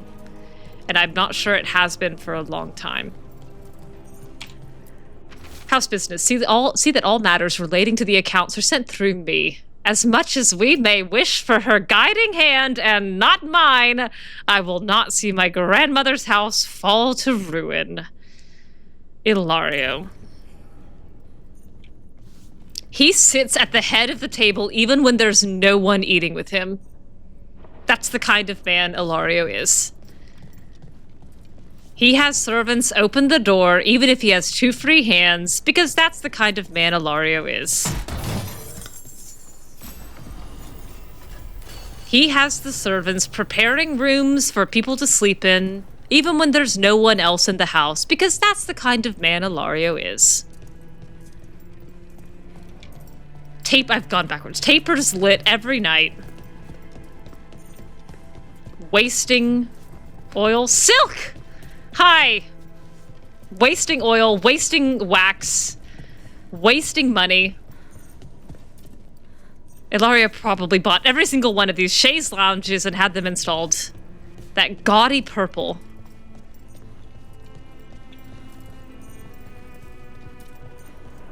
So you lived here? Yeah. Illario and I both did, until we were 18. What about your parents? Killed by a rival house. We would have ended up with Caterina anyway, to train. Oh, that was a good sound. Alright, got a mask. Mask of Torrenti, Blight Ender. A symbol of how crows always make their point, if not the kill. Wardens drive the last blade, but ask Andoral's secretly severed tendons, to whom the contract is owed. Andoral, likely the Darkspawn, the archdemon of Andruil. By process of elimination. Dumont. Ooh, another one. What is it? A slightly different crow mask with no eyes. The Mask of All Talons. A mask of vengeance, a mirror to the sorrow we screamed at the world when we revealed our talons and made their will known before contracts. Killing was the message. Yeah, I think the only other regular who's not here is Turtle. I'm desperately trying not to get lost, and it's too late! I am lost. Stop! Great. I could use a fight anyway.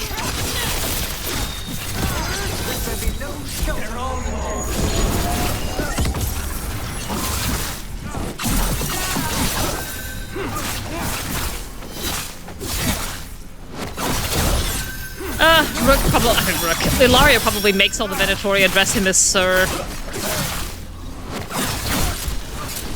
Because that's the kind of man Illario is.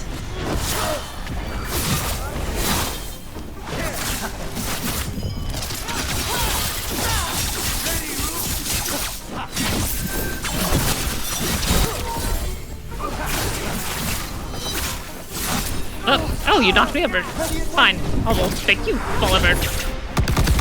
What do you think about that? Hmm? Where are the next? Yeah? What do you think about that? 20-foot plummet?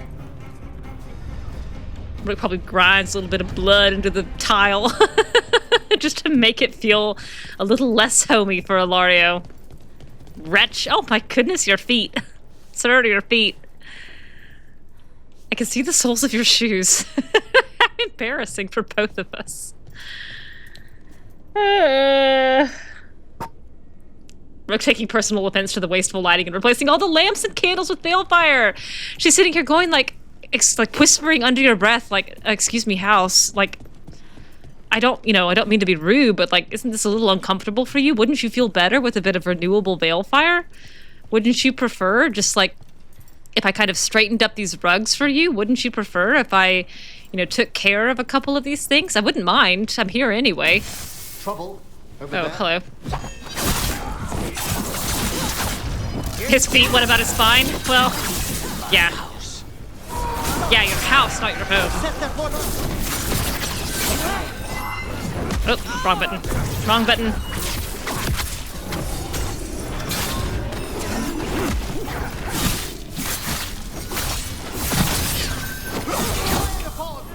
Oh, come on. Yeah, I'll just use that.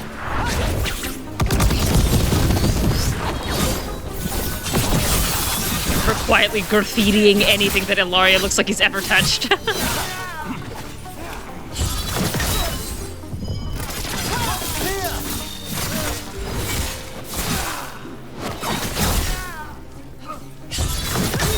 They've made themselves comfortable. They sure did. She is, I think, a little defensive of this house, only in as much as it is Lucanis' home. Because she would be defensive of the necropolis if someone had encroached in the necropolis and had taken over parts of it. Mask of the Last Talon. This mask is itself a standing contract to be worn by the last crow. Stripped, sharp, and golden, it is the last message the crows should or will send should Antifa fall. Which is also partly why she's so personally offended by Hezenkos.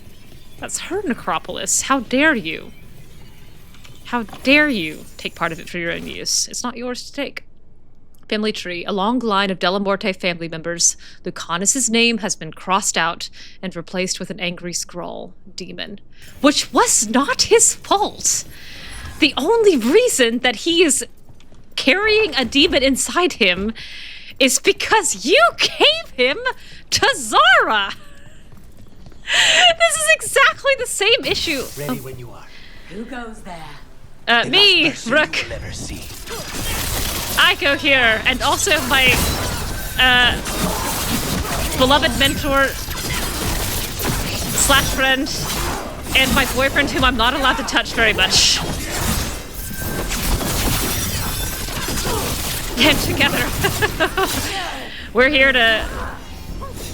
Oh, doggone it! I hate that. I hate that. I hate that rhythm. It's wrong.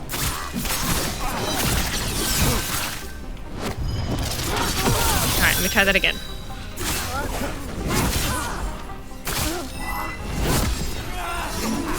Oh, that didn't work.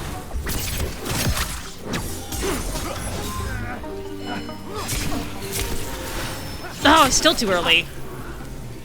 Oh, that was red.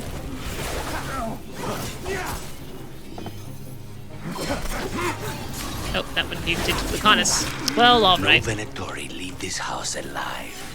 No argument here. That includes Illario, right? Since he's allied himself with the Venatori. Intending to lead the Venatori. I mean, it clearly does. Rook isn't even questioning it. Illario dies at the end of this quest. Of course he does. What fool would let him live after what he's done to you?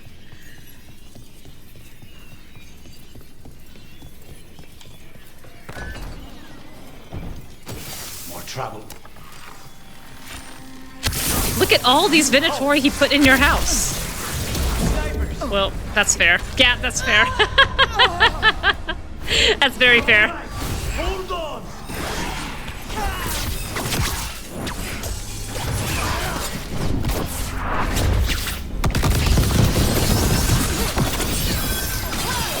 Yeah, I didn't mean to bring a full necrotic party. I'm bringing based on bond level because Lucanis and Emmrich are my lowest.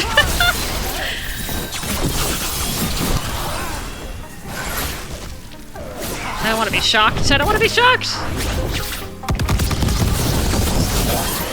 Hate to be on their side. Yeah. We've done it. Because you know what we do to people on their side, Lucanis? I'll give you a hint. It starts with a K. And it ends with the ill them.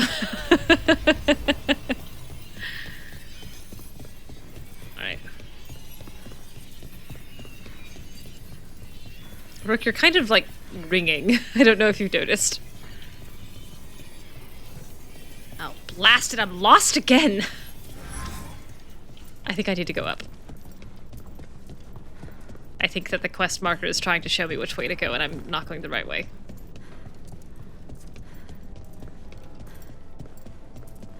I do need to go up. Oh, like not bringing Lucanis as an option. That's true. But I would have brought him anyway, even if I hadn't been forced to, because he was one of my lowest, which is very embarrassing. Oh, Rook, what have you gotten yourself into with this rich boy?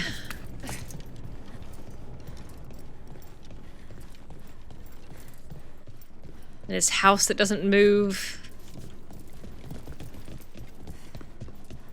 And a cousin you hate. What are you doing? What are you doing? Nope, this is definitely not it. Blast it. Gotta be through here. Gotta be through here. Yes.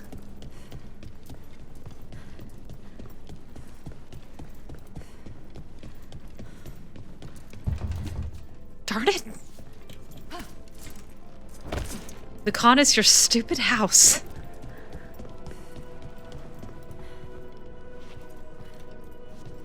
Andraste. Probably Hysarian. Andraste again.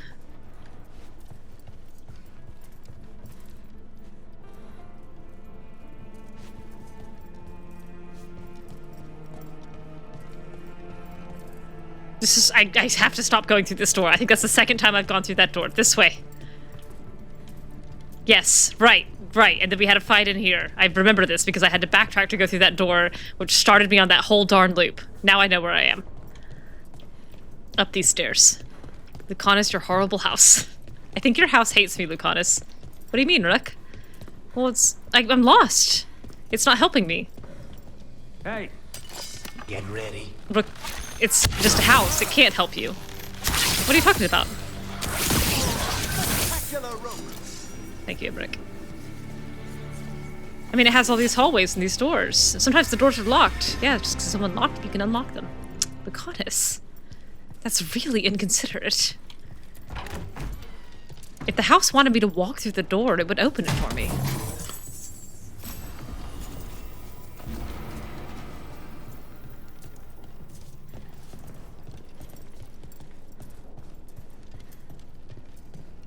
The family rooms are up ahead. First her, and then we find what we seek. Maybe he has a family room. Rook thinking about her own room, which I do think was probably a dormitory for a long time. A shared space, bunk beds.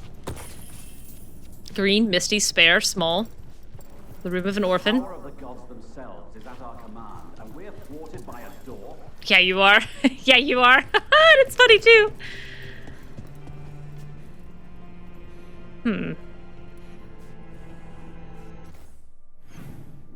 There was a codex entry. on an upper level, and I don't know if I got it. Maybe it hasn't connected yet. Or a memento. Be ready. The Imperium! Oh dear. The door's been barred from the inside. So we bust down the door and get attacked, probably? Which is why I'll go first. I, once again, have brought strength 8, strength 8, strength 8. Who's busting down this door? Nobody! Uh-oh. Turns out Lucanis' room is nothing like Rook's room. I think this is actually Illaria's room, but... Letter from younger days. Lucanis, trust me. Take this contract and we'll be the toast of Treviso. Would I lead you astray? But I can imagine your face at that question. Can you imagine Rook's face? Urgh. A better question then. Would you truly leave me to my own devices? What would I do without you? Come, cousin, it will be just like last summer. I'll buy the wine afterwards, Illario. He cannot be trusted to his own devices. In that way, he and Solus are alike. Torn letter. Patience, Amatus. More glory will come to you. The heartstrings. And even luthiers build strong and heavy, for our songs are of pride beyond maps or kings, and the difference between celebration and riot is how free we wish to be. If you kick all the doors at the same time, it's like strength 24, right? All three of them walk away with shattered fibulas. Oh, that's funny. Illario has 2 doors to his room. That's insane. That's insane and dumb. And Illario also has very tacky statues next to the fireplace. I don't like them. And I'm glad that we don't see Lucanis' room, so I don't have to know if he has the same tacky statues. I wish I felt more confident that I hadn't missed that. Hold on, Lucanis. I'll be right back. I gotta go see if I can find that codex entry. Is it here?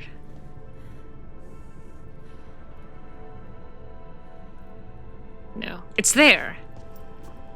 You. How do I get you?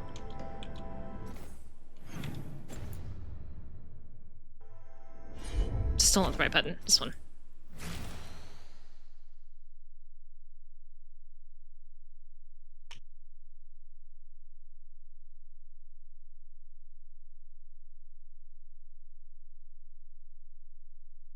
Okay. Another crow mask.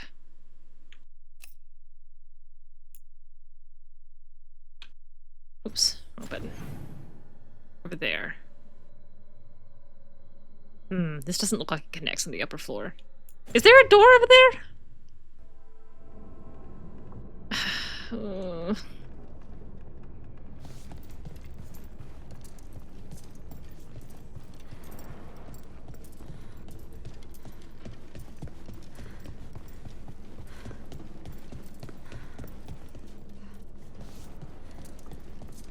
There's stairs up over there. I see them.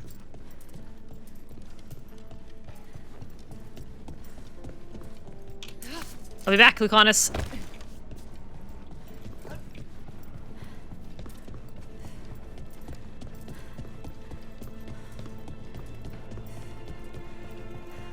I've done it! I navigated! All by myself! All by myself, I didn't need any help! Except for the fact that I just needed to remember it was there.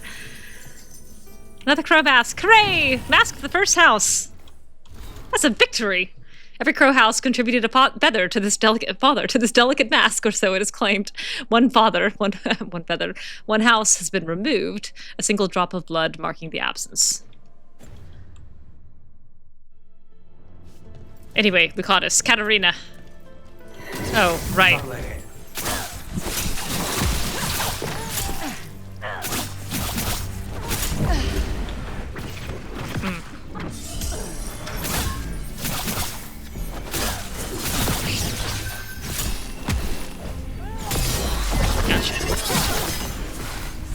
I do remember this guy taking 1 million years to die.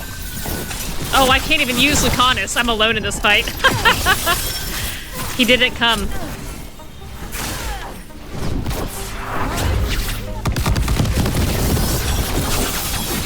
I will be right back upon this. I will be right back. Right back. No, you don't have to come. You can stay where you are. It's okay.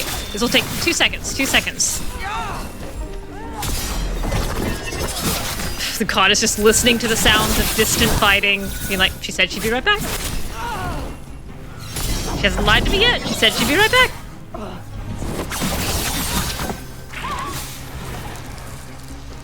Thanks, Emmrich. It's over. Yeah, it is. Anyway, back to the plot. Ooh, this way.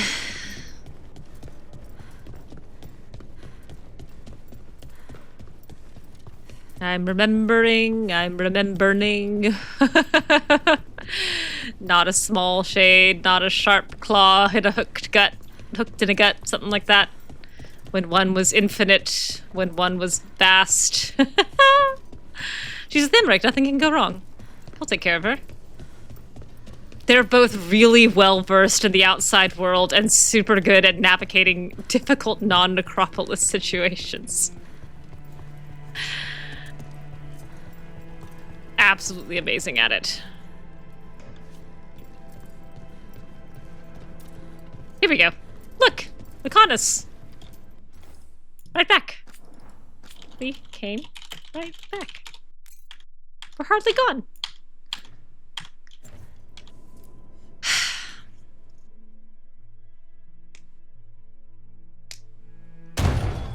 Yeah, surely we kicked down that door. Oh! There she is. Caterina. For the first time in a year. Oh. My poor boy. No hugs, just kisses. Oh, he looks so happy. For a second there, he had a real smile on his face.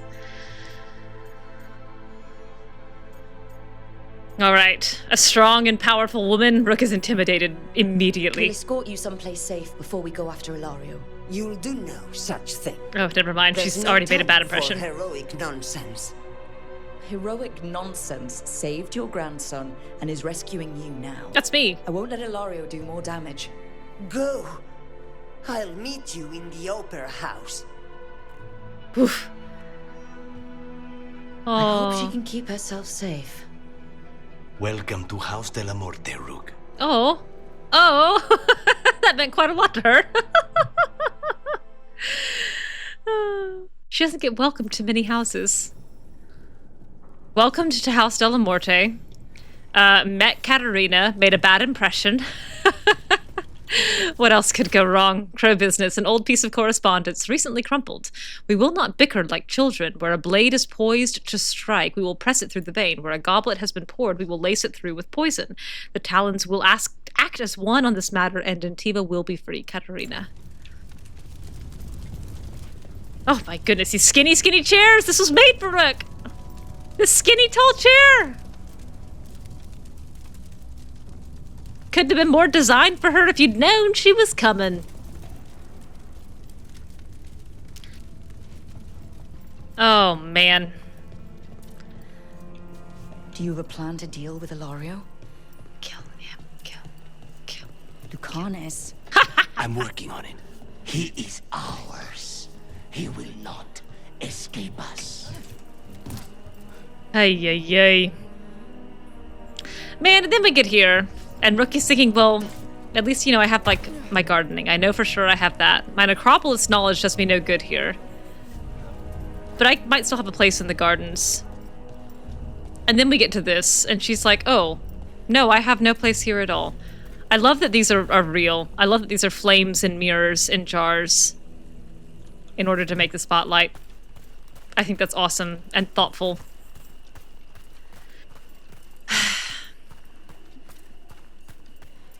What can Rook do? He already makes his own skeletons. He has his own gardeners. He has friends. He's reconciled with spite. What can she bring to the table?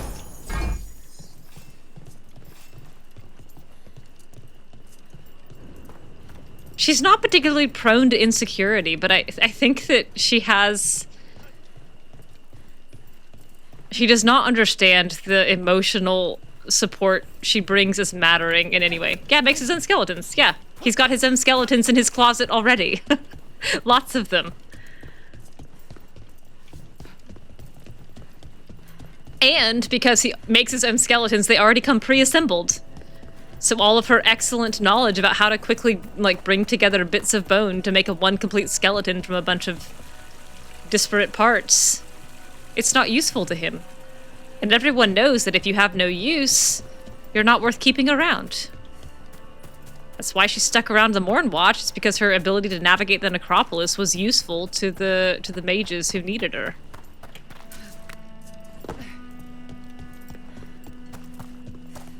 And now here she is, with no place.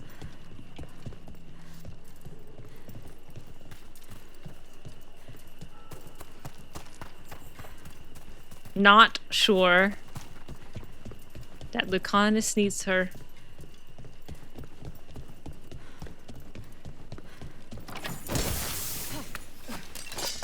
Spite probably needs her more than she thinks Lucanis does.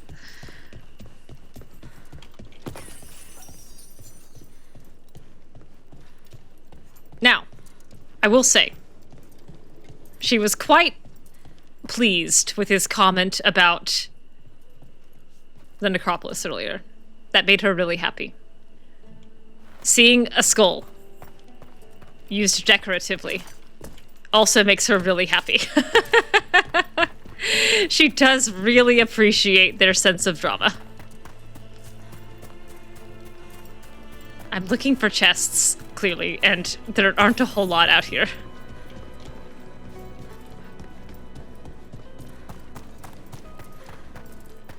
Chests or skulls. Yeah. You have a plan now, right? Knives are involved. Oh, good. She's got 2 of those. An opera house. Good heavens.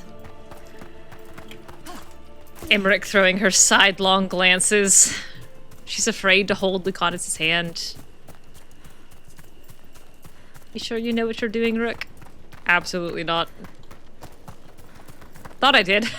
Thought I did, and the last hour has really shaken me to the core.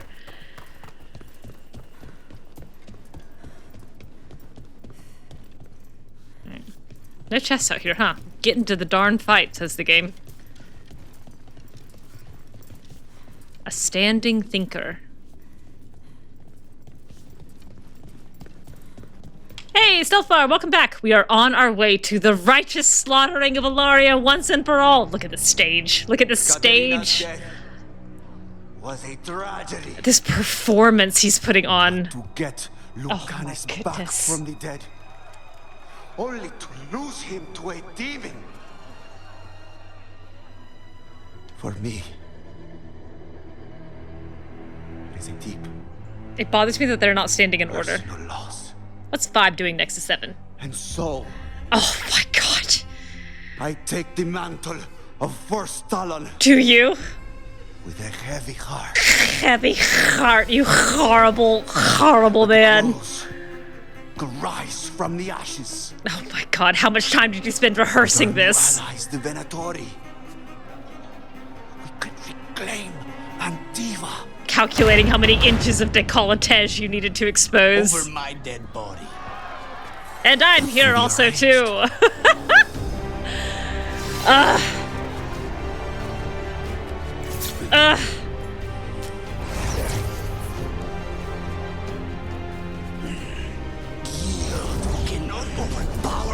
Oh, I do love this. I do really love this. Yeah. Yeah, you can. Look at them going together.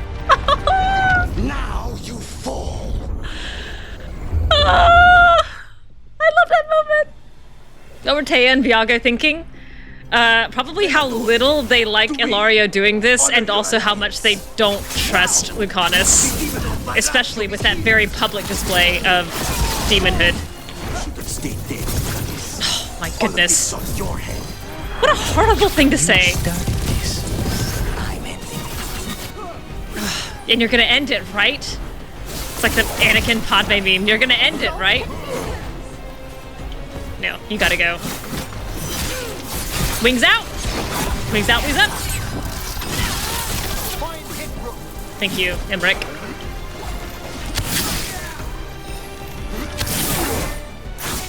You cannot possibly think I'm gonna let you land that kind of hit on me. An abomination. Used to be somebody. And you never. Oh, goodness. Oh, how dare you!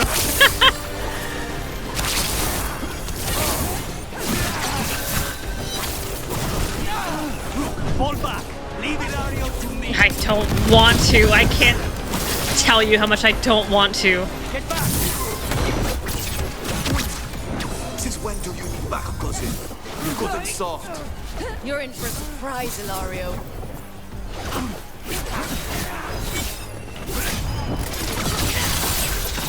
Ready and willing. I need some time. I made that one ready. Oh, come on, get out of there.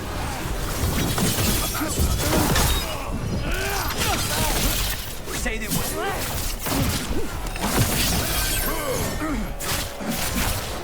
Why couldn't you have just died when you were supposed to? Yeah, when I asked for your death. Use your own time. When I contracted your life. And the talonhood of the crows.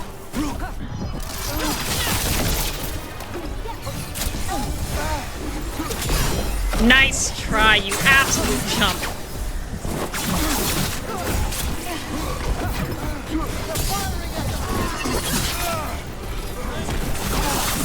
It is very important to me to get these parries off on Illario.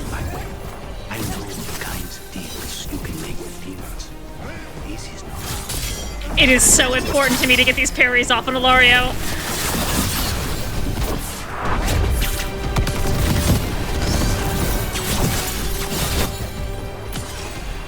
I don't know if he has any more dialogue. I'm gonna get the rest of these, just in case he has any other cutting remarks to make to Lucanis. Thanks, Lucanis. I think he's empty. They're attacking from afar. Come on, right click.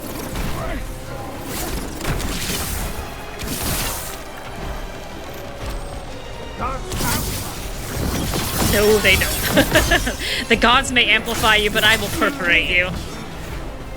Okay, I guess that's it.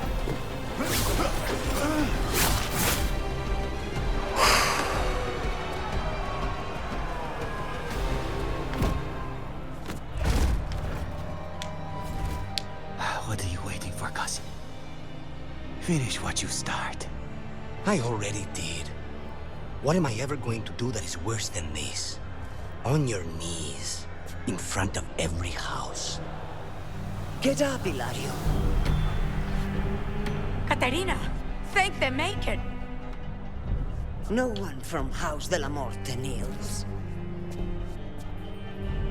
Mierda. What am I supposed to do with this idiot?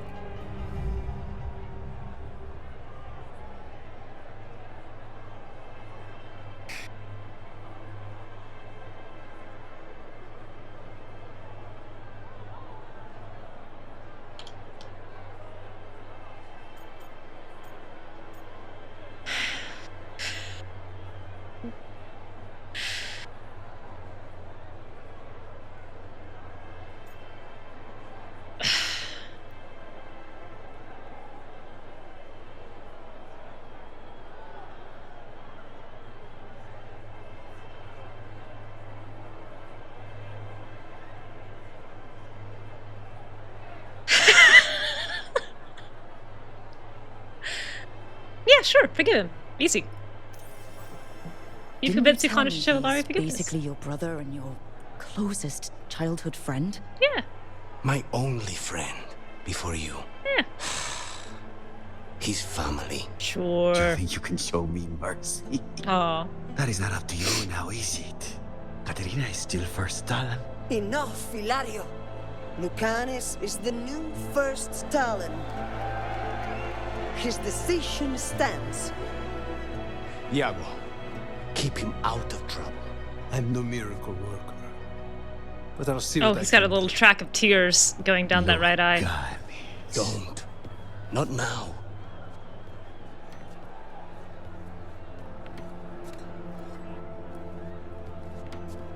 Welcome home, my boy.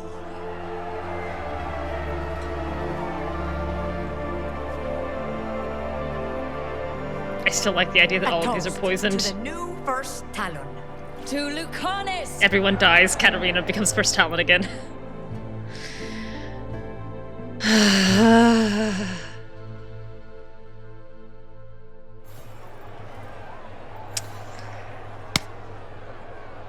Yeah, I'm fine with it. Sure, no problem with that at all. Easy. Easy choice. Yeah. That was worth it. A satisfactory end for what he did to you. Works well, I think. Closes that narrative loop. You know, ties up the threads.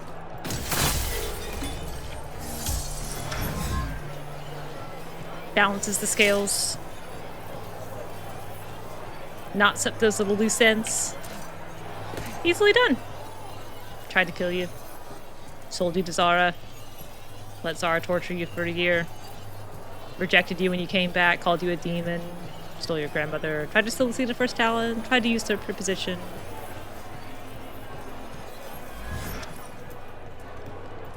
Hid your grandmother away. Let everybody think she was dead.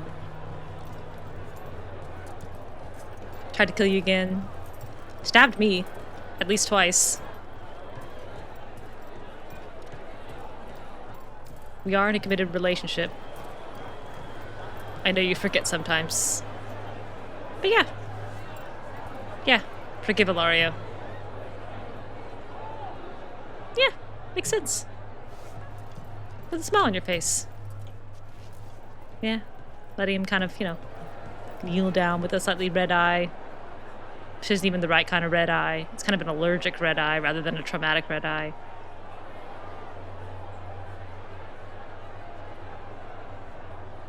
That works.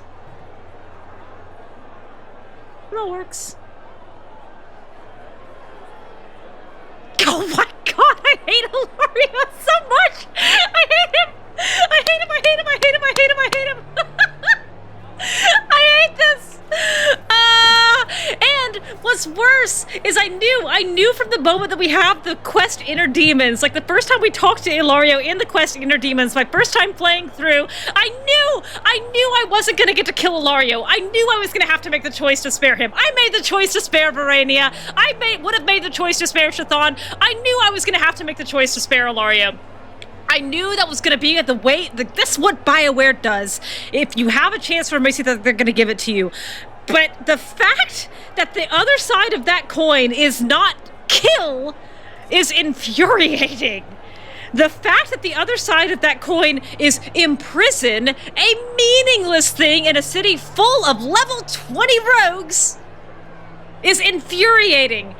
And the fact that the forgiveness does not ever come with any sort of recompense. Never does Illario make amends. He shows up at the end. Yeah, sure. You know how he shows up? No chains, no escort, no evidence that he has been compelled there, and he's still smug. He's still smug. Even here, when he was getting dragged away, what happens? He's smug to Lucanis. And Lucanis goes, don't. And that's the reprimand that we get. That's the reprimand that we get. We do not see him ever have a change of heart. We never see him have a change of heart. We see Solus have a change of heart. It's very, very, very hard to get to, but we see Solus's change of heart. Does Illario ever change his heart? No. He tries to kill Lucanis, gets spared for no reason, and is smug about it to the last moment of the game.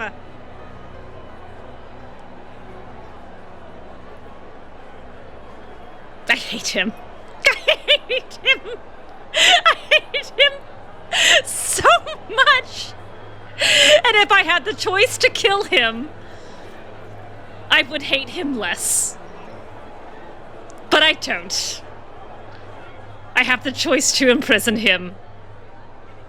And so from now on, We will go to family dinners on major holidays at your house, and Rook will be intimidated by your grandmother and will despise your cousin, and there is no way that anyone is ever happy. How does this end?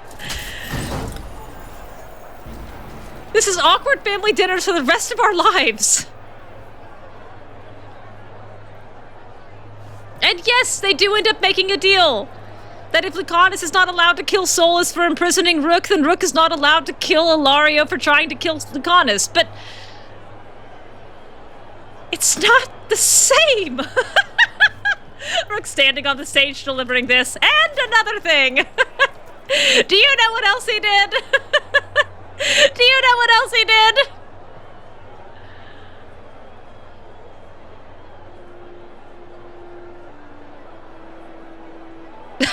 Lucanis dragging Rook off by the elbow.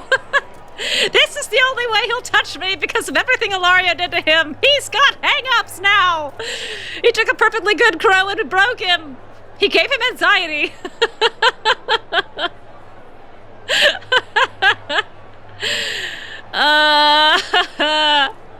Maybe Lucanis would have taken me on a date if Illario hadn't sold him to Zora.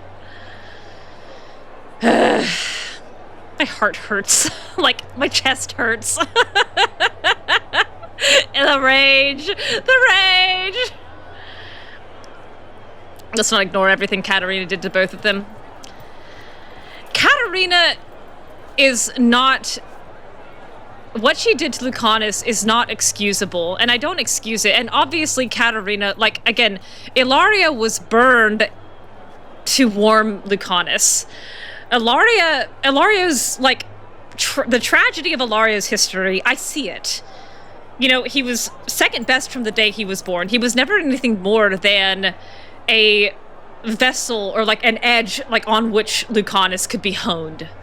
Like, that's fine. Like, Illario was second place from the day he was born, had grand aspirations of what the crows could be. I do genuinely believe that Illario loved Lucanis, and honestly, I do genuinely believe that probably somewhere in there is still some love for Lucanis. Ugh. But the decisions that Illario makes to hurt Lucanis are purely self-serving. It is a level of selfishness untouched by any sense of, like, noble aspiration or grand goal or, like, betterment of the house. Like, what he does to Lucanis, trying to take over First Talon, he might have had grand goals at one time. He might have, like, ways that he thinks that the crows should be run. But his methods are so selfish. And the way in which he has grasped for power is so small and short-sighted and selfish and kind of unnecessarily cruel. And that feels different to me than Caterina's. Like, Caterina's, yes, is survival and twisted love, but I don't think Caterina did any of that for herself. Like, there may have been, like, a small element of revenge, but I think that Caterina was motivated by the crows as an organization. Caterina and, like, Syrian kind of exist in the same space in my head. They do horrible things. Horrible things. Kill people. Abuse people. Pledge themselves to twisted, manipulating ideals. But it is out of a twisted desire to help others. It is for what they perceive to be a greater good. For the crows, for the elves. And I don't think Illario's goals are so aspirational, at least not as presented in the text. In for 4, out for 6. Oy, oy, oy. I killed a bunch of nameless mooks before sparing the named guy, so that's basically as good. Yeah, right. Yeah, right. Yeah, right. Not arguing that they're the same, it's just the game allows a whole bunch of fucked up in order to get a surface happy ending that doesn't represent any kind of growth or happiness for any of them. I agree. Like, I think that now, I haven't read Tevinter Nights, so I'm just going off what's presented in the game. And, like, as I understand it, Tevinter Nights shows a lot more of the messed up stuff that Caterina did to both of them, and a lot more of the softer side of Illario. But I don't think we get that in the game. Having not read Tevinter Nights at all, my impression coming out of Game 1 was that Caterina was kind of like a hard taskmaster, but that there was way more love between the two of them than fear. Even though Spite has a couple of lines about them being afraid, about Lucanis being afraid. Old stale fear and the bite of disappointment. But I didn't realize how awful Caterina was to both of them until I started hearing about what happens in Tevinter Nights. So, as the game presents it, I think Caterina comes out much better than Illario, which doesn't help him. Keep wondering if Mary Kirby had a different ending in mind and there was last-minute revising, but who knows? I think the choice is good. Like, I think the choice that you make with Spite is really good. Save Caterina, punish Illario. I love how that's phrased, and I love how those are two sides of the same coin. I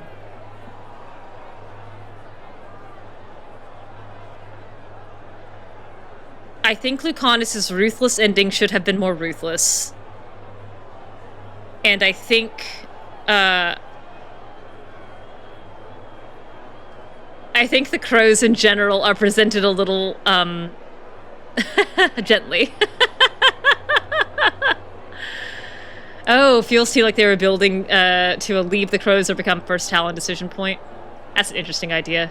I could see it. And then realize that they couldn't have Lucanis leave the crows. That's alright. We've done it. We've gotten through the worst part of the game.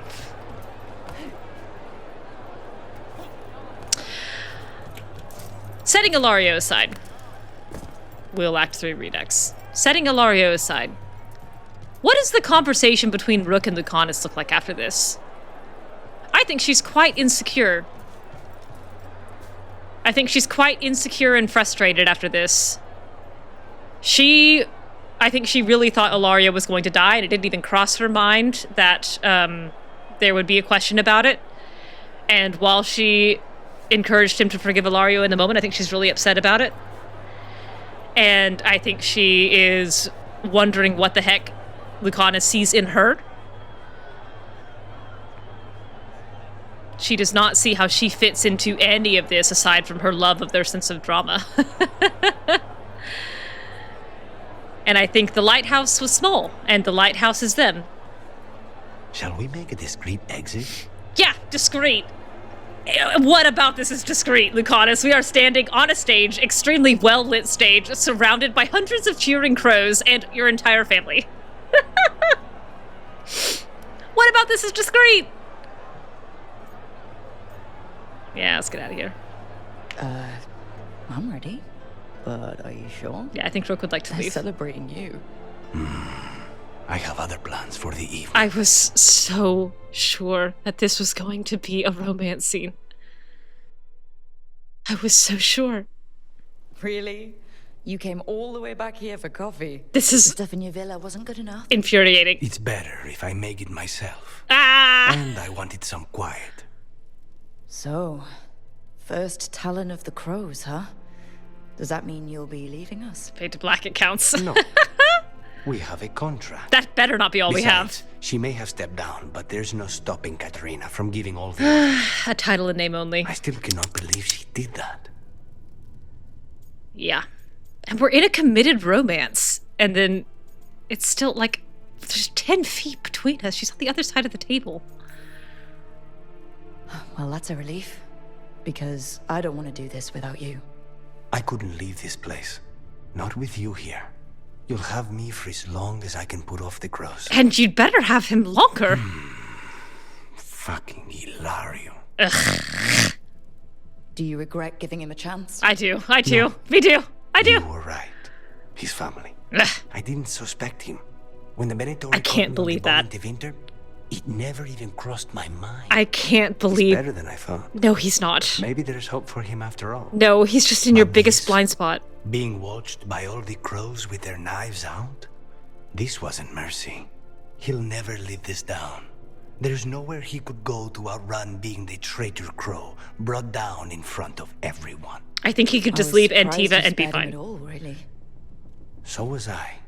But I don't have a lot to lose. What there is, Illario, Caterina, you, this team. I'm not giving that up. Yeah. Rook was third on the list of 4. Third on a list of 4. Ay, ay, ay.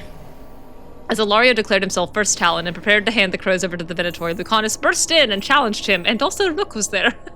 The cousins battled it out. Also, Rook was there before an audience of crows, and when Lucanis stood triumphant, with Rook's assistance, he offered Illario a second chance under watchful eyes and poisoned daggers. Hero of the Veilguard, blood runs thicker than wine, and a shattered family may be rebuilt. Do we have to? Hasta la Muerte stands strong. It can stand just as well on 2 instead of 3 legs. Hero of the Veilguard, your support has allowed Lucanis to face his inner demons and protect what matters most. Not Rook. Illario. Illario, your horrible, horrible cousin. Demon of Rebellion. Renowned assassin and mage killer, Lucanis' presence emboldens his companions and allows their targets little concentration to protect themselves. Crow's boy is a proud but practical suit. It's got so many feathers. For a Talon who knows that a life saved can be more valuable than a life ended. Rook gets a version of this at, like, level 6.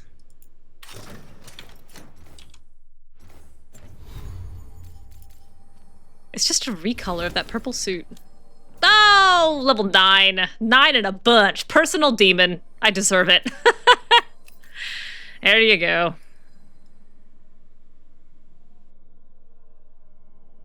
Little cravat. Bunch of knives. 2 points. Alright, how does that scene actually go?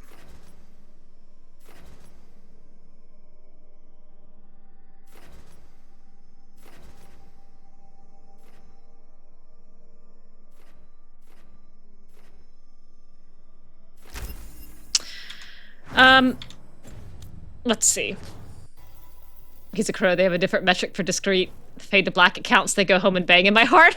Right in front of the fish tank in the caretaker officiating mode. Oh, he's just floating in there with his little hat and his little trailers behind him. Going, oh. Dweller. Dweller. His little ace heart was so thrilled by him dropping that line in that come hither voice and then literally coming back to drink coffee. I'm glad you were happy. It broke my heart. Fish are totally firm spirits, gonna entertain the Fisher, they will revolt. I have a vision of the caretaker's hat having little holes in the top so they can turn upside down and rattle to feed the fish. Check out the fate flakes, that's so funny, that's so cute. Cute Depeche Mode, personal demon, background music. Oh, that's funny. His other armor for jailing Illario looks much better to you. The metal feathers in his arms are cool. I don't actually know what it looks like. Let me look it up. I've never seen it. I think Balar's other armor is certainly better. Lucanis armor choice. Sure. That's the one.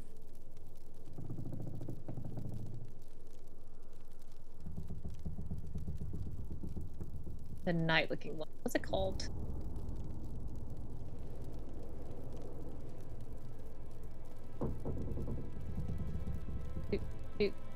Rose poison, is that it?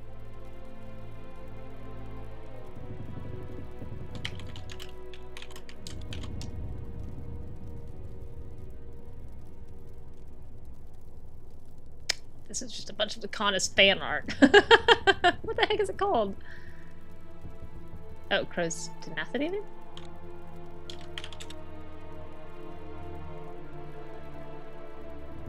This is the right one. Yes, okay. Oh no, it looks really cool! Oh no, it looks great! Hang on, let me bring it over. Aw! That one. There it is.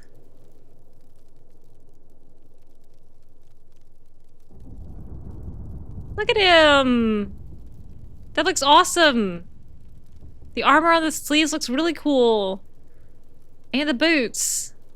They look like feathers. That looks great. I like the detailing here. Nuts. Oh, for some reason Tumblr's showing you ad for Canadian cedar-clad saunas. That's funny. Another reason to hate Illario.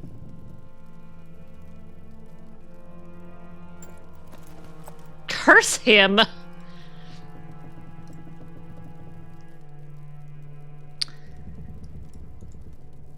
Man, okay. So I think how this scene actually goes. The gauntlets are cool, but you hate the pauldrons. Oh, yeah. I can't turn it. I wish I could see it, like, square on from the front. I also don't really love the feather, like, hood thing right behind his head, but I like it better than what he's got, which is not even a unique model. I think the way that scene actually goes for this Rook is that they can have that conversation. That's fine. But I think she's sitting in his lap for all of it. Like, I think they're definitely touching. And then I don't think that they... I mean, if that dialogue goes as written, I think that she's actually quite upset by the end of that conversation. And is, like, starting to get up in pace. And he's like, what? I don't understand what's wrong. I told you you were important to me. And she's like, well, you listed me number 3 on a list of 4. You said I only have you until the contract is up. You said that the, like, I really thought we were coming back here. Oh, you can find a version of that armor Rook can wear? Oh. Ah, then I love it less. Just like I love Illario less. You know, you're making this sound very temporary.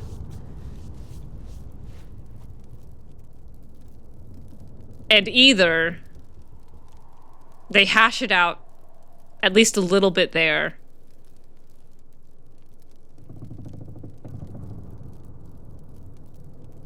or they don't, and they just go into the final sequence stressed.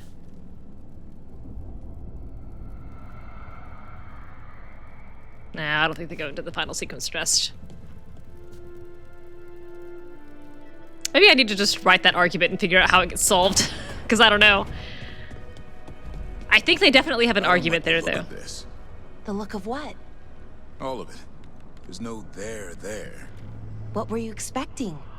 I don't know. Mountains or something. I think it's a little late to be kind of worried about how the Fade looks, don't you think? Angst.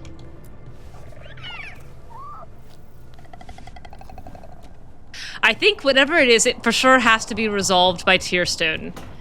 Because she is not, like, she does not have any doubts about their relationship when she thinks he's dead at Tearstone. For sure.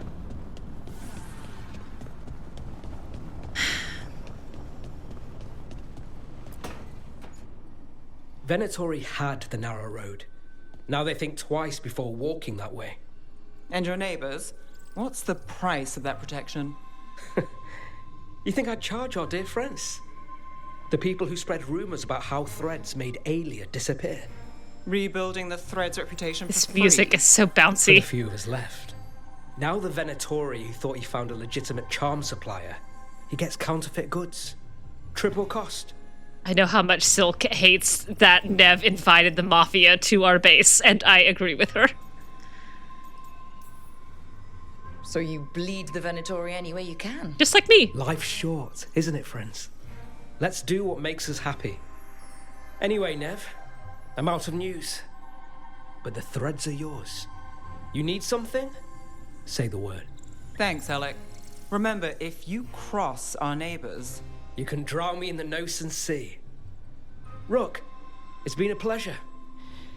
You've got a good setup here. Enjoy life in the Fade. Will do. Life in the Fade. Huh. For longer than you think. We've been at the lighthouse a while now. Do what makes us happy, like stabbing Illario. Oh, one only wishes. Angst. The slow turn of the camera to Rook looking at Davern and Concern was very funny there. Lucanis having to think Rook is lost forever and the last conversation he ever had with Rook was a fight. Take a leaf from the Emmrich's romance. That's the most drama in the Emmrich romance. Well, let's see. Let's hash it out. So, if they have that fight now, then they have to fight for a long time. Because we still have, like, 4 Hero of the Veilguard quests to finish. And do the post-resolution scene. And we have to talk to the Inquisitor, who is going to ask her about Lucanis.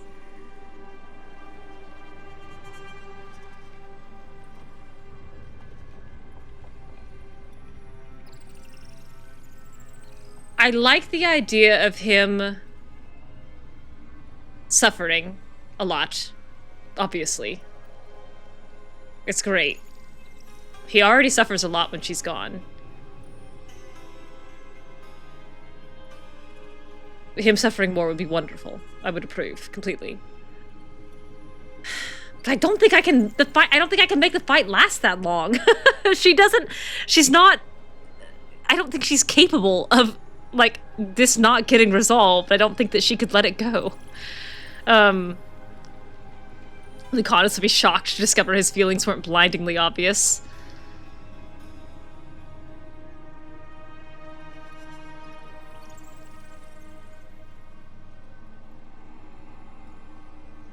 I don't think Rook... I don't think this Rook could persist with that level of unresolved tension. Like, she knows how the story goes. Like, this is the happy ending. They've gotten together. The barrier of his family has been removed. I listed you third, Rook. Right? You were on the list. This is not a very long list. The goddess, that's not enough. Let me think about it. I do think that Rook for sure thinks of it as home and has thought of it as home for a while. I don't know when it started, but I think of it as home. It's built to be inviting. Which you still find suspicious. You know, this is my only address now. Mm-hmm. I still had an apartment back home. Rent paid up and everything. It got torched. In the dragon attack. Yeah, sorry about that. Neve. Everything I have is here in this room. One false step from drifting into the Fade. Between the dragon attack and the Venatori takeover, Neve lost her home in Darktown.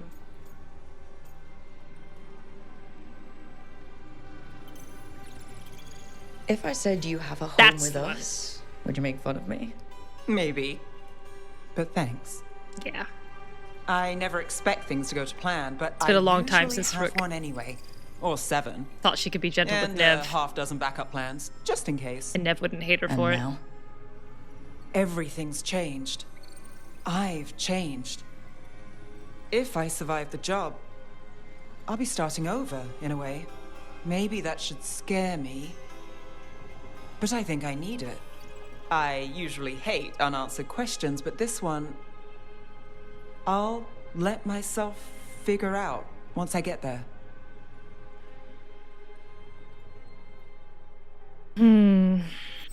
Hero of the Veilguard, your support has helped Neve see that she can make a real difference and that she's not alone in the fight. Not now. She was back then, but not now. Corruption has a vice grip on Minrathous, and Neve knows that the best way to combat it is to rip it out. The best way to combat it is to rip out its rotten core. Winter's Wrath, aligning with the Thread Syndicate to protect Minrathous from the shadows. Neve is swift and determined in taking down any threats. Threader's Plates, this intimidating reinforced leather number is well plated to protect its wearer from Darktown's many enemies.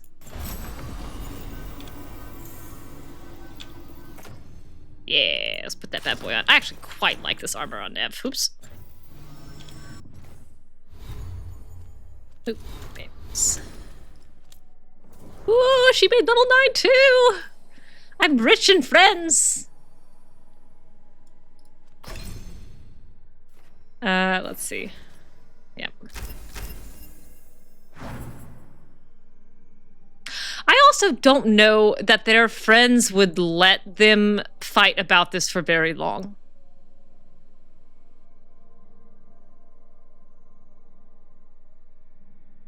I think probably Taash, with Taash's newfound romance, like Taash is going to be extremely eager to like share their knowledge and their happiness, and is going to go to Lucanis pretty quick and say like, you have to show Rook that she's important to you. That's the problem. It's like, you're not showing Rook that you care. You need to get her a hairpin so that it looks pretty, and also that she can stab stuff with it. That's what she told me, and it worked great, and you need to do the same for her. I can't believe you haven't. You also probably do need to take her flying. And who would counsel Rook?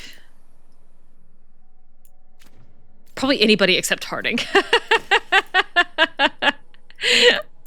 Probably Neve could do it. Neve probably would be willing to. I think Emmrich could. And she would listen to Emmrich. I think Davrin would be fine, like, would be willing to do it. She'd listen to Balara. Rook can't smell you're into her. Yeah, exactly. Rook can't smell you're into her, and you need to give her dangerous jewelry to prove it. Oh, that'd be funny if Taash counseled both sides. Taash going to Lucanis and being like, hey, she doesn't know. You got to give her jewelry. That's very dangerous and pointy. And then Taash going to Rook and being like, Rook, he smells like the way he smells, for sure. He's into you. You're super important to him. He doesn't smell like that about anybody else. And Rook being like, thank you, I think. Pick Jager's jewelry that represents both of you. Oh my goodness. A skull and a feather.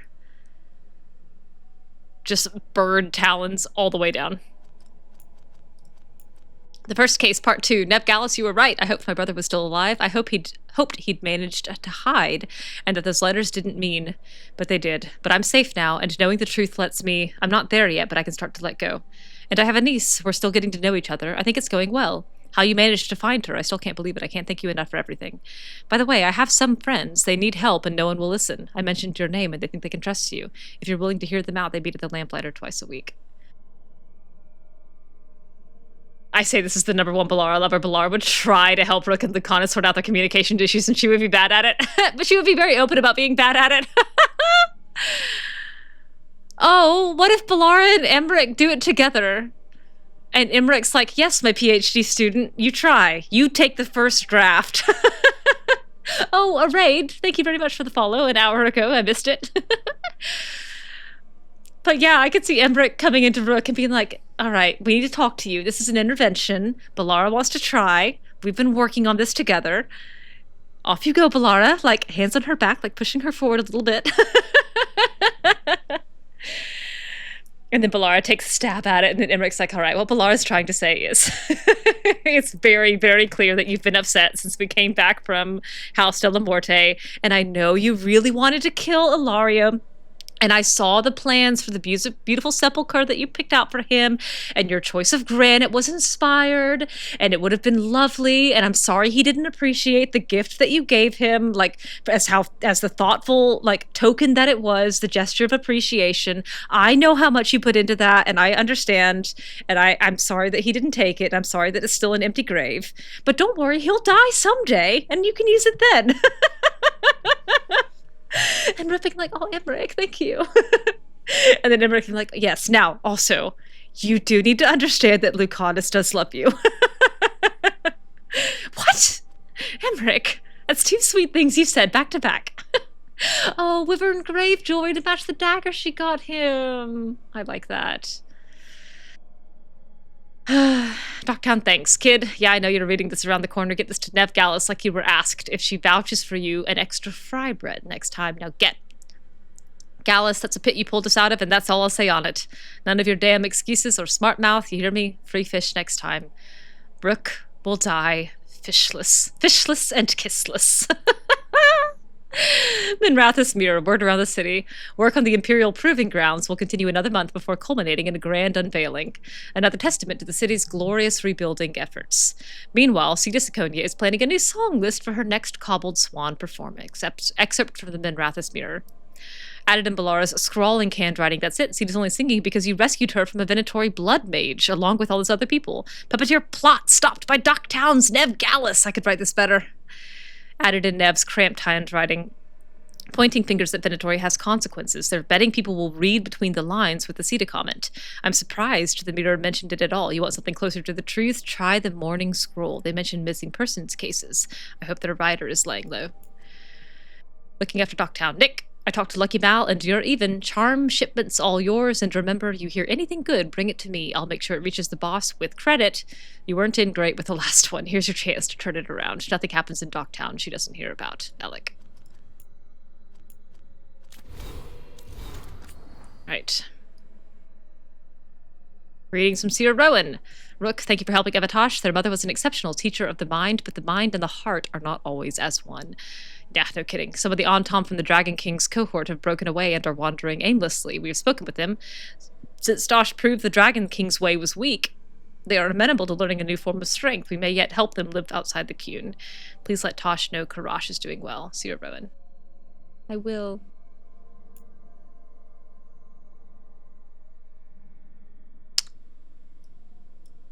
I don't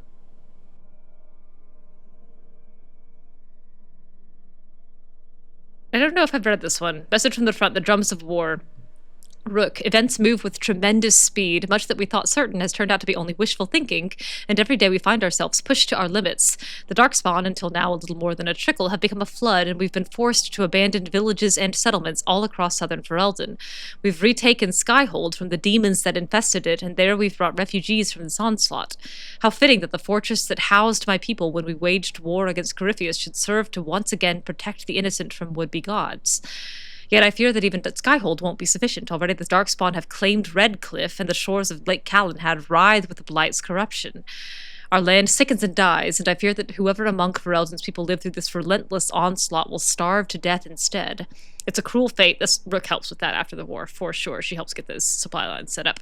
It's a cruel fate for those who have already been through so much. Skyhold stands as firm as the rock of the mountains themselves, but stone provides little sustenance. It's almost exactly the line that I used in my fairy tale AU, which I was pleased with.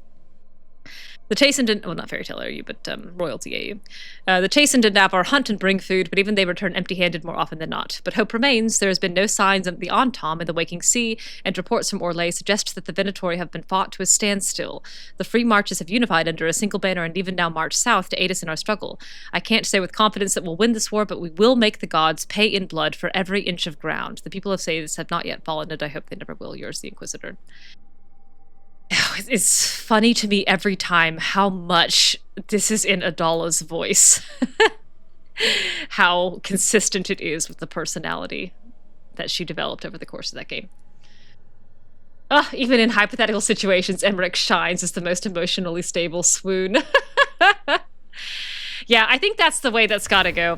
I think they have a fight. I think that off-screen they have a reconciliation that is guided by their companions. Primarily Taash for Lucanis and Emmrich and Ballara for Rook. I am also just about done, Lark. I'm gonna do a loop of the Lighthouse members that I haven't spoken to yet and call it a night. While it's probably too late for dinner, I do have a little bit of Thanksgiving leftovers that I want to dive into before I go to bed. Oh, I need my... Alright. Coming into this 64, 63, 57. I've won again. The lead grows. 65 wins, 63 ties, 57 losses.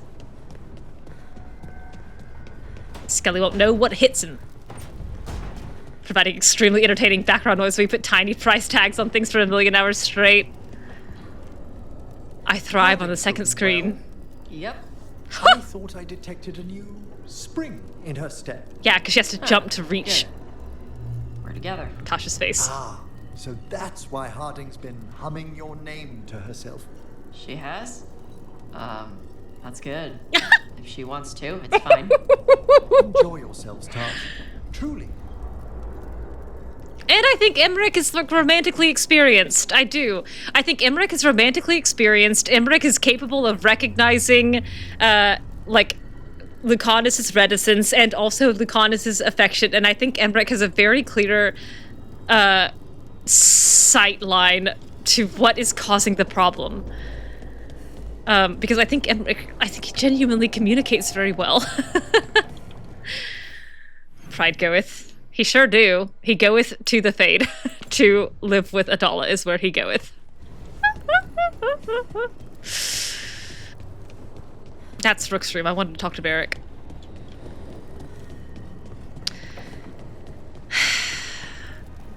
Barrick, I don't think Lucanis loves me. Hey, Rook. There's a complete collection of Randy Dowager quarterlies here. I see Juggles in a new light now. Oh, you're saying I should read the Randy Dowager Quarterly to get an idea of how to make Lucanis clearly tells me that he loves me. It's so obvious. This is why Varric is the best mentor.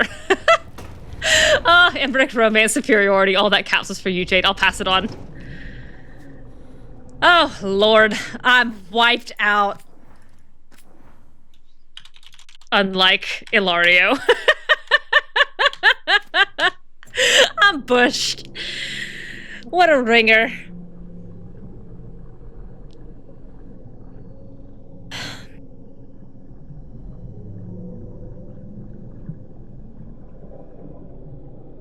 It's fine. It works. It all makes sense.